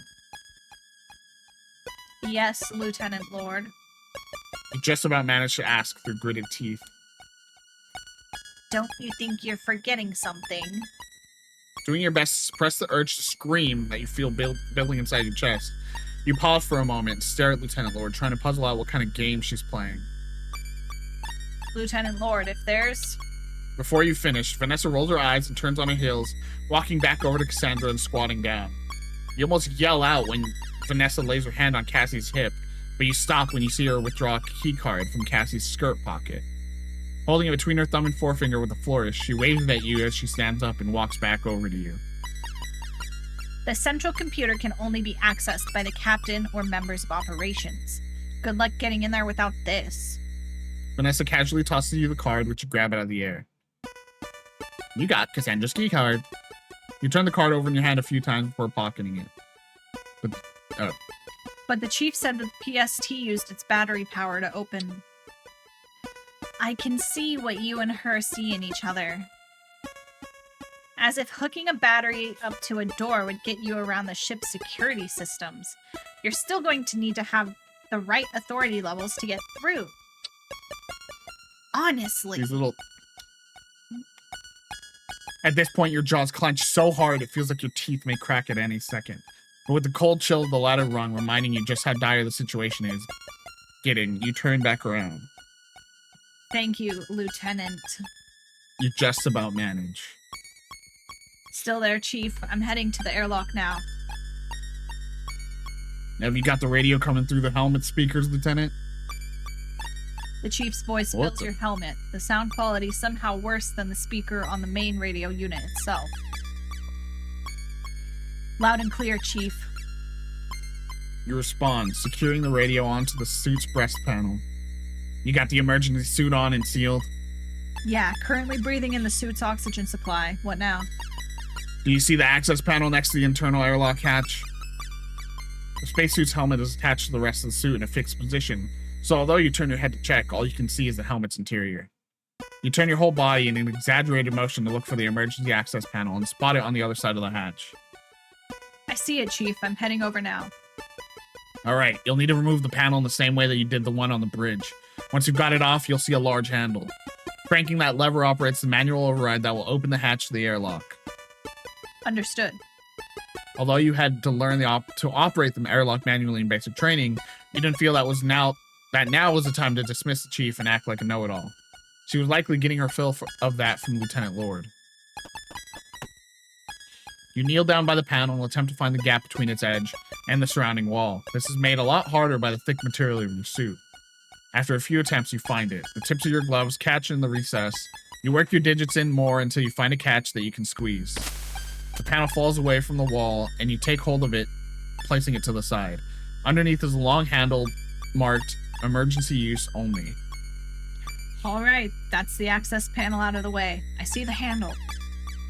Good. Now you're going to want to turn it counterclockwise and keep going until the hatch is open. Understood. Placing your left hand at the bottom of the handle and your right hand at the top, you apply as much force as you can to push it clockwise. Your initial heave barely moves it despite your effort. Come on. You grip the handle again and place your entire body weight behind your effort to shift it. This time it moves more noticeably, but when you look at the airlock hatch, it doesn't appear to have opened at all. With another grunt, you push the lever the full 90 degrees, allowing it to return to its neutral position. Although it still resists you, you're able to feel the ratchet mechanism beginning to move. Nothing's You push the handle 90 degrees again before letting it reset. ever You adjust your grip and push back the handle again. easy. You complain through gritted teeth as you feel the mechanism slowly but surely moving a little bit each time. As you carry on this process of straining against the mechanism, you complete crank after crank. You can hear the mechanism of the airlock groan and strain with each turn. Eventually, something gives and the mechanisms in the airlock uncouple, releasing their locks, and the whole thing slides open. Whoosh. Whee! You can feel the sweat on your brow and curse that you put the suit on beforehand, preventing you from wiping it off. Okay, Chief, I'm heading into the airlock chamber. What's next? You'll see a similar panel on the opposite end of the hatch inside the chamber. Same deal, but in reverse. Makes sense. Okay. Once inside the airlock chamber, you spot an identical access panel and quickly get to work. Unfortunately, it's just as hard to close the hatch as it was to open it. Interior hatch is closed. Now what? Try to keep your breathing under control as the inside of your helmet begins to heat up, reminding you of another reason you've never been fond of them. What you're going to need to do next will be to vent the air in the chamber and then open the exterior hatch. To start with, the chief walks you step by step through the processes required. Although you remember most of this from training, you're thankful for the help as a few parts slip your mind. You carry on following the chief's orders until with one final monumental heave, you get the external hatch open. You step away from the lever and head over to the opening. Seeing the stars in front of you rather than through a terminal or view screen fills you with the familiar dread you felt on the bridge. All right, Chief. I'm heading out. Pressing firmly on a switch on the suit's breast panel, you hear a momentary high-pitched whine as the soles of the boots are drawn towards the airlock floor. With the electromagnets now active, each step is an effort, but at least you know you won't go hurtling into space. You place one foot right on the edge of the airlock hatch and stare out into the emptiness. You see nothing but stars, with light years of gulf between them and you. With your next step, you head out into the nothingness, pivoting on the axis of your foot at the edge of the airlock. The step that you took into space brings your foot back down onto the gun dog's exterior hull. Even though the ship had fallen silent since the power had been knocked on flying, that hadn't been true silence. There'd been the echo of your footsteps, the almost inaudible sounds of things other crew members doing in the far-off reaches of the ship. Out here, all you could hear was your own breathing, the whine of the magnets. You take a moment to reorient yourself and turn 90 degrees to your right, angling yourself toward the front of the ship. With a little difficulty, you bring one foot up and away from the hole and place it down in front of you. Slowly but steadily, you make your way towards the hangar airlock. Still with us, Lieutenant Ikari. Haven't gone hurtling off into space or anything? You roll your eyes as you plod forwards. Still here, Lieutenant Lord. Good, good. What's your ETA on the hangar airlock? You quickly do some rough maths around what you know about the Gundog's dimensions. Airlock's around the midpoint of the ship, 250 meters long. About 5 minutes, Lieutenant. This isn't a Sunday afternoon stroll at the replica gardens, Ikari. Pick up the pace. Wow. You allow yourself the opportunity to curse openly at Vanessa before hitting the push-to-talk button again. Yes, ma'am. You carry on the laborious march to the hangar's crew airlock, slowly heaving one foot at a time away from the ship's hull before placing it back down in front of you. There are a few awkward areas where the ship's hull rises or falls, and you have to navigate your way across them. And the loss of a constant bearing begins to disorientate you, but you march onward, ensuring that you're heading consistently in a straight line regardless of orientation.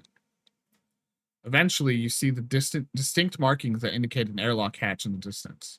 Although it's marked in the same way as the one you'd emerged from, this one is much smaller, scarcely bigger than the typical doorway inside of the Gundog. You enjoy a momentary celebration, then pick up the pace.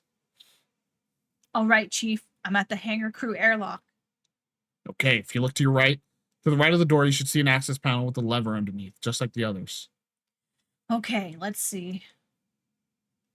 Due to your orientation from standing on the ship's hull, the airlock entryway is laid out at your feet. You shift yourself to be able to look to the right and see the panel, which you head over to and squat down in front of, running your fingers around its edges to find the now familiar recess. With a practice movement, you undo the clip. Unlike the panels inside the ship that freely came away with this one, inside the ship that freely come away, this one swings on a hinge, revealing the lever underneath. Hopefully, this should be easier on a smaller. Hopefully, this should be easier on a smaller hatch. You mutter to yourself, reaching for the lever.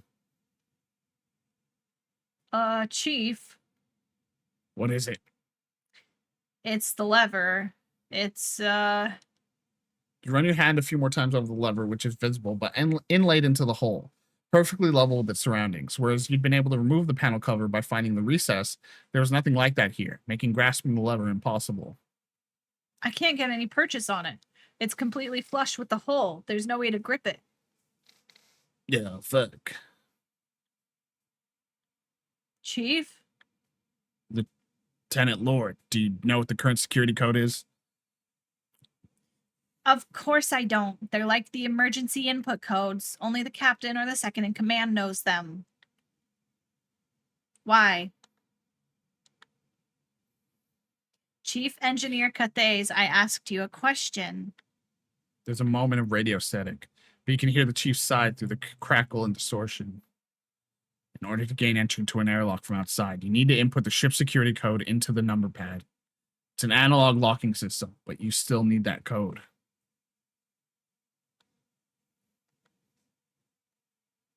God damn it! God damn it! God damn it! God damn it! God damn you miserable excuse for a captain! God damn you, Quinn, you absolute airheaded bit! Hey, watch yourself, Lord. Oh, shut up, Beakery. Because of your stupid bimbo girlfriend deciding that now's a great time to take a nap, I'm stuck on a dead ship running out of air, trying to herd you knuckleheads around on stupid, pointless errands. Stow it. Ooh. I'm not a big fan of this either, but right now we're the best hope this ship's got. So if you could put a lid on the gigantic bitch act for 5 minutes and help us figure out how to solve this, we can...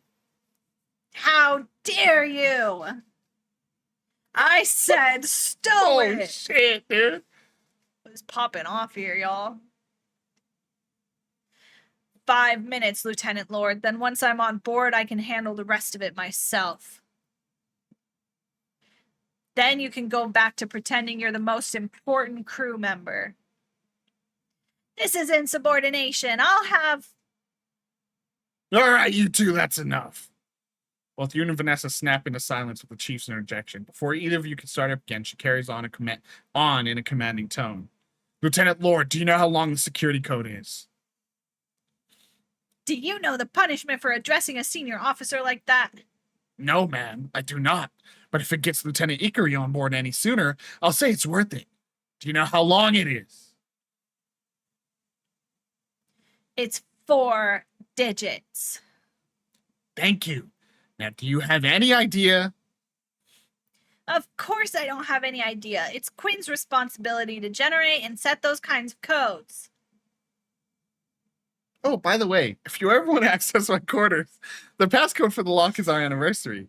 Blink, blink, blink, blink. Blink, blink, blink, blink. It's pretty much the same passcode I use for everything. Just in case you really weren't getting the hint here, guys. I've been waiting. I've just been waiting for my opportunity to put in that blank, blank, blank, blank. I think I might know it. What? I said I think I might know it. It's... you rack your brain trying to remember the date where you and Cassie first visited the Europa amusement park. It was 0, 2, 1, 1. Beep. You quickly punch in the 4-digit security code and then hit the enter key. As soon as you do, the lever rises out of its recess. Ha! Yes! You got it, Lieutenant. Oh, you got it, Lieutenant? Yeah, it was 0211, in case that helps. And how did you know what the security code was? That is sensitive information. You don't want to tell Vanessa the reason you're able to guess the code, that it was yours and Cassie's anniversary. So instead you scramble for a lie.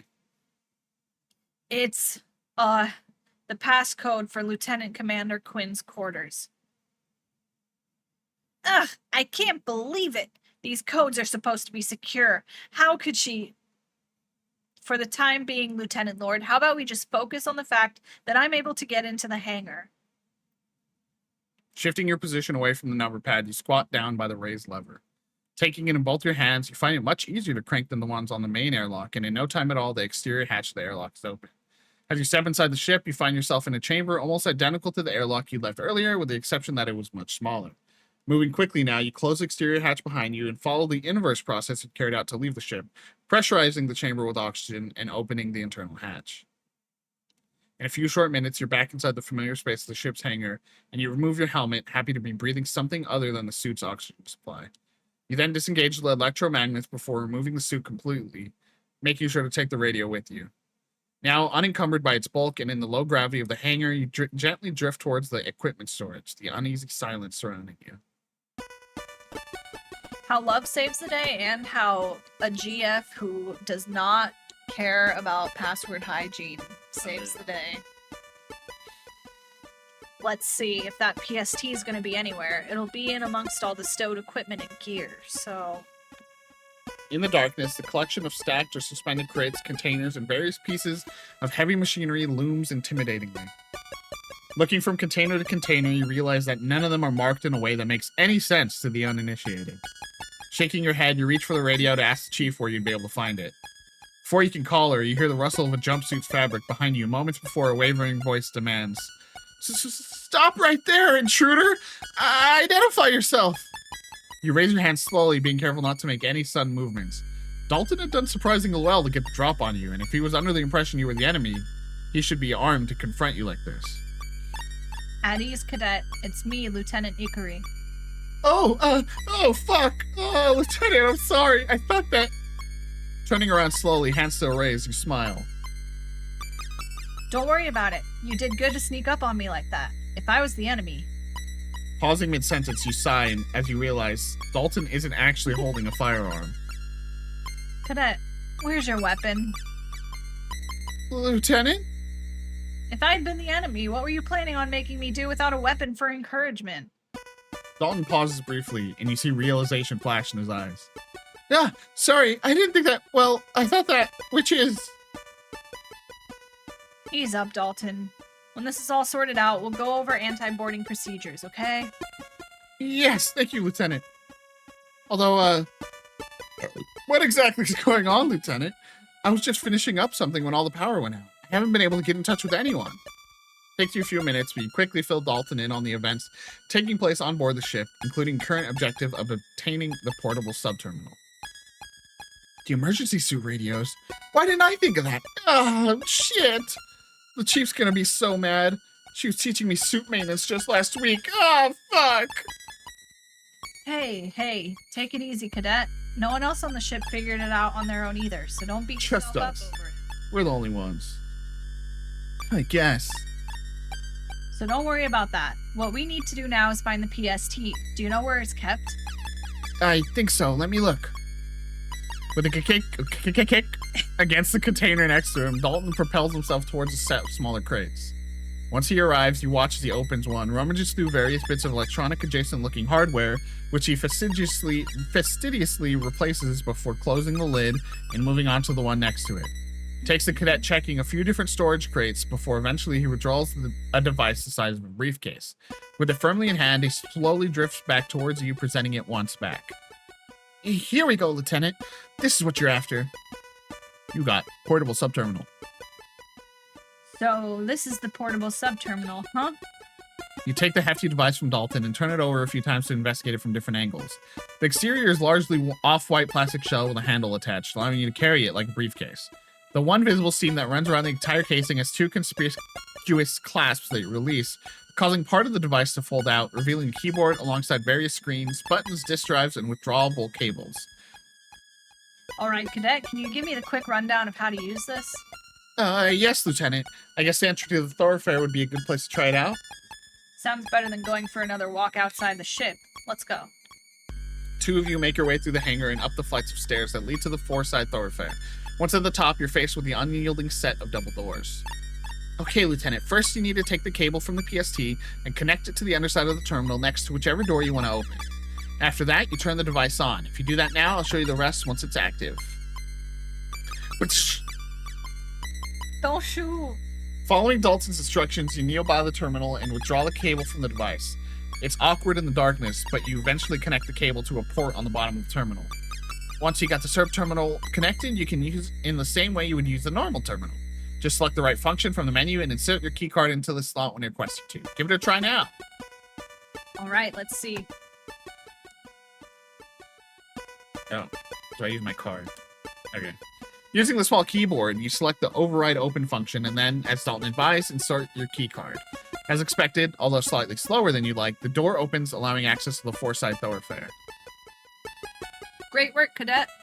All I need to do now is get this to the captain's quarters, then to engineering, and we'll have the gun dog back up and running in no time. You okay there, Cadet? Yeah, I just forgot that you had to go get the code from the captain's quarters. Isn't that against the rules or insubordination or something? I thought that it was forbidden to go into the captain's quarters unless explicitly instructed for duty.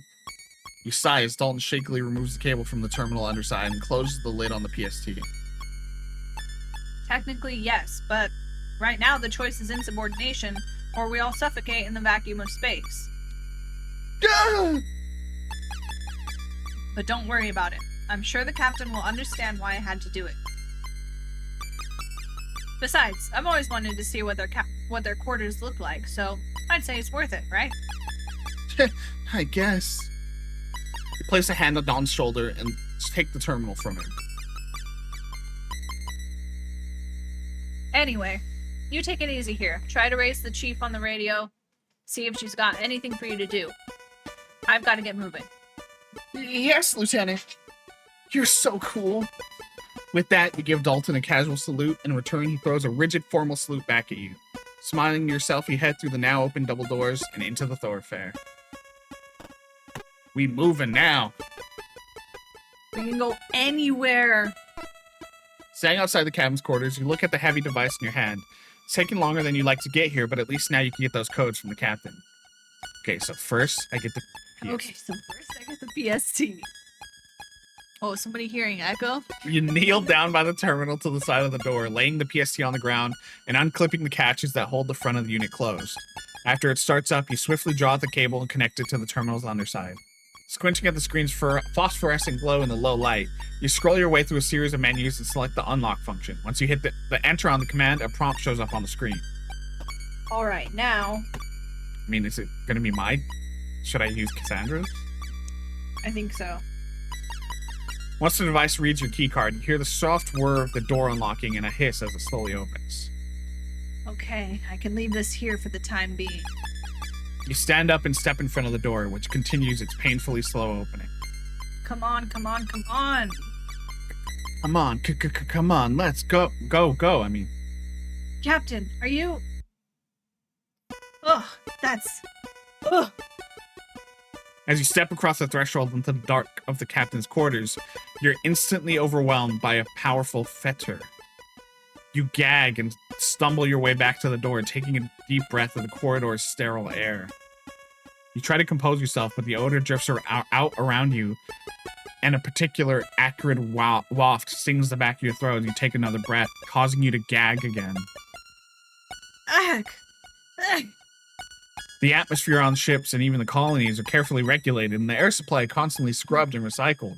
Because of this, strong smells are something that are almost never encountered and quickly resolved. So she could be farting. She dead in there? She shitting on the floor? You realize that with the ship's life support out of action, this hasn't been happening, and whatever's causing the stench in the captain's quarters has been left to putrefy the air into this awful miasma. That feels soft. After a few more retches, you steel yourself to re-enter the room. Well, just out there going... Before heading in, you bring your arm up in front of your mouth and nose to do your best to bear the stink. Ray will never enter someone else's quarters again. After first Kathy's Tripping. and then now this one. They're Although- like, I'm staying home. Although you're doing your best to breathe as lightly as possible, the odor still assaults you, almost too much to bear. Captain, are you... Are you in here, Captain? With no answer, you carry on deeper into the quarters. As you grow accustomed to the smell, you begin to pick up the unique odors that it's comprised of. The first scent that you identify brings back new memories of your early flight training, the acidic tang of vomit. Gross. The second takes you a little while longer, sour and chemical. You wonder for a moment if it's one of those substances they use to strip paintwork from ships or armored frames, and then you spy an empty bottle on the desk and realize what it is. Stale whiskey. Sick, huh? Sick, huh? With the cause of the captain's absence now obvious, you look around the room. To the left is another closed door. To the right, you see an open doorway and what looks like the end of the bed. Say captain. I skipped it on accident. So you gotta say captain. Captain. You call out again as you head towards it. Although your reason for being here is entirely justifiable, you still feel a bit hesitant about barging in. Captain. Nothing. All right, Captain, I'm coming in. We need those. Having stepped through the doorway, you find yourself in a room that's much closer to a normal bedroom than the crew quarters. Rather than access panels flush with the walls for storage, the room has actual furniture. A chest of drawers sits below a large mirror, and a bedside table is right next to an unmade queen-sized bed.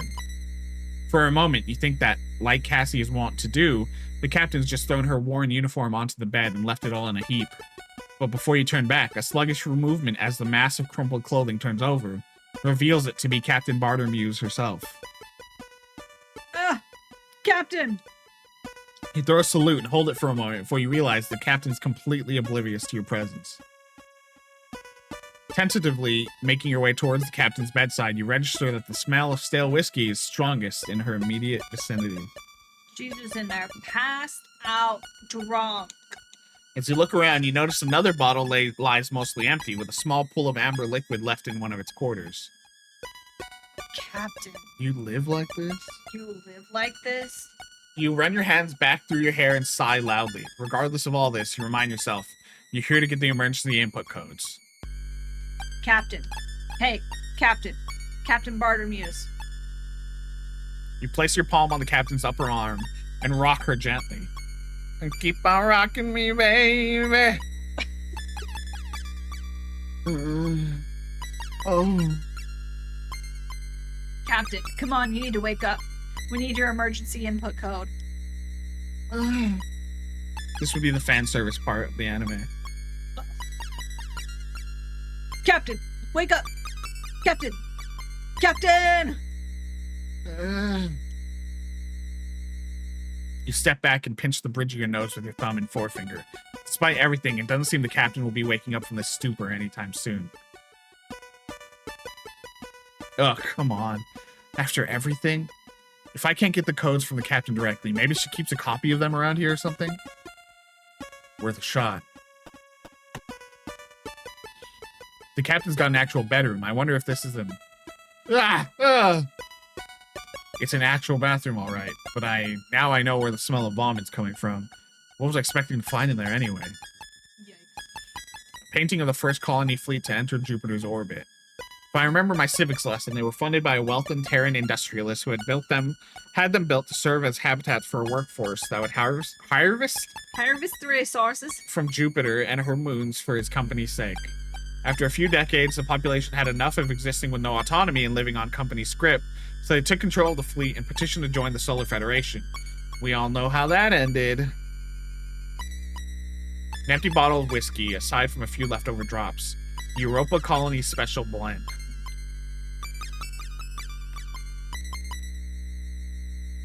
Pretty nice desk. It must be where the captain does all of her work when she's not on the bridge. If that's the case, then, as I thought, it's got a few drawers at the back next to where she'd sit. If the codes are anywhere, they'd be in there. Captain's bedroom. It's actually pretty nice. It's the first time I've seen a captain's quarters, so I didn't know they were this different. Privilege of rank, I guess. Is that it? Yeah. Even if I needed to, I'd rather not. I thought there might be a safe behind it or something like in the movies. But it looks like this whole thing's a reproduction that's been applied directly to the wall panel. Even this frame's bolted on. Captain's bedroom's actually pretty nice. I know I've seen Cassie hand the captain printed reports and status updates. Maybe she's still got a copy of those codes in here. Try to open the top drawer, but the small amount of initial give stops almost immediately as you hear a clunk. You try to hear a few more times and then spot a keyhole to the left of the drawer.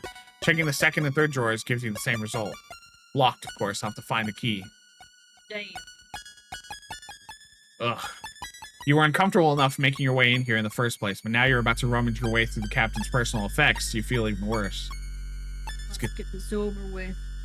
Doing a quick scan of the room in the hopes that the captain may have left the key on top of the chest of drawers or her bedside table proves fruitless, so you tentatively step back inside, nervously looking back to the captain's comatose form every few moments. Sorry about this, Captain. Standing by the chest of drawers, you lay your hand on its top and strum your fingers before nervously pulling the top one open. Seeing only folded clothing inside, you close it quickly, going on to repeat this process for the next two drawers, finding nothing. Stepping back, you take another look around. The only immediately obvious place left to check is the drawer in the bedside table, right next to the captain. Moving over to where you squat down beside the unit, acutely aware of the captain sleeping right next to you.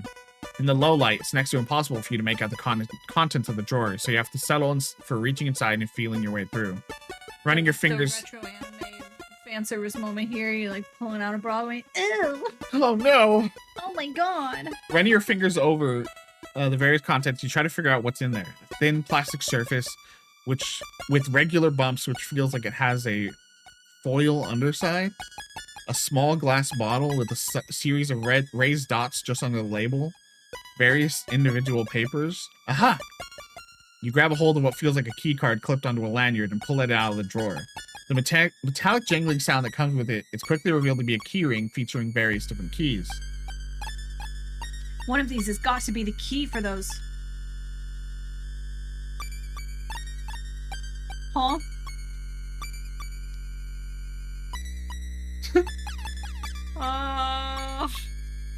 Hi, Captain.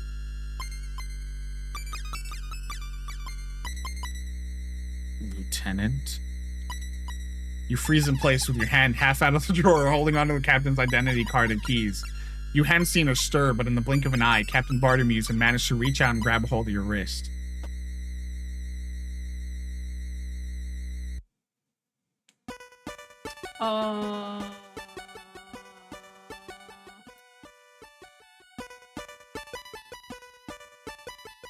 Explain yourself? The captain's grip on your wrist isn't particularly strong, but the shock has rendered you perfectly still. You slowly turn your head to face her and see her lazily gazing at you through the darkness. Lieutenant? You hold on to your breath for a moment, then exhale slowly, calming yourself. What are you... Composing yourself, you speak calmly and quietly. I'm sorry, Captain. It's an emergency, and I've come to get your input codes. Emergency? All the ship's systems have gone offline. Commander Quinn has collapsed. I've been working with Chief Cathays and Lieutenant Lord to get your codes so that we can get the ship back online. The captain blinks groggily a few times and releases your wrist, drawing her hand back to rub her eyes. As she does, you slowly take the keys from the bedside drawer and stand. That's why I'm here. I thought the codes might be in your desk drawer, but I needed the key. Although you're doing your best to maintain your tone and demeanor, on the inside, your heart is racing as you consider the possibility of being given a court-martial here and now, and also seeing the captain in bed. Sounds important. Well, yes, ma'am. I'd say we all consider it pretty crucial right now. The captain continues to gaze at you as you stand to attention in the darkness. She's like, I'm just drunk as fuck, huh? I don't know what's happening. After a moment in which you think she may have fallen back to sleep, she rolls onto her back and brings her hand to her forehead. The printout with the latest access codes. It's in the second drawer. You breathe a sigh of relief as the captain rolls the face away from you. Just don't read the report. Ma'am, I'm gonna read that report. You wait for a few moments, but eventually a gentle snore emerges from the crumpled heap that is Captain Bartomuse, and you relax. Second drawer. Thanks, Captain. You got the captain's key ring. Jingle, jingle. Alright, let's see. Which one? Spend a few moments working your way through the selection of the keys that hang from the ring on the end of the captain's lanyard. You're able to discount a few based on the unusual shapes, but finding the right one is still a tricky task in the dark. Eventually, you find one that slides easily into the lock and turns the mechanism, which lets out a surprisingly hefty clunk. The captain said the codes were in the second drawer, so... You open that drawer first and purposely leaf through the collections of papers, reports, and files that it contains. Crew manifests, security updates. Aha! You see the telltale tractor feed edges of the printer paper that you've seen Cassie produce updates and reports for the captain on, sticking out from underneath a manila folder. As you lift the paper out of the drawer, the folder on top begins to spill its contents. You quickly grab it to stop everything from falling out, and as you do, you can't help but read its title. What does it say? JCF Naval Investigatory Commission Findings, Incident 00784, 21-9-209, Subject, Rear Admiral M. Bartomuse.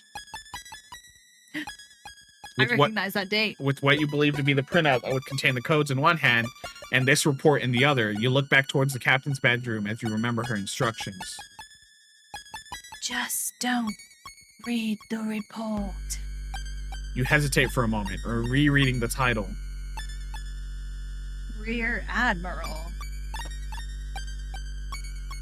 I mean, I'm gonna read the report. You want to read the report? If there's one thing about me is I'm gonna read the report. It's the one chance you have, right? And who knows what's gonna happen this day. And I recognize that date. What's that chat. date? Do you recognize that date, September 21st, year 209? What's that date? Play the tapes. You stare at the cover of the report for a few moments before looking back to the printout, then to the captain's bedroom. Placing the printout back in the drawer, you open the folder and begin to leaf your way through its contents. You skim the first few pages, which outline the investigation's intention, to assess the actions taken by Rear Admiral M. Bartermuse in the battle in lunar orbit. Following on from that are a series of diagrams and charts that you recognize to be ship movements, sorted by time, followed by annotated or captioned stills taken from ship or armored frame-based recording devices. As you work your way through them, you see what they're being used to illustrate. A squadron of JCF ships pulls away from the main fleet and is eventually intercepted and then decimated by the enemy. The final photographs show the few remaining ships returning to the fleet in a state of disarray, with all of them suffering extensive damage. As you move past the pictures and diagrams, you flick through pages that outline a breakdown of the losses, ships, armored frames, pages and pages of crew member names. Eventually, you get to the last few pages of the report, where you skim through the conclusion. This inquiry finds that by leaving the defensive position for an unsanctioned offensive, thereby opening a point of access through the E-field, Rear Admiral Maris Bartermuse significant loss to armored frame groups. Wait, E-field. Gulp. This is Calyx 6. They've cut off the flight path. There's more. There's a whole squadron of carriers coming in from E-field. Calyx 1. They're gonna cut you off from the fleet. They...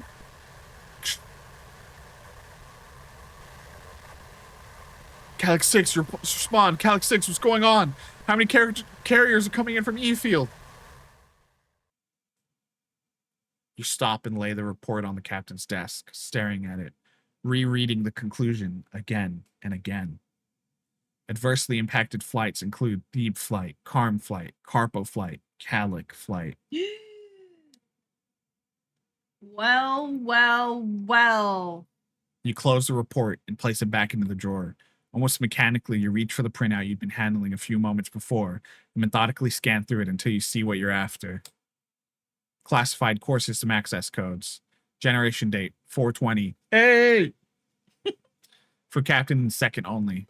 You slowly rip the relevant page from the rest of the document, add its perforated edges, and then fold it up and slide it into your pocket. After this, you methodically place the rest of the paper back into the drawer, which you slide closed. You got the access codes. With the codes in your possession, and you calmly make your way back towards the corridor outside the captain's quarters where you've left the PST. As you approach the doorway, you absentmindedly take hold of the radio and push down the transmission button.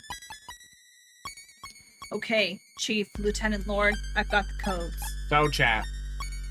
Bartermuse was the Rear Admiral, was one of the top dogs.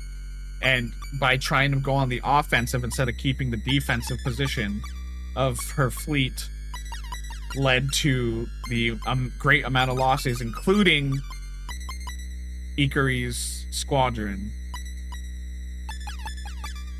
And several others. Yeah. Like 4 others. It was even bigger than just that team. You release the push to talk button and wait. You give it a moment, but instead of more instructions from the chief or some kind of backhanded congratulation from Lieutenant Lord, all you hear is a powerful hiss of static. Chief? Try again. Lieutenant Lord. Still nothing. Anyone, come on. You give the radio a shake and spend a few moments adjusting the frequency dials, but you still don't hear anything from anyone. Just the hiss of static. For a moment, you feel like throwing the radio down the corridor, but instead you slump against the nearest wall and hold your head in one hand. Slouching against the wall in the low light for a moment longer, you sigh loudly before turning and kneeling down by the PST, which you begin to pack up. You've got the codes. You just can't get them to the chief over the radio. The next best thing you decide is to get them to her in person. You clip the latches on the PST closed and pick it up as you stand, turning to make your way through the darkness toward the Forsyth thoroughfare. There we go, bro.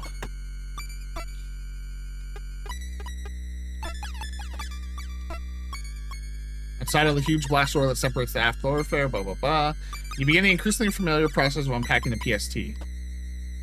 Alright, I set up the PST. First, withdrawing the cable, plug it in. Okay, and then... We can use ours for that.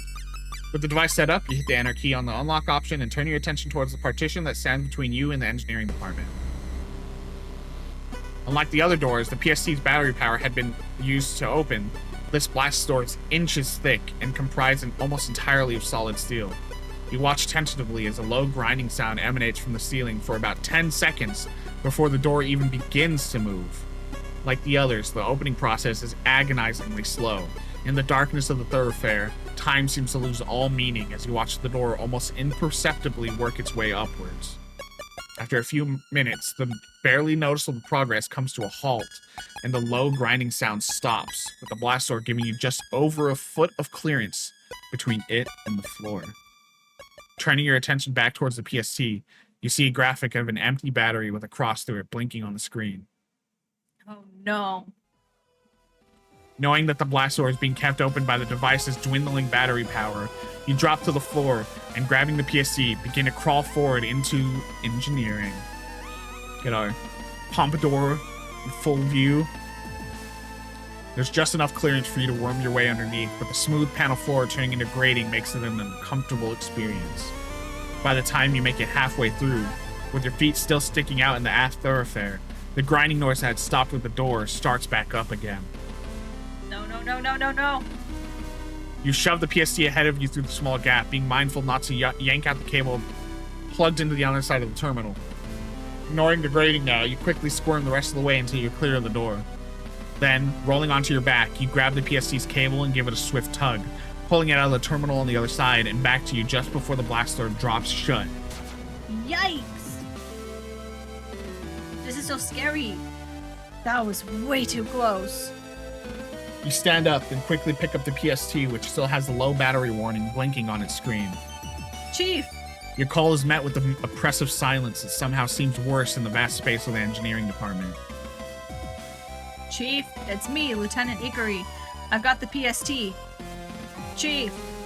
Making your way past various systems, terminals, stations, and machinery, you continue to call it to the chief. There's no response. Where the hell could she be? As you continue your way deeper into engineering, you grab the radio. Chief! Just like the last time you tried, no one answers, and all you hear is static. Chief! You dart down different catwalks trying to find the chief, your mind racing as to where she could be. Chief!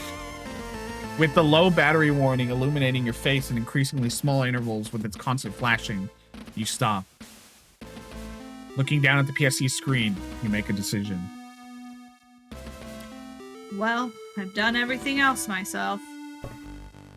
Turning back from the main section of engineering, you make a beeline over to the room that holds the central computer, your footsteps on the grating echoing throughout the silence. I may as well finish things. As you begin to run, the PSC starts to beep and the battery symbol flashes even more rapidly. If you're running out of battery, then don't use what you've got left flashing and beeping. Running at full pelt now towards the central computer, you reach it just as the PSC's whole screen begins to blink, cycling between showing the warning and nothing at all. Once you arrive at the doorway that leads to the central computer, you know what you've got to do.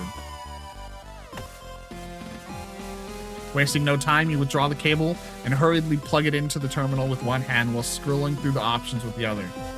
Come on, hang in there. Come on, almost there.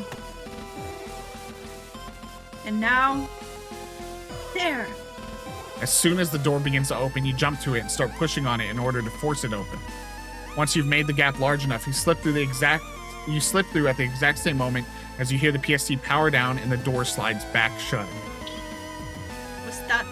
It takes a moment, but your eyes adjust to the darkness of the room. Looking around, you see that it's a little bigger than a cleaning cupboard or a crew member's shower cubicle. Masses of thick cabling run from the ceiling and floor along the walls toward the end of the room opposite the doorway. On the far side was a huge screen with a keyboard positioned below it at about waist height. Stepping towards the interface, you run your hand over the keys. The computer shows no signs of life, even after you begin to push random buttons. Simply mashing the keyboard doesn't produce any response, so instead you begin to feel your way over its casing in the darkness, trying to find what might be a power button. Eventually, you find a rocker switch set into the side of the device. You flick it into the alternate position once, but nothing happens. With no other options, you flick it back to the position it was in. This time, the screen illuminates and you hear the electronics come to life. As a hard drive somewhere beyond the screen begins to whir loudly, the screen transitions from its boot screen to a password input screen. After everything you've been through, you're now one input away from getting the ship back online. Finally! Alright. And enter. With a final flourish, you strike the return key. An immense feeling of satisfaction fills you as you watch the computer work its way through the startup process. Names of systems show up and are followed by their status, changing from offline to active. A faint draft runs down your neck, which you take to mean life support and ventilation is back online. Alright, hold on, Cassie, I'm... Oh, no. Wait, what? No, come on. You're hit with a gut punch of panic as visuals on the screen begin to warp, fragments of text scatter, and lines of code split and distort whilst a strange noise squeals from the machinery. Don't do this! Unsure of what's going on, but beginning to think that it's your fault, you look over the keyboard again, repeatedly striking any key that it seems like it might stop this process. End! Escape! Pause! Pause! Pause!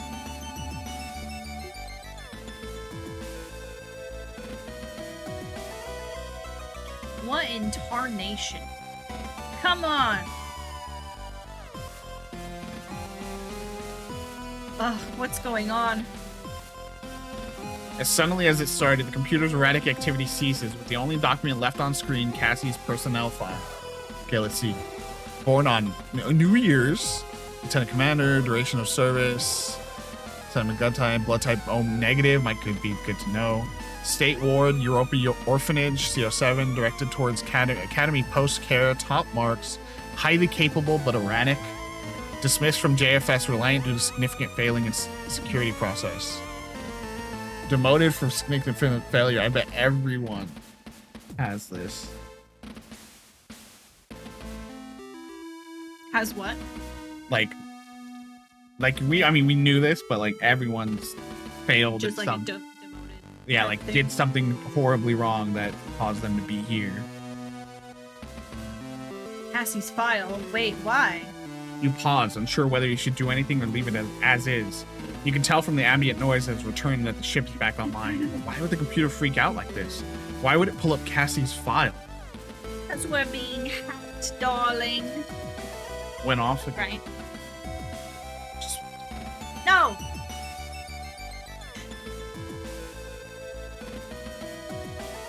doing your best to understand what you just saw, you tentatively reach out a hand towards the keyboard. You're still unsure of what you could do to find out what just happened. You can't help but feel like whatever it was wasn't right. Igor, I need you up on the bridge right now. You withdraw your hand, instead grabbing the radio to answer Lieutenant Lord. All right, I'm on my way back now. How's Lieutenant Quinn doing? There's no time for her. Get up here now. You curse under your breath as you turn to leave the room. You've learned now that if Lieutenant Lord doesn't intend to be helpful, she won't be. Rather than attempt to argue, you make your way through the ship back towards the bridge.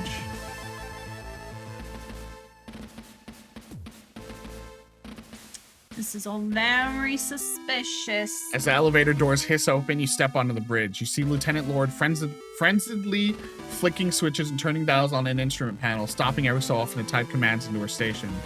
Cassie, meanwhile, remains unconscious on the bridge floor. I'm here, Lieutenant. What else is wrong now? You hurry over to Cassie and kneel down, sliding your hands under her back and legs in preparation to pick her up and take her to the newly accessible sickbay. It's the O'Brien. With a single movement, you stand and bring Cassandra up from the floor. What about it? It's gone. That's where the demo ended. Weird. Very weird. April 23rd, Planetary Calendar 214. Despite the successful reactivation of the JFS Gundog's central computer by Lieutenant Ikari, the JFS O'Brien could not be contacted and was no longer coming up on sensors. You know what this is? This is almost feeling like a retelling. These little these little moments. So I wonder if like we're gonna find out by the end of the game we're actually like retelling this story in some capacity. You know what I mean? Like this feels like formal being like April 23rd, blah, blah, blah, you know, like Yeah, I mean, it's like reports. yeah. Like, presumably they're responsible for reporting on like all of their activities to someone. After taking Lieutenant Commander Quinn to the sick bay, Lieutenant Ikari alongside Cadet Grange are tasked with sweeping the ship for faults or damage, whilst Lieutenant Lord sets Chief Cathays to work helping her locate the other ship. The JFS O'Brien is eventually located just as Captain Bartermuse calls an emergency meeting. There's an imposter among us. Outer Jovian space. The bridge of the Jovian patrol ship JFS Gundog. So Do you want to take a quick break for filling waters? sure. I was gonna say, do you want to call it soon? Because I mean, we'd have to call it right there. Well, I kind of want to see what this meeting is, so I at least get a hint. Because this is new for me too. Yeah. But yeah, we can call it and then just see what we might want to do for the rest of it. I don't necessarily think we have to do it tomorrow. This could just be the ongoing book club that we just returned to. Yeah. But it's interesting because yeah, I remember this is how I felt the demo too. It was like, okay, it's getting a little long in the tooth. Like in the beginning, it's like a lot of just intro and you know, but like it all sets up so much, you know. But then this is when it starts to go like, oh shit, like what's going on here, you know? Yeah. Very intriguing. For a moment there, I was getting sus of, what's his name? Hayden or whatever? The blonde guy? Hansen. Ensign Hansen.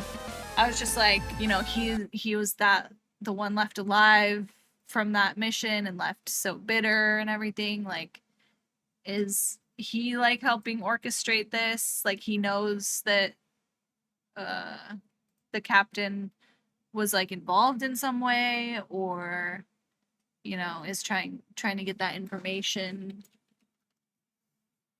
I don't know. That ran through my head. That's where you're for a going right moment. now. But at the same time, I don't know.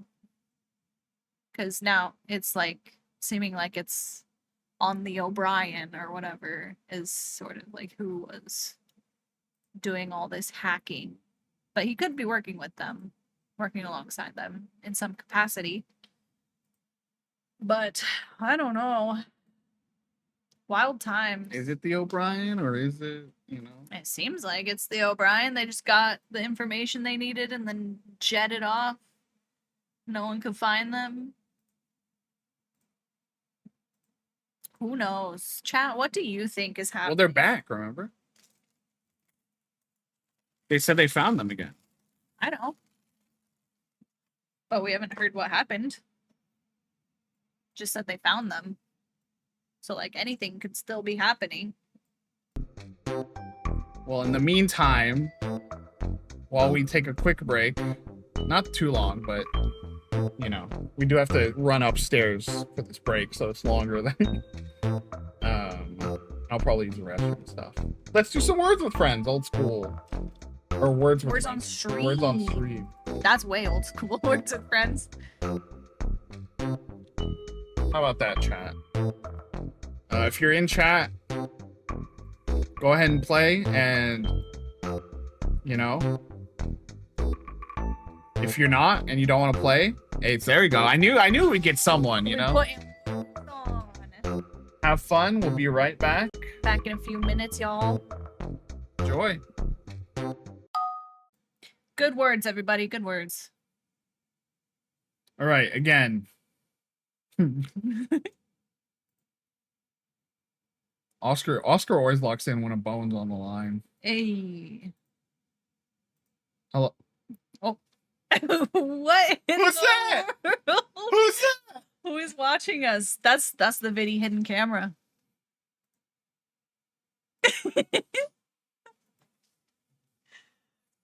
Anyway.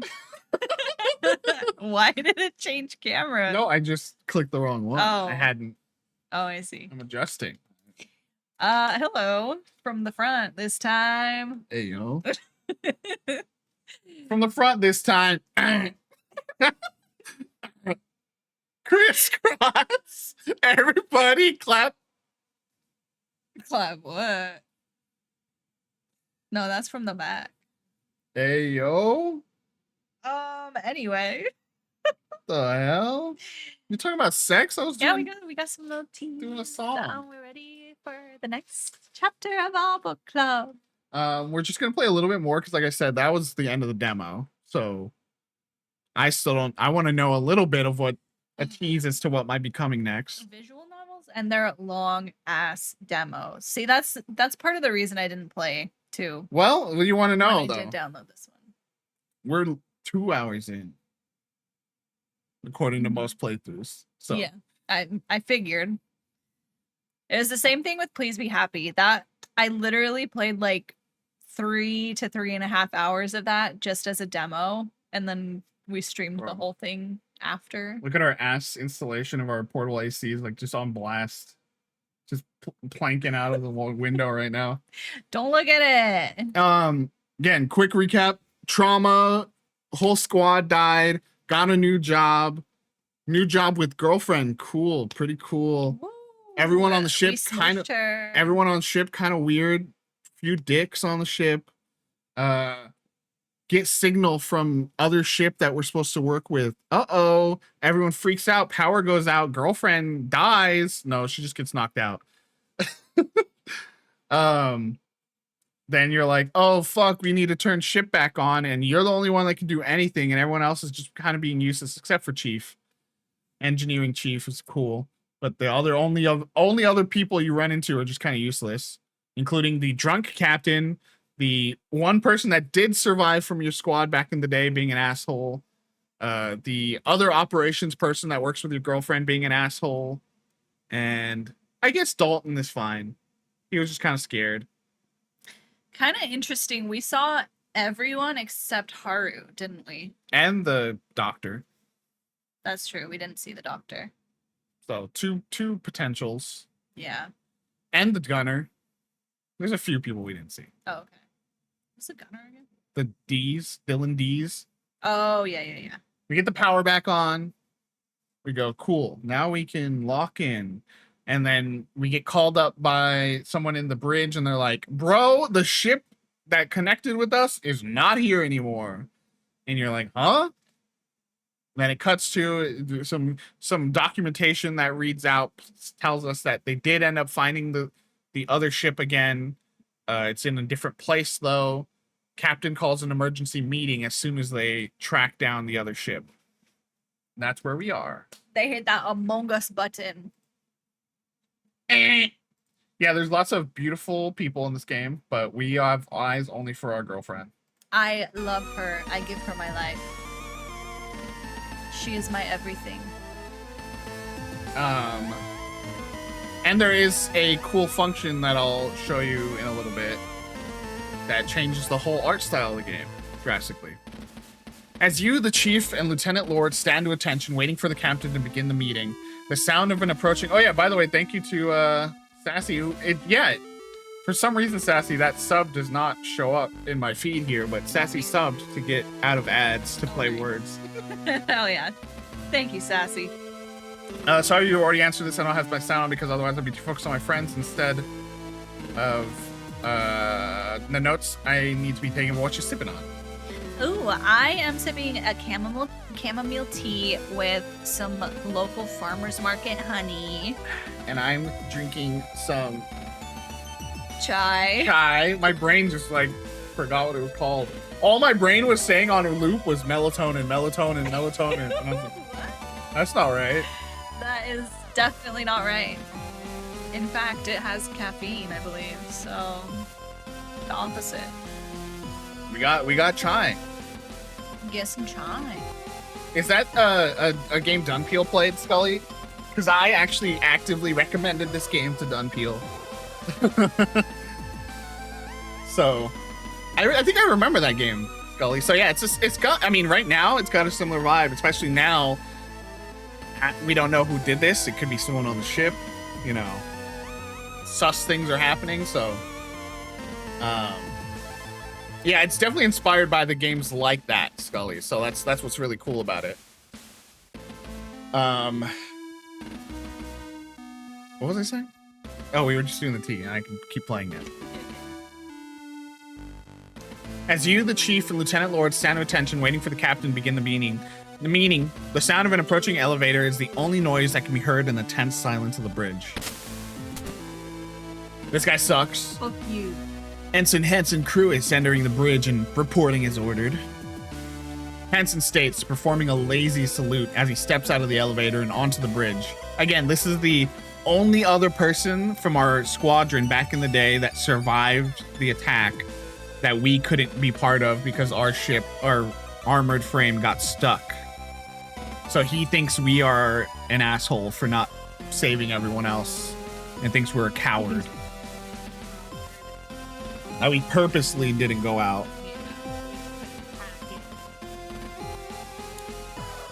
You shift slightly as you watch him enter. You knew you were waiting for someone, but why Hansen? Yeah, why Hansen? He pauses for a moment, and you see him take stock of everyone present. Your shoulders tense up, and you inadvertently clench your jaw as he heads straight towards you. Chat, remind me to untense your shoulders and your jaw. Unclench your jaw. At the last moment, he steps next to your side and takes a place in line up next to you without so much as a sideways glance. You remain on edge, but your attention is quickly taken by the captain as she finishes reviewing the readouts from the control panel on her chair and stands up. At ease.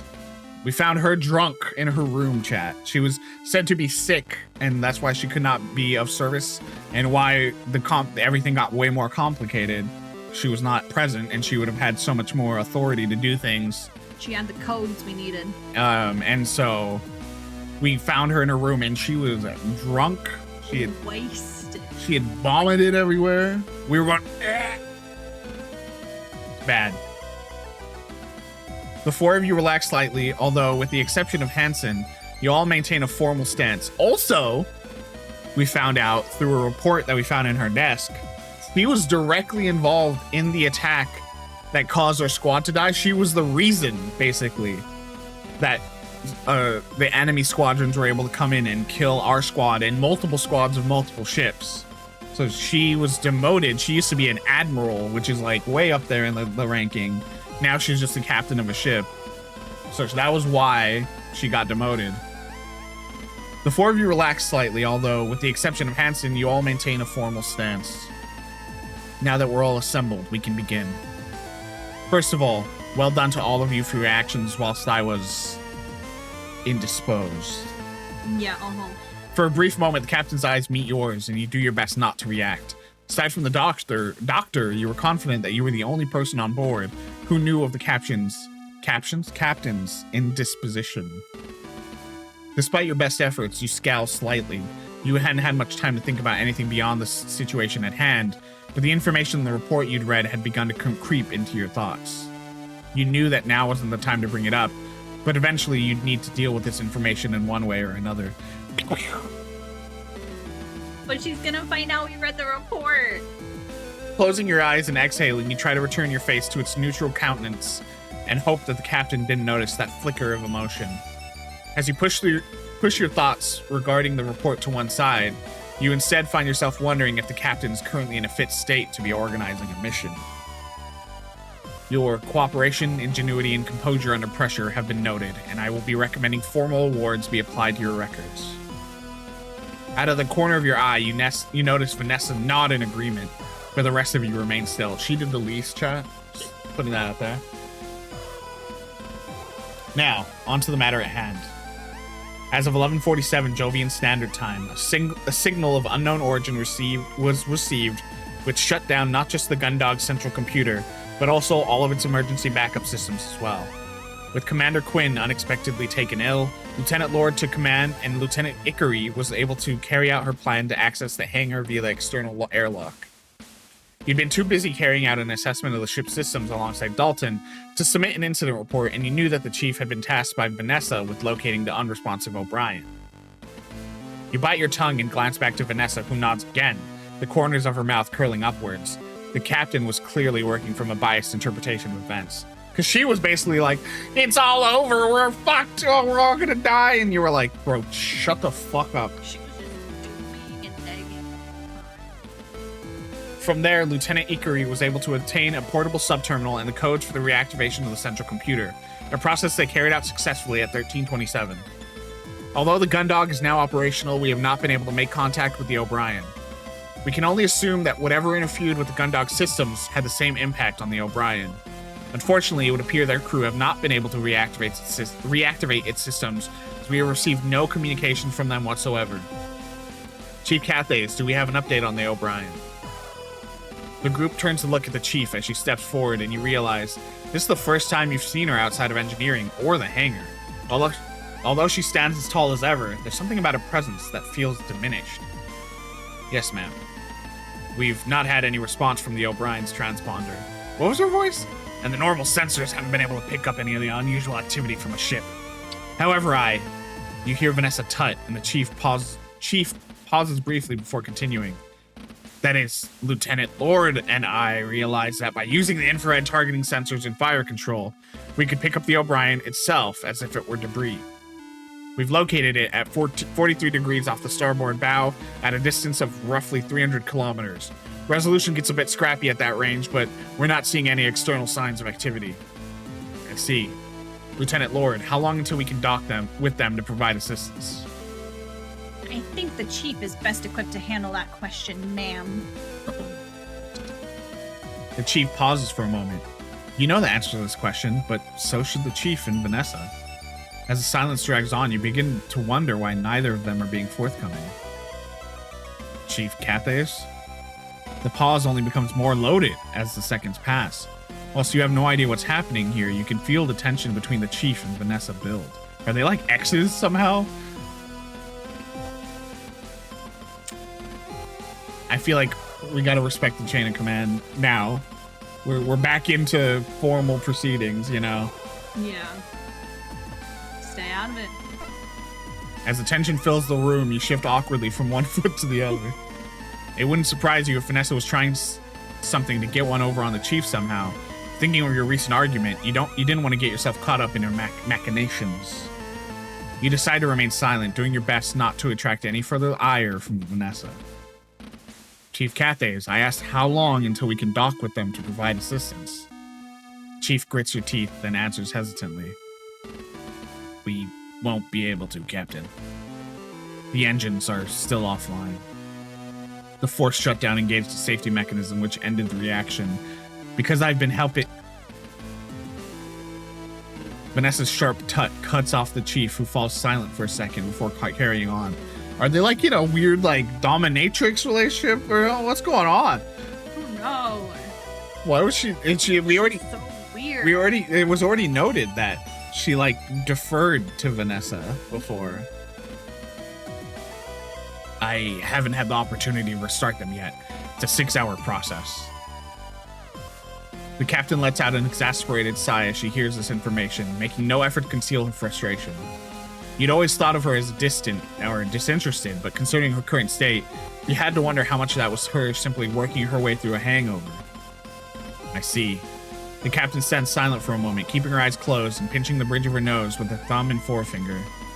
Suddenly, her eyes open and she stands completely upright, assuming a posture you're surprised to see from her that manages to communicate an air of not just authority, but capability. We'll be carrying out a mission as follows. The four of you snap back to attention. Even Hansen seems to take this announcement seriously. As we're not able to reach the O'Brien with the Gundog to provide support, we'll be doing the next best thing. Ensign Cruis and Lieutenant Ickery will head over in an armored frame, oh no, to provide assistance. You clench your teeth and your body goes rigid. Not only will this be your second trip into space in the span of a few hours, but you'd be doing it with Hansen for company. Your eyes dart across to Hansen, whose attention remains on the captain. You can't be sure, but you swear you see a flicker of a smile on his face.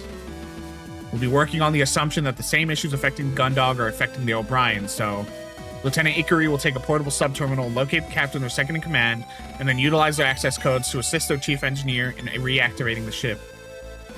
If there are complications, or we're too late, then our second priority will be to obtain the O'Brien's black box.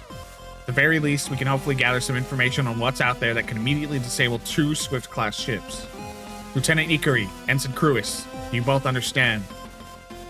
The pair of you salute, and in unison, respond. Yes, Captain. Yes, Captain. Chief Cathays, I want you to provide a fully charged portable subterminal and guidance on removing a set Swift-class black box. After that, prepare Gundog 1 for launch, and I want those engines back online. Understood? Yes, Captain. Lieutenant Lord, you'll be overseeing this mission. Understood? Yes, Captain.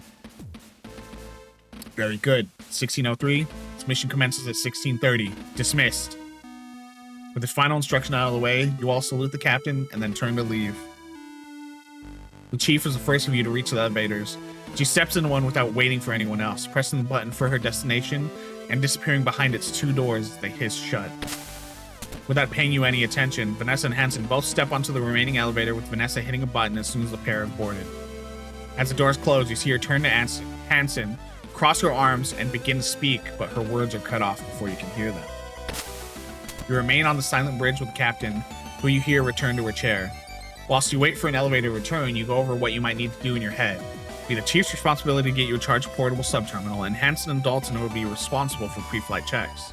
Aside from getting a spacesuit from the hangar, you realize you don't really have anything you need to do before the mission starts. With less than half an hour to go before you'll be taking off, you don't have much time to do anything either, though. You might have the opportunity to visit a few other crew members, check in on them, you think, but it might be a push to visit everyone. Eventually, the elevator the chief left in returns, and the door hisses open.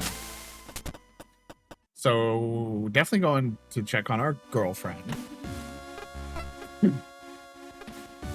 Also, I don't like Vanessa turning to Hansen in the elevator. I feel like those two should never speak.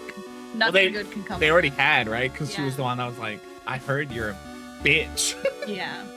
I feel like they should never be allowed to speak. Oh, as the elevator doors open, you're immediately confronted by Vanessa standing in front of you, her arms crossed and her foot tapping impatiently. Well, it took you long enough, Lieutenant Ikari. You sidestep her and make your way into the central hub. As you do, she turns to follow you. My apologies, Lieutenant. I didn't realize I was needed so urgently. Well, I wouldn't go that far, Ikari.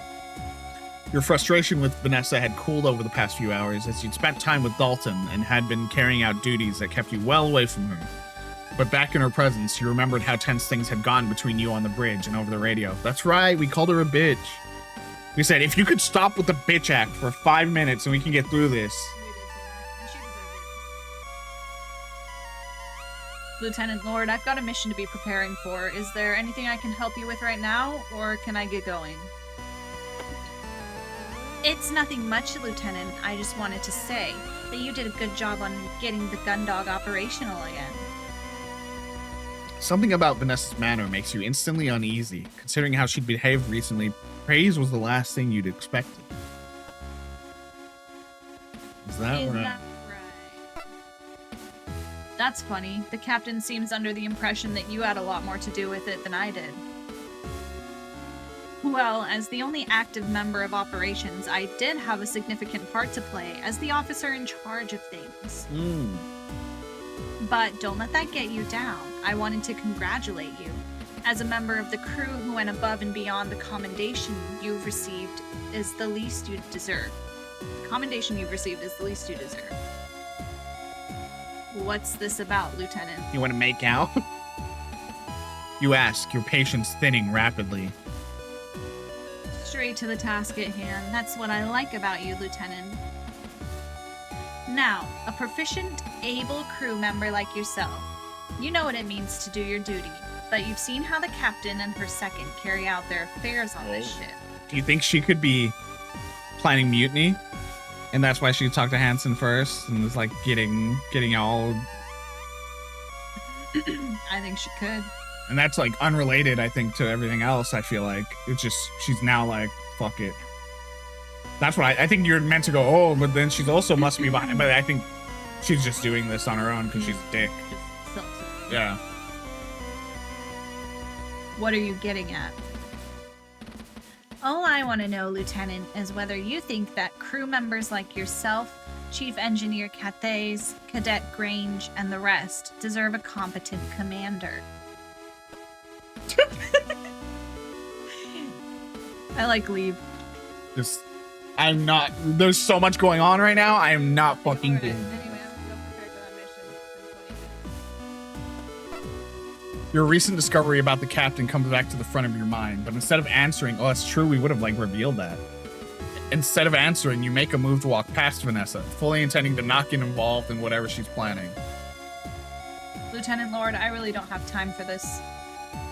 Based on your recent conduct, Lieutenant, you seem pretty reliable, so I wanted to let you know ahead of time.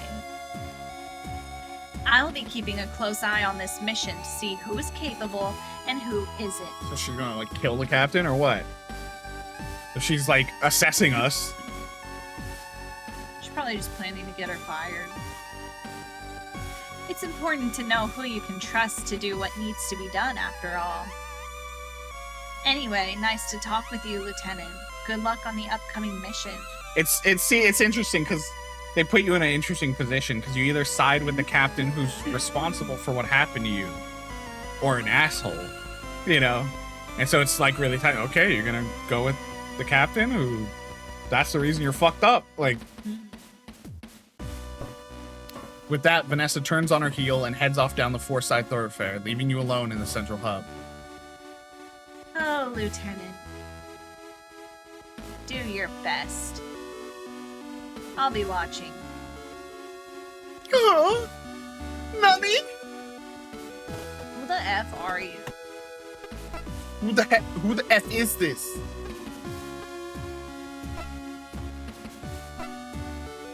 Where's my girlfriend? The elevator doors slide open. You raise your hand to shield your eyes from the aggressive glare of the sick bay's powerful lighting.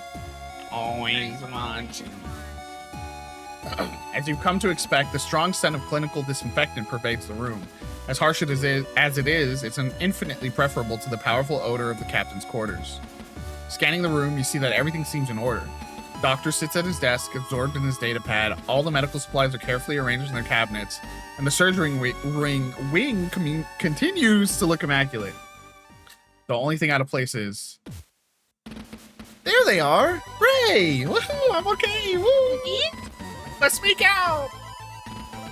Cassandra, who had been idly laying back on one of the beds, playing with her hair, had seen you the moment you stepped into the room and swung her legs around to the side of the bed, launching herself off of it and towards you. I heard all about how you... Ah! Whoa, Cassie, careful. You dart forward just in time to grab her before the stumble she'd taken turns into a fall. All right, let's get you back to the bed. Thanks, Ray. In one swift motion, you scoop Cassie up in your arms and carry her back to the bed, setting her down on the one shed she'd just been lying. Oh, on the one she'd just been shed. Okay, I think I could have made that journey on my own, you know. Well, better safe than sorry, right? Still, looking after me after everything you've done already? My hero. Your cheeks go flush and you look away for a moment. The captain's acknowledgement of your actions had been so perfunctory that it had barely registered, but Cassie's wholehearted praise has you suddenly feeling sheepish. Oh, nobody's praise means anything but yours, Cassie. No, it wasn't a big deal. It was just what I had to do. I'm pretty sure anyone else would have done the same thing if they were in my position. I love this song. It's like butterflies in the stomach. It's like the you know. Yeah. Don't sell yourself short, Ray. It is a big deal. Saving an entire crew from a complete system failure with no chain of command isn't exactly something we get trained for. Plus, I didn't hear about anyone else going up for a spacewalk from one end of the ship to the other to get the equipment they needed. If doing all that doesn't make you a hero, I don't know what does. You smile and look back to Cassie. As self-conscious as you feel being called a hero, her assessment of events isn't wrong. Thanks, Cassie. Let's make out. I'm pretty sure I should still be thanking you, Ray. I don't think Vanessa could have carried me down here like you did. You bite your tongue at Cassie's mention of Vanessa. You had a strong feeling that Vanessa wouldn't have even tried. You push the thought from your mind. You don't have much time with Cassie before your mission is due to begin, and the last thing you want to do is be thinking about Vanessa. Don't worry about it. How are you doing anyway? Oh, me? I'm doing great. Aren't I, Doc? Although he doesn't look up from his data pad, you see a flicker of recognition on the doctor's face. No, Miss Quinn, you are not doing great. You had a sudden and intense migraine followed by an unexplained extended loss of consciousness, which in turn has been followed by a persistent and ongoing headache. I will not look to describe your condition as great. Cassie, why didn't you tell me you were still feeling bad? Oh, come on. What are you, my doctor? No, Miss Quinn, they are not your doctor. It's an expression, Doc. So I've got a bit of a headache right now. I bet it's nothing. It's probably because I pulled a double shift to cover the captain without eating anything but a bag of chips and 3 chocolate bars. Oh, Classic. Cassandra. Classic. Angela. Cassie. Cassie.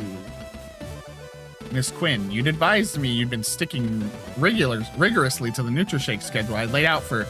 Okay, everyone, jeez.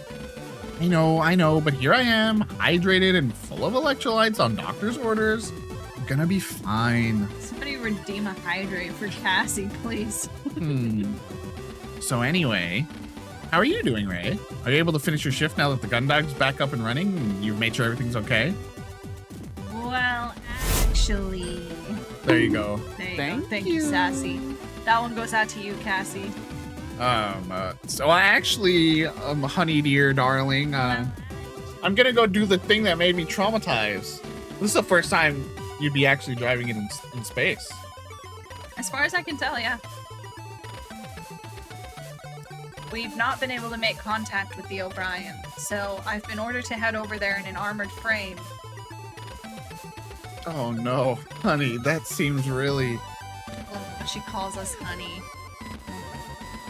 With Hanson. So it's like double trauma. Oh, honey, I'm sorry. Cry. How are you feeling about it? I'm not looking forward to it. If I'm being honest, I'm not really looking forward to it. Let out a deep sigh as various thoughts about the mission fill your mind. I'm not sure what's going to be worse, being stuffed inside an AF with him for the flight over, or having to work with him once we get on board the O'Brien. They're just gonna be in the same sharing one? Oh, that's even worse. I'll be his superior officer whilst we're over there. I don't even want to think about how he'll take that. Bro, we're gonna have to be in a position where we have to decide whether or not to save him from something. You taper off as being to mentally run through all the terrible outcomes you can imagine coming from such a situation. Hey, don't worry about it. As much as Hanson is... like he is, he's still a part of the JCF and one of our crewmates. He likes to throw his weight around where he can get away with it, but I don't think he'll do it on an important mission. I think he's a little too proud to ruin his reputation as an ace pilot by starting a fight inside of his AF. Besides, once you're on the O'Brien, you can just get to work helping the other crew and ignore him. Well, that's the other thing. It looks like whatever happened to the gun dog has happened to the O'Brien. Since we've not been able to identify any activity coming from them, there's a good chance that their crew hasn't made it. Oh no. Yeah. Hey, come on. They may not have got their ship back up and running, but maybe they got their own savvy chief engineers, figured out a solution that keeps them all safe. And on top of that, if they're really lucky, they got their own heroic security officer saving their entire crew right now. Yeah, you're right. I'm sure it'll be fine. You do your best to match Cassie's enthusiasm, but you hadn't forgotten the chill in the air of the gun dog just before you'd gotten it back online. One of the first signs that the ship wouldn't be able to sustain its crew for much longer. That had been over 3 hours ago. Hey, Ray. Whatever happens, it'll be all right. Now let's make out. You've already done incredible things today. To Gay. Way more than anyone could have ever expected. You're gonna be alright.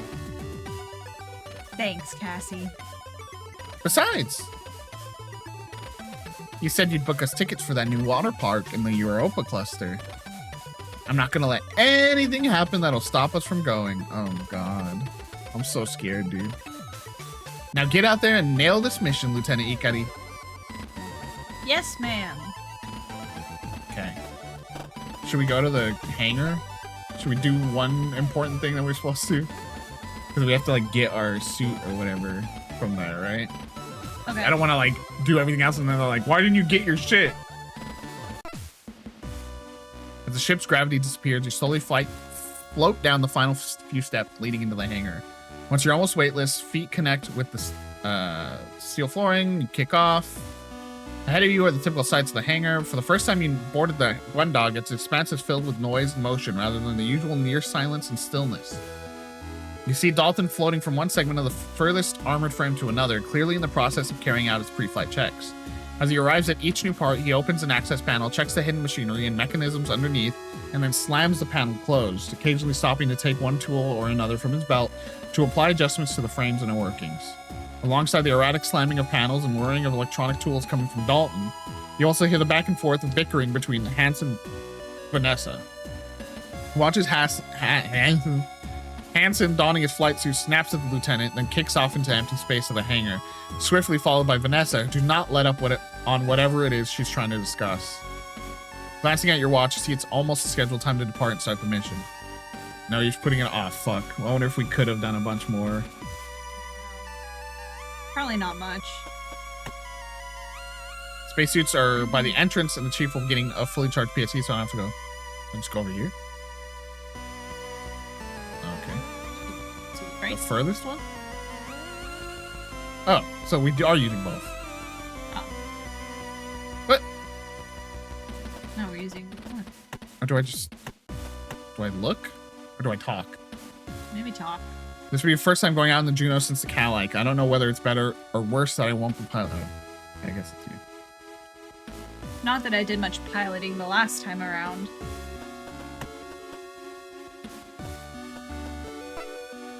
As Hansen and Vanessa continue their argument, oblivious to your presence, you maintain your grip on the guardrail. It's almost time for the mission, so you can get ready to depart, but if you've got anything you want to do before you left, now would be the time. Okay, don't be good.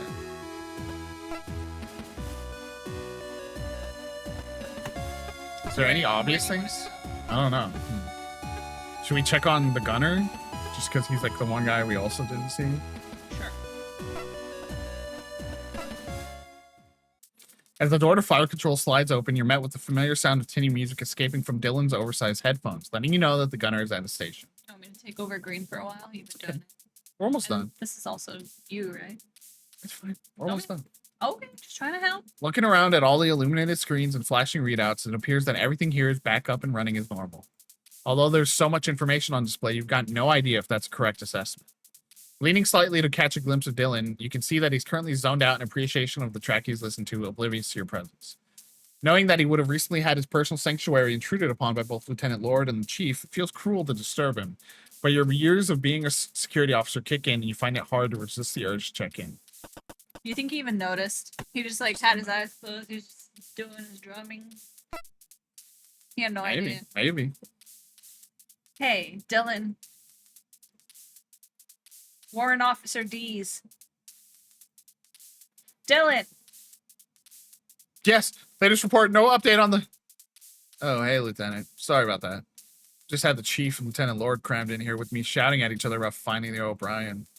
Lord wouldn't even let me perform the search with my headphones on. Against regulations, like it makes a difference to what I can see. I didn't sign up for that kind of stress. Anyways, what's up? Oh, nothing much. I just thought I'd check in on you, see how you were doing after everything. Ah, you know me, Lieutenant. As long as I get to listen to my music, it's all good.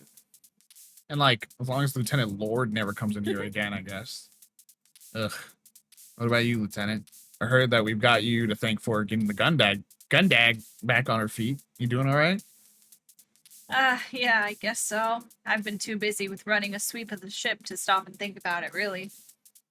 Well, with needing to do a spacewalk and all, rather you than me, Lieutenant.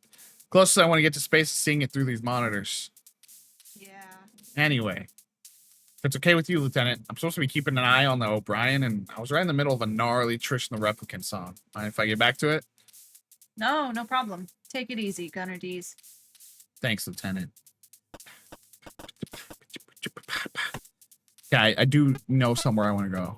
Okay. I feel like we should check on Chief Engineer. Gun Daddy. Thank Gun you. Daddy. You know, who was Yeah. really weird vibes. Yeah. That's a good idea. As you make your way into the engineering section, you relish the various sounds coming from the now functioning machinery. The thrum of moving parts, the buzz of electrical systems, the repetitive pulse of various cooling systems. With your newfound appreciation for the activity taking place all around you, you wonder if this is how the Chief feels. On that subject. Hey, Chief, are you around? You call out, doing your best to shout over the noise. Chief! You wait a moment, but get no response. Looking around, you can't see her anywhere. Must be in the engine room. Moving from the engineering section into one of the engine rooms, the first thing that strikes you is that the huge turbine-like machinery that fills the majority of the area is now still. You'd got so used to their constant motion and regular thrum that after your first few security reviews, you'd stop noticing it. But now that it was absent, the stillness of such a huge space made you uneasy. The only saving grace was that the cavernous structure of the engine room no longer filled with the sound of the engines. You could hear the Chief's analytical monologue echoing across the expanse. You wouldn't have to do much more than follow it to its source to find her. So that's detectors 1 through 7 calibrated against the background gamma and signaling baseline. Now if I can... Hey, Chief, how's it, And no blockages in the coolant flow, no warping in exterior heat sinks either.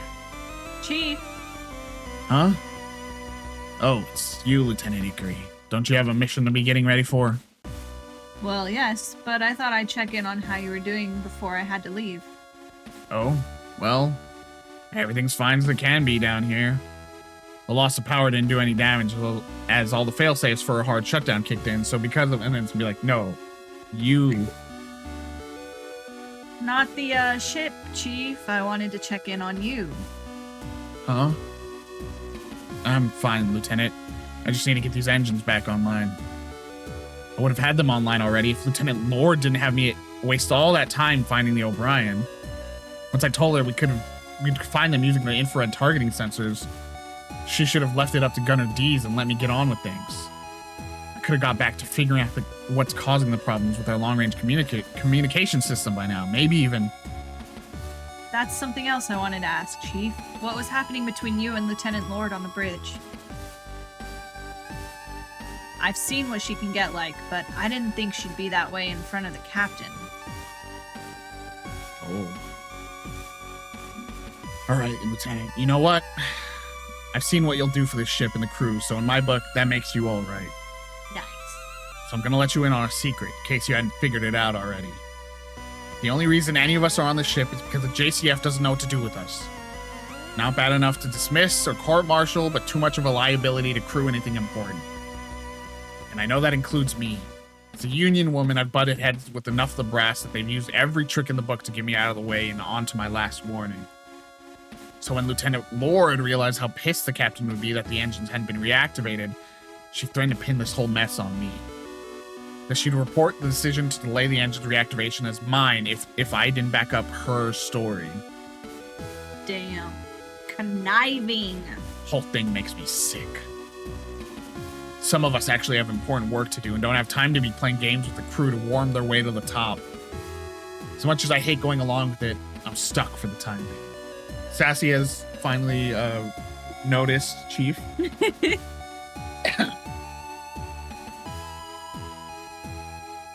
Jeez, I didn't realize Vanessa could be so...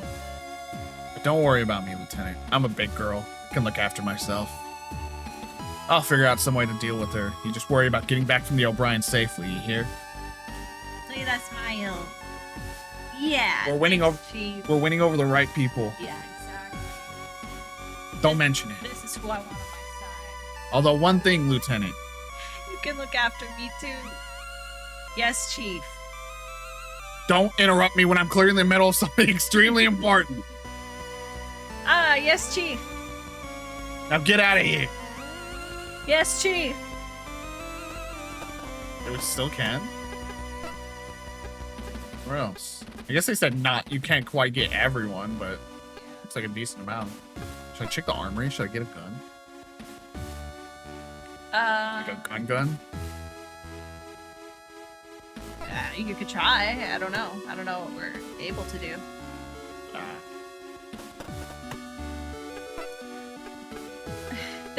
I don't know if there's any way to. We don't know where the captain was going, right? Didn't she just like get in? She's in the bridge. She didn't leave. I thought she got in an elevator and left too. Like maybe we can have that conversation. Yes, Lieutenant. Can I help you? You thought you know what you wanted to ask the captain, but you're in the moment. You find the words catch in your throat. You're suddenly unsure of yourself. You got a lot of questions and not a lot of time. It doesn't help that some of these questions are more dangerous than others. I have a mission to prepare, and you need to be born in that armored frame with Ensign Crewis soon. If you've got something to say, I suggest you do so quickly. I don't have a lot of time to complete this mission plan, so I can't talk with you for long. Based on the captain's terse response, you decided you should focus on the one thing that's most important to you right now.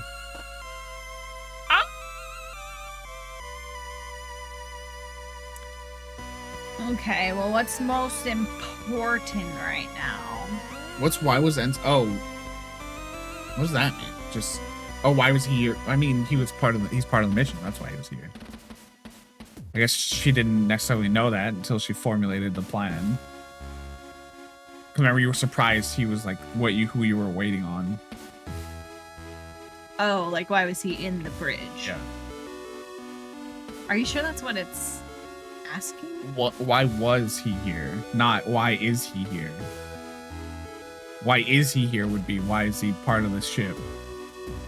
Okay, well that doesn't seem like something to ask. Yeah, this doesn't matter. She's drunk, okay. You know, she's a drunk. Cool. Should we ask about the original mission? Maybe she has some info, but then like, I don't know. Would she tell us? She'll tell us something, I presume. So you want to do that? You don't want to go full hog? If you want to. Why just like, if they're saying like, this is maybe our one shot, right? Like, well, it said, what does it say? Oh, I did it with the controller before. I don't know how to pull it up here. Go ahead and ask then. You focus on the one thing that's most important. I don't have a lot of time to complete this mission plan, so I can't talk for long. Like, yeah, I just didn't know that we wouldn't be able to ask it some other time. Well, I don't know. We don't know what's going to happen. We could go over there and this ship explodes, or you know what I mean? Like, okay, then ask. It takes you a moment to work up the confidence to ask the question as the captain fixes her gaze on you. Eventually, you decide the best approach is to simply be as direct as possible. I read the report, Captain. Report, Lieutenant? You draw a deep breath. You come this far. There was no sense of turning back now. The report you told me not to read. The report in your desk, ma'am. It was in there alongside the access codes. The captain looks deep in thought, trying to understand what you're talking about when the captain's expression takes you completely by surprise. Her normal look of lazy indifference instead replaced by a savage glare. You feel a chill down your back as the temperature of the whole room drops. That look does take me by surprise, I'll be honest. What were you doing reading that report? The captain asked through clenched teeth. It was in amongst the access codes and fell out. You had no business reading it. With respect, Captain, that report. That report, Lieutenant Ikari, is not just restricted, it is personal and has nothing to do with you. Maybe she doesn't know. She just is ashamed. She doesn't know that we were... She probably doesn't. This assertion from the captain strikes you like the slap to the face, and you feel an intense anger flow through you. Nothing to do with you?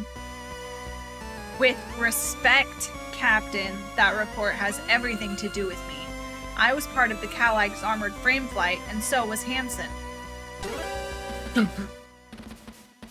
You see the captain's brow furrow as she continues to glare at you. Eventually, she stands up from her chair and walks to the far side of the bridge. The captain's silence drags on, unbearable now that you're finally at this moment. I just want to know why, Captain. What happened? Why did you send those ships forward? Lieutenant, we've all made mistakes. Her use of the word mistake makes you want to scream, as if that could explain what she'd done. The phrasing makes you inarticulate with rage as you try to interject but find yourself lost for words. Now, you have an armored frame to be boarding, and I have a mission to complete planning. Unless you want to make a mistake of your own, I recommend you prepare for your upcoming mission. Now it's not the... That's what that ... is. It's like a... Now is not the time, Lieutenant. Captain! Dismissed, Lieutenant. Your fist clenched and mind racing, you stand in silence with the captain meeting your glare with a cold and composed stare. Despite the rage you feel churning through your entire body, you find yourself barely able to move, let alone respond. Item, shoot!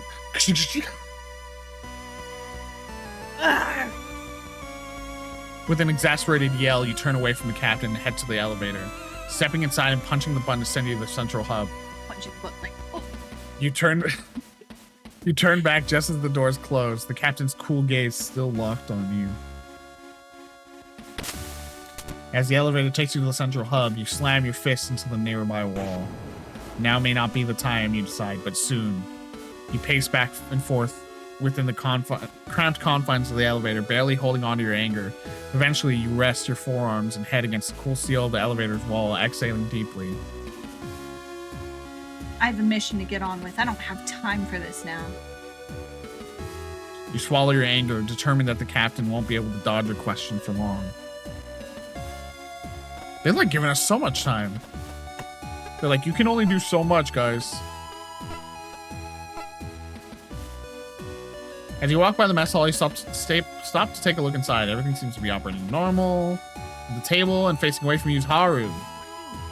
You watch them as they idly swirl the contents of a cup of coffee before taking a sip. If they've noticed you, they aren't letting on. Oh, maybe they're going to be pissed too. Because why am I being sent on this mission instead of the second pilot? From the looks of it, they seem deep in thought. You don't particularly have anything you want to ask them, but then again, you decide it may be good to check in before you head out. And Ensign Rumney. Oh, Ikari. What's going on? What's a hero like you doing stopping by the mess hall? Hanson told me he was taking you for a ride over to the O'Brien. You picking up snacks for the trip? I was just checking up on some of the crew before I left, making sure everyone's doing okay. Oh, wow. What a professional. Doing all right. Sleeping in my quarters when the power went out. Didn't even notice until Hanson started banging on my door. That's good. I'm glad you're doing okay. Yeah. Ikari? Yes, Ensign? Thanks for helping Hanson out. Oh, well, you know, it's my duty, right? Yeah, guess it is. Still, he's my flight partner. So if you did him a solid, you did me a solid. Okay, we're ruining everyone's favor. Keep it up. Maybe you aren't the coward we think you are. Okay. You have nothing to go off of, but what he told you. Wait. Line up, Lieutenant. Jeez. All right, Ensign. If you're okay, then I'll leave you to it. Don't be like that, Lieutenant. You just need to chill out. You want some weed? If you need any help with that, you can stop by my quarters at any time. Trying to fuck us left and right, bro. Left and right And up and down and up and down and... What are we... He's giving us too much to do. Should we just go? Like, where have we not been at this point? I feel like that's like everyone too, right? So let's just go.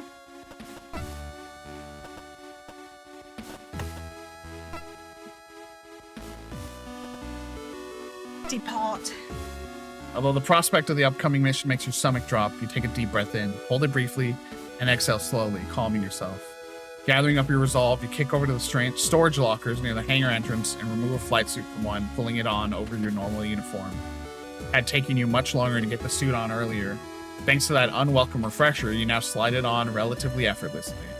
After closing the clasps on the last of the suit's seals, you take the helmet from the locker and tuck it under your arm, turning back to face the main hangar. Hansen and Vanessa's bickering doesn't seem like it will end anytime soon, so with a weary exhalation, you float forward, vault over the vault guardrail, and kick off it, sending yourself towards Hansen's armored frame. Lieutenant Ickery reporting for duty. You announce loudly as you grab onto the shoulder of the armored frame. Stopping in the middle of what she was saying to Hansen, Vanessa turns to face you. She then pushes off the hangar ceiling and heads towards you, not waiting to arrive to begin her lecture. It's about time you arrived, Lieutenant. You're due to depart in a few minutes. What exactly do you think you're doing turning up this close to the mission start time? I'll remind you that I'm responsible for overseeing this assignment, so I won't have your lack of timekeeping impacting the outcome. Now, if... Before she can get much further into her tirade, Vanessa's cut off by Hansen, who floats in between the two of you and into the open cockpit of the Juno. Ensign Cruis, ready for departure. He states lazily before disappearing into the armored frame, taking Vanessa's attention away from you and back towards him. And don't forget, Ensign, I'm counting on you. Vanessa calls into the cockpit. Hansen answers, you don't hear it. Well then, Lieutenant. Have you got everything you need for the mission? I don't see you carrying a PST or a guide from the Chief on removing the O'Brien's black box. Didn't you? Oops. Hey, Lieutenant. Chief's loud call comes from the hangar entrance where you see her heading towards you with a large off-white object under her one arm and a manila folder in her hand. As she's halfway across, she launches the object at you. While you manage to grab it with your free hand, its momentum pushes you back into the armored frame, and you hit it with more force than you'd expected. It takes you a second to recover, but once you do, you realize the Chief's just pitched a briefcase-sized portable computer at you, the PST.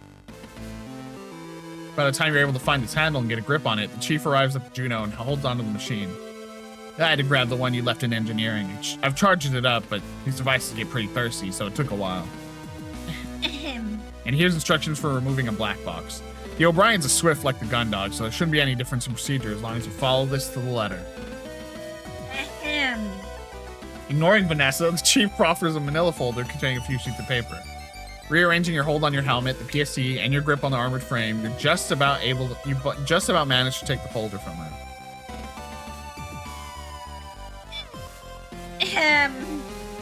You glance back towards Vanessa, who hovers behind you, an increasingly deep scowl forming on her face.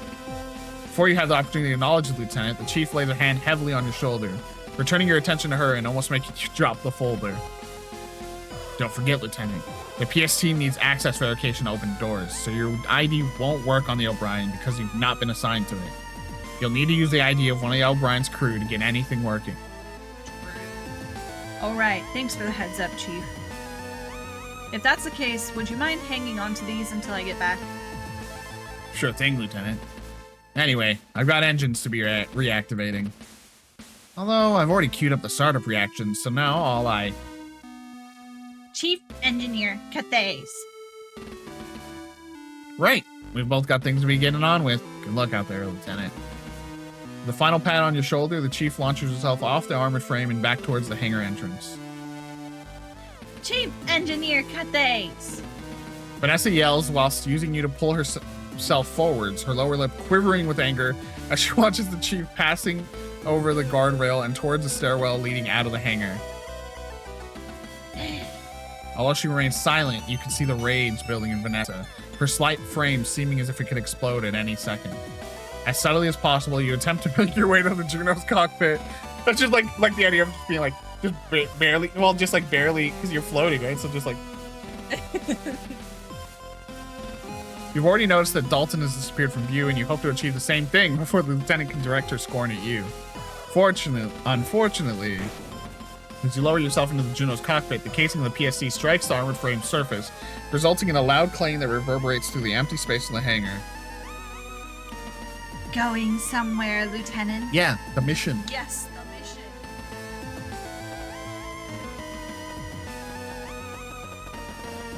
Like, they just- Go for it. As Vanessa glares at you, waiting for your response, you meet her gaze and your eyes firmly locked on hers. Instead of answering, you slowly and silently continue your way to the cockpit entrance. That's way funnier. Once there, you turn and duck inside, quickly pulling the lever that closes the hatch behind you. Don't you dare ignore me, Liv. Oh, no. That's cool that it changes. With the hatch closed behind you, Vanessa's yelling is immediately cut off, and all you can hear is the gentle hum of the frame subsystem. That feel when you'd rather be in the room in a closed space with your rival. Once inside, your eyes quickly adjust to low light, with the only sources of illumination being the occasional backlit dial or readout. You pause for a moment and grit your teeth. This was the first time in years that you've been inside the cockpit of an armored frame. Might be a newer model, but it was pretty much exactly how you remembered it. Snapping back to the present, you do your best to head off the thoughts that you know will follow your reminiscing by taking a look around the cockpit to see where you would be sitting.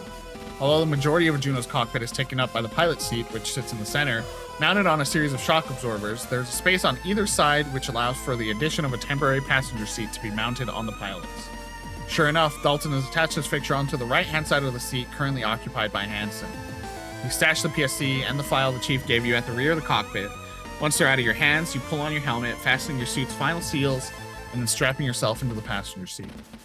Whilst you do up the buckles, you look across at Hansen, who you realize hasn't said a thing since you entered the cockpit.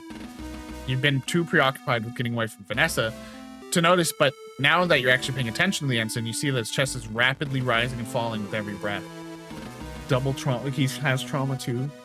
On top of that, his hands both grasp the flight sticks, squeeze them tightly, and release them, a motion he repeats over and over.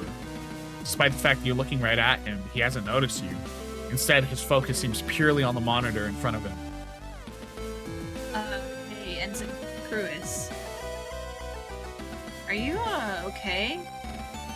There's a slight delay, but a second after you ask, Hansen releases his grasp on the flight sticks and turns to face you. The intense expression he just had suddenly replaced by his normal countenance. What? Ooh, I was just asking if you were okay. Of course I'm okay. What are you talking about? We're not all cowards like you who can't even launch an AF. Take a deep breath and exhale slowly as we look away. You weren't sure what you'd been expecting, but at least Hansen seemed like his normal self. Thankfully, any follow-up from him is cut off by Vanessa's face appearing on the comm screen and her voice on the frame speakers. Well, that's even worse. Gundog 1, this is Lieutenant Lord. It's 1630, Jovian Standard, and the mission has begun. Please confirm you're ready for launch. Copy that, Lieutenant Lord. This is Ensign Cruis and Gundog 1. All systems ready for launch and waiting for authorization. Understood. Authority granted. Stand by whilst you're transported for takeoff. Although the Juno's monitors haven't turned on yet, you can tell that the reverberations you feel are coming from it being lowered from the hangar and out of the underside of the ship. Activating all systems. Now. All at once, the monitors come to life, illuminating you and Hansen with their glow. Gundog 1, ready. Gundog 1, releasing restraints. Gundog 1, launching. Once the armor frame is free of its restraints, Hansen slams the Flight 6 forward in unison, sending the Juno hurtling away from the Gundog and causing it to shake with the acceleration. As the cockpit shudders, you unconsciously grab onto the straps, keeping you in the passenger seat, and squeeze them tightly. With the frame continuing to accelerate, you do your best to keep a neutral expression, but despite this, Hansen looks across to you and notices your grim appearance. What's the matter, Lieutenant? Feeling flight sick already? No, I'm fine. You lie. Sure. Just sit back and watch how a real pilot handles an AF. Although you thought Hansen had launched at maximum thrust, he somehow manages to find an extra burst of acceleration, causing the cockpit to shake further, doing nothing to help the nausea you feel. If you throw up, Lieutenant, your helmet stays on.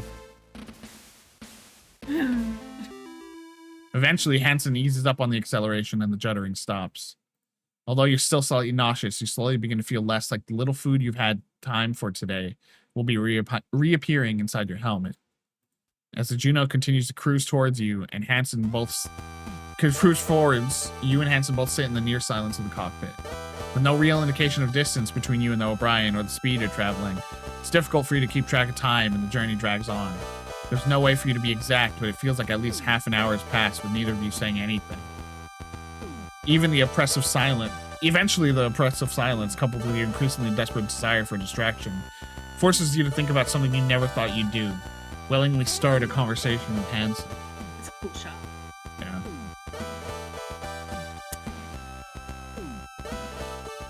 Let's start warm. Let's ask about Haru. What about Haru? How long have you known Haru? What are you asking? I'm just asking how long you've known Haru. Why? Are you into them? What? No, I was only... Oh man, I can't believe you're into Haru. They're gonna love this. They are gonna love this. I'm not into Haru. Does Quinn know? Ensign! Oh man, maybe she does. Maybe that's why you're asking. Damn, no wonder you're asking. I knew you two were both freaks. Just shut up, Ensign Cruis. Ask about the gun doll.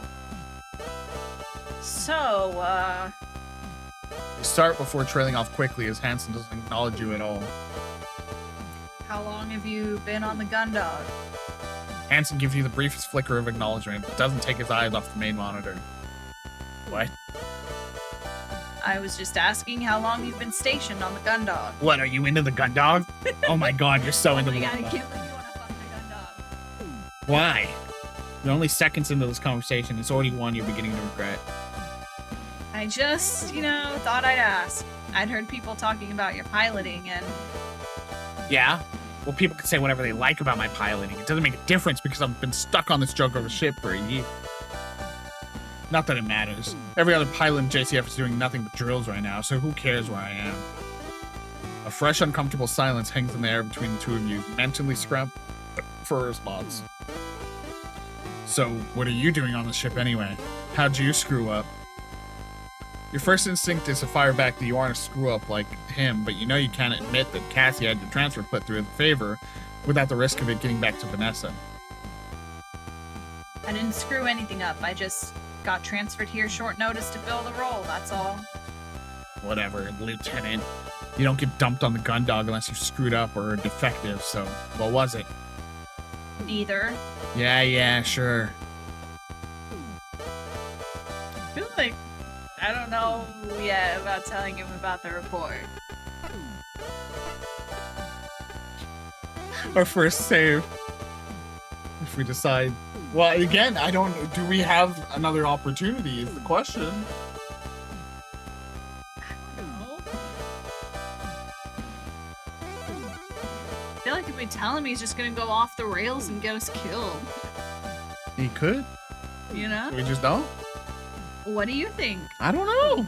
I don't know either. I think he's clearly also traumatized in some capacity, even though he hides it with, And I think the potentially the appeal there of doing that is it gives him someone to target other than you. So you get to relieve yourself of the torment. But is that really helpful? We'll leave it.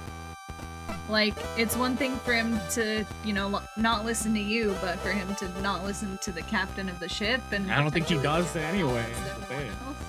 He does. It said, when he was in the bridge, it said, he's actually, listening to her and taking it seriously. As the two of you continue your flight towards the O'Brien, the quietness of the Juno's cockpit adds to the sense of tension you feel between yourself and Hanson. Despite not engaging with or even acknowledging you, you can't help but feel a sense of pressure. Hanson's simple presence continues to put you on edge. You mull over a few potential topics for conversations, but can't come up with anything that won't sound weird or forced. Eventually, you resign yourself to the fact that the rest of the journey will just have to continue on this way for as long as it takes. You shift in your seat and adjust one of your belts slightly. With a sigh, you make yourself as comfortable as you can, settling in for the silence. While with no other sounds beyond the almost imperceptible background noise of the cockpit, and the Juno's monitor showing nothing but stars, your mind drifts, bouncing from thought to thought. The warmth of the cockpit and the gentle vibrations caused by the shuddering of the Juno's engines cause your thoughts to idle and slow. Eventually, without realizing it, you begin to drift off to sleep. You're almost completely gone when both you and Hansen sit upright and fix your attention on the main monitor.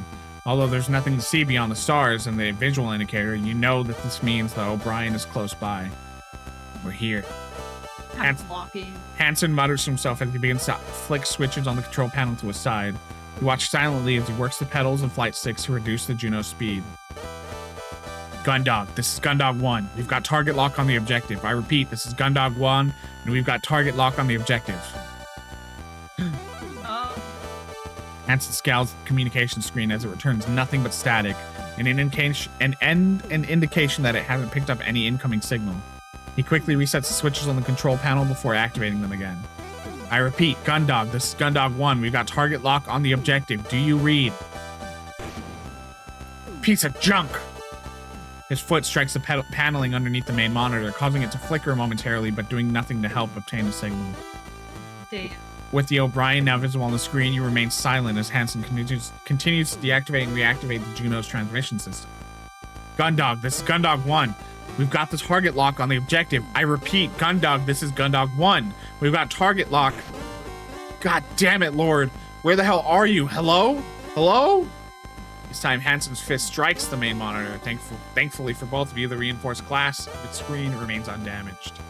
You move as far away from Hansen as the restraints of your temporary seat will allow. You always knew he was hot-headed, but that didn't make this any easier to deal with.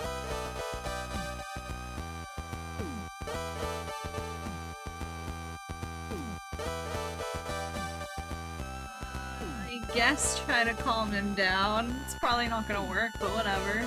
Hansen continues to attempt re-establishing contact with the Gundog. Each time he does, his efforts are met with the same familiar static. Come on! What's wrong with this piece of crap? Gundog, come in! Ah! Hey, come on, let's take it easy. You tell him, holding both your hands up, palms forward, in a placating gesture. Don't you tell me what to do in my frame, Ikari. Hansen snaps back, continuing to flip switches and occasionally strike the controls. Ensign, that's not going to do any good. Yeah? What do you know?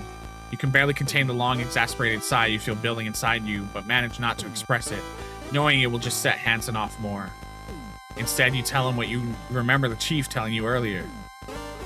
Before all this started, the chief said she was having problems with the long-range communication system.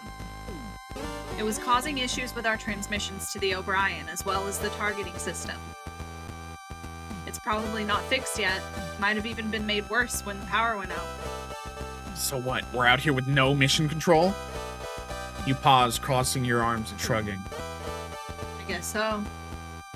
Yeah, of course. Can't expect anything to go to plan when that ship's involved. This is Gundog 1. In case anyone out there can actually hear us, we're approaching the JFS O'Brien. We're carrying out the visual inspection of the O'Brien now. The O'Brien now close enough for you to actually make out its finer details. Hansen decelerates the frame, bringing it to nearly a complete stop. Deftly adjusting the Juno's orientation, he then begins to circle the Swift-class ship, and the two of you focus on the monitor, trying to identify anything out of the ordinary on the O'Brien before you get closer. Wait a second. Is that... You point to the O'Brien's main airlock, and Hansen quickly sets a camera to zoom in on it. Wide open. Looks like someone tried the same stunt as you. No, that's not it. I closed the secondary airlock door behind me. Both of those are open, which means... The ship must be completely depressurized. Yeah, if this happened when the power was off, none of the emergency bulkheads would have been able to close. The two of you sit in silence, both considering what you've just found out. If the same thing had happened to the O'Brien as the Gundog, and someone had opened both airlocks with what little breathable air was left on the ship would have been sucked out into space. We've still got a mission to do. Come on. You nod silently in agreement as Hansen, apparently sobered by that realization, moves the armored frame towards the airlock. This isn't necessarily the end, you think. If some of the crew were lucky, they might have been able to get their spacesuits on before they ran out of air. They'd be running low on oxygen by now, but... This is Gundog 1, docking with the O'Brien. Now only meters away from the other ship, Hansen brings the Juno to a complete stop, and with a surprising amount of delicacy, has it reach out with one arm, grabbing hold of a protrusion from the ship and anchoring itself. All right, let's go. In a well-practiced motion, Hansen releases himself from the seat's harness, moves forward, and grabs the lever to open the cockpit's hatch. As soon as it's open, you feel the rush of the cockpit's air escaping. Meanwhile, Hansen pulls himself out and steps into the airlock. Having a slightly harder time with the straps on your harness, it takes you a few moments longer to release yourself. Once free, you gather up the PST and the instructions the chief had given you before making your way out of the Juno. There's the suits. Still there. I know. This is it. It's the end. The end for them. The two of you tentatively make your way from the airlock itself through to the room beyond. Although nothing is obviously broken or wrong, the fact that you're standing in an area identical to the one on the Gundog, but open to space and completely uninhabitable sends a shiver down your spine. Ha, you look like a nerd in that helmet, dude. You look to Hansen and see him mouthing something you can't hear. You continue to stand there in confusion as Hansen wordlessly gestures at you until he looks exasperated. Takes you a moment to realize what's going on and reach up to the radio on your chest panel, flicking the switch that activates it. It's about time you figured that out, Lieutenant. Hansen's voice crackles over your helmet speaker. Unlike the Juno, where your cockpit was pressurized so you could hear each other, you now find yourself standing in a complete vacuum where no sound can travel. So what's the plan? You turn to survey the empty void of the airlock. The first priority given by the captains was assisting the crew of the O'Brien to get their ship back online. But judging the current state of things, you weren't sure you'd have much luck with that. The plan. You say to yourself more than to Hansen as you go over the current situation in your mind. That's right, Lieutenant. The plan. Right now you've got rank, so without Lord screeching down our comms line, this is on you. Unless you're after a trip down memory lane and want to send the Juno's cockpit whilst I do everything. A mix of shame and anger swells inside you as you bite your tongue to not snap at Hansen with the first thing that comes to mind. Stow it, Ensign. Despite the way he said it, he wasn't wrong. With nothing coming from the Gundog, you were now the highest ranking officer involved with this mission. All right, the first priority was to assist the crew. It doesn't look like anyone's going to be in this part of the ship, but we still need to try. Since I've used the PST before, it's going to be easier for me to carry out that search. Whilst I'm doing that, you can start removing the ship's black box. You hold up the manila folder that the chief had given you on the Gundog, and Hansen takes it from you, clumsily flicking through it with his gloved hands. It's on the bridge, huh? How are we going to get up there? Same way I did it on the Gundog. Come on. You turn around and head into the ship, eventually arriving in the central hub. Okay then, Lieutenant. Now what? As you walk past Hansen to where the maintenance hatch is located, next to the elevators, you take the opportunity to quickly switch your radio off, tell Hansen exactly what he can do next, and switch it back on. What's next, Ensign, is this. You can go fuck yourself. Anyways, you run your fingers down the seam between the panel and the wall and quickly find the catch. Unlike the one on the bridge, you're able to fit your suit's fingers into this one, and you quickly release it. As the hatch comes away in your hands, you wait to feel the sensation of air rushing out of the crawlway. Unfortunately, you feel nothing, confirming one of the fears you had about the ship and her crew. Placing the hatch down, you turn to Hansen, saying nothing about your discovery, and instead gesturing to the ladder. At the top of this ladder, you'll find another panel like this one that leads into the bridge. To release it, all you need to do is push on the catch from the inside. Think you can handle that? What do you think, Lieutenant? You're not dealing with some dumb security officer here or anything. Let a pilot show you how it's done.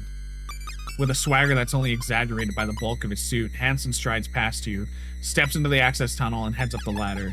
You take the opportunity to turn your radio off again and tell him what you really think about pilots.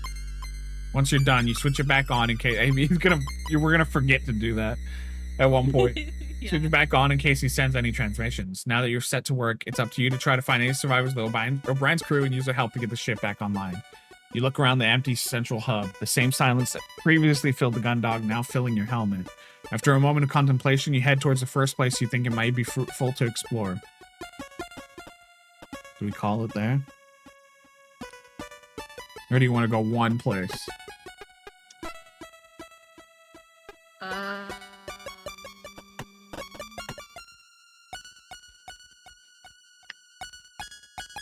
go one place.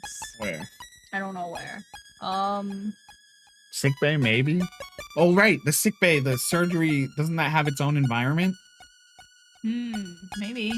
Yeah, let's try it. You reach out into the maintenance crawlway and grab a rung on the ladder. Stepping forward, you place your feet onto another rung that you can barely see, and then instead of following Hanson up, you start moving downwards.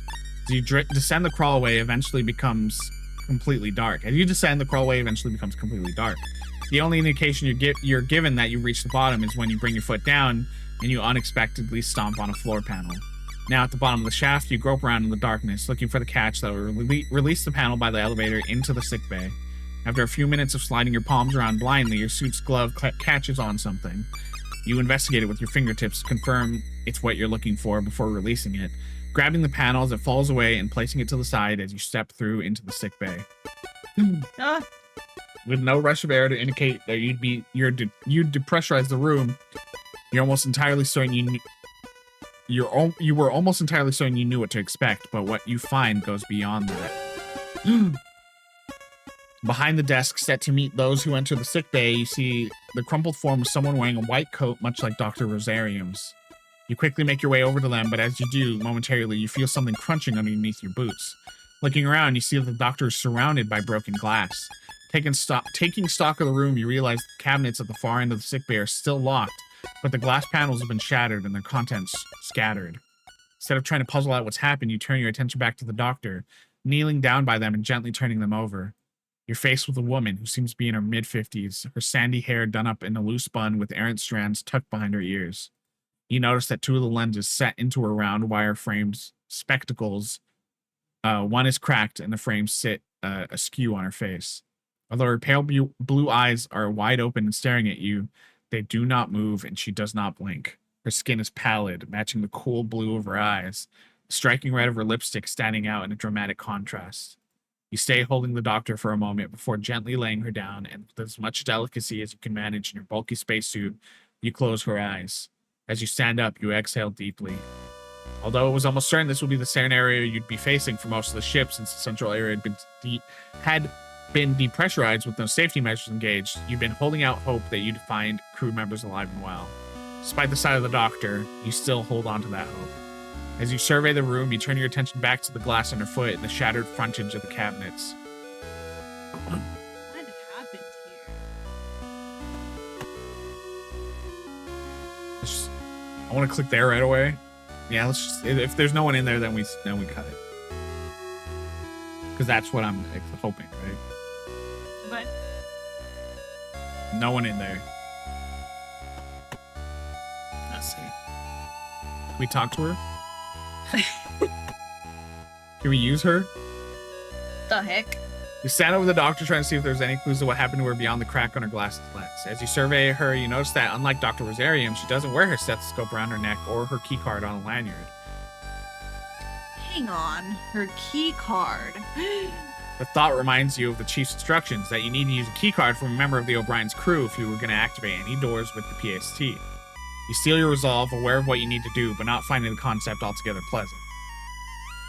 Sorry about this, Doctor. Squatting beside her, you pat the doctor down. Although the thickness of your spacesuit's gloves make the task difficult, you do your best to be respectful. Eventually, you reach the doctor's waist and feel a protrusion from her side. Opening her white coat, you see an internal pocket, and after a moment spent trying to fit your gloved hand inside, you manage to grab hold of something and pull it out. You got the doctor's key card. You stand up, read the name on the back of the card. Dr. Esri DeBoer. You unclasp a pouch on the side of your suit, deposit the card, and then close it again. The doctor won't have the clearance to let me access the central computer. But maybe this will let me find someone who does. Thank you for your help, Dr. DeBoer. I'm just sorry we didn't get here sooner. And that will do it. Damn. Do you think the broken glass is like from the sudden depressurization? Is that possible? Oh, wow. Is that scientific? I don't know, Or did some shit go down here? I think some shit went down. A mutiny or an attack or aliens? Mutinous I don't aliens. know. Mutinous aliens. Mutinous attacking Doing aliens. a revolution. Doing a crime. A space crime. Doing space crimes. Well, Dang. how do you feel about part 1? I love it. This mission is so tense. Oh, I'm scared. It's got me on edge, bro. We did the right thing, because actually, the more I think about it, we wouldn't have been able to do anything else, right? What do you mean? Like we any of the other rooms would have had doors that we would need the PST for. We wouldn't have had. So we actually chose the right thing to do first, Yeah. which was go to the doctor, get that card. Now we can presumably the next thing should be go to the captain's quarters, see if they're there. That would be the next. I think that was the right in my head. If I'm looking for people, you go to the captain, you go to the doctors, because again, the doctor, person taking care of everyone. Mm-hmm. Okay, no one there. Now we go to the captains, because the captain might take them to their quarters and be like, "Oh, I can pressurize it," or something, right? Can we get into the captains, or do we need to find their second in command? No, For because we their just got into the captains. Remember? Oh, I guess we used her Cassie's card. We don't know for sure. You needed it. We did need it. That's how it worked on the Gundam. I know we used it, but we didn't know that we needed. We don't know that we needed it. That's what Vanessa told us, and that's why she gave it to us. No, that was for the central computer. We needed it for the central computer. Okay, if you say so. I do. Okay, if you say so. Then I will believe you. Thank you guys. What does everyone think? I hope you're enjoying it. I'm very excited. Everyone's asleep. I'm excited to be back in Fern's book club zone.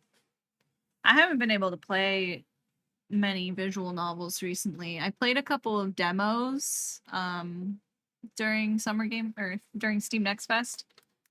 A couple of visual novel demos, but yeah, it's good to be back. It's good to be getting a story, I'm excited. What was your favorite part? What's your favorite character? Cassie. I genuinely, like, I know we're always like, oh my gosh, I have a crush on character, but like I really genuinely think their relationship is really sweet and well written. And I think that's pretty cool. I mean, it's concerning that she was the only one that got affected by this signal. Yeah. What's that about? I know. And then she pulled it. There is sus things about her. Yeah. Because she's the only one that got affected by the signal. She's the one who pulled us into this mission. Know. Don't break my heart. Her file's the one that got pulled up. I know. It doesn't mean she's sus. It could mean she's like a chosen one or something, right? Or that whatever, like, this is actually about her. Is like targeting her in some way. Or it's just like about her in some way. Yeah. I don't know. I just hope we can keep being happy together. I doubt that's gonna be true. Why would you say that? I think one of her or us are going to die. My guess. No. That's my guess. No. Don't say that. What's your favorite part? I like getting along with the chief. Yeah. That was cool. Getting the chief to be like, "You're cool." Getting respect from Chief is huge. That was huge. And I just like the vibes, The vibes are just good. I agree. Obviously we were in the right mood for these vibes too, but it's fun. And I think there are, I think the whole genre, you could see that it's pulling from a little bit of everything, I'm curious to see if I really hope. I mean, I'm just like always like that, and sometimes some people just suck, and that's fine. But like, it kind of feels like Hansen is having the same traumatic responses and PTSD, and like, hopefully we can help him through that, Because I mean, think about what they said. He was out there for 13 hours. He was like hiding and like desperately waiting and then going full burst, you know, and like that's a really intense thing that he went through. So Yeah, I agree. I have faith that we'll be able to like reach out to him and pull him out of that space that he's in. I I believe so. I do think probably at some point we'll be able to talk about the report with him. Maybe he could be dead by the next time we see him. We go up to the bridge and he's there stabbed by the leftover captain. Our main enemy, our main heel, gone that soon. That's pretty Someone's sad. got to die, I feel. Or maybe it's just not that kind of story. We don't know. We're hardly even that far into it. Obviously we'll let you know when we go back in. Don't know for sure yet, but we'll let you know. And yeah, we're gonna go raid Ultramelon. Let's go. We also, you know, we'll have some stuff coming soon about, you know, as Julie said on our Discord, we are going to PAX, and you know, usually that comes with some amount of fundraising to help us overcome the incredible costs that event takes on us monetarily and otherwise. So that'll be something that probably happens relatively soon. We'll let you know. We're making plans. We're generating ideas. Nate's had some fun ideas so far. And yeah, we're trying to get more stuff up on the site. It's been a minute. But it's good to stream too. Just kind of back in action. We Yeah. do have a new review up yesterday of Papucom, a really fun co-op 2-player game that has some 3 and 4 player modes. Check that one out. That's a really fun game. Yeah. Let's go raid Ultramelon. Thanks again, chat. There's the raid message. Fern buried. I'm posting it one more time. Copy the Buried raid it. message. I had to Can't tell the believe people. it. I had to tell the people about what we're doing. Thanks you guys for hanging out. Long one. Probably longer than we expected, and you know, classic is not nearly as far as we were hoping, but you know. But I'm having a good The time. book club's back. Book club's back. We already have like multiple games we've been talking about doing together, so Yeah. appreciate you. Love you. Come raid with us. Again, keep an eye out on our Discord and everywhere else to find out when and where things are going to be happening. Lots of things happening between now and PAX, honestly. Even though PAX is basically a month away. Lots of things that are happening on this channel and everything else, so we'll be around. But we'll let you know when things happen next. Like, I don't know if we're probably not going to be able to do it next weekend, but I don't know. Like, maybe Friday, maybe. Yeah, it could be a weekday continuation if we decide not to go tomorrow. But we'll let you know. Yeah, appreciate you. And we'll see you on the other side. Yeah, thank you for being here, Kat. Say goodbye, everybody. So long.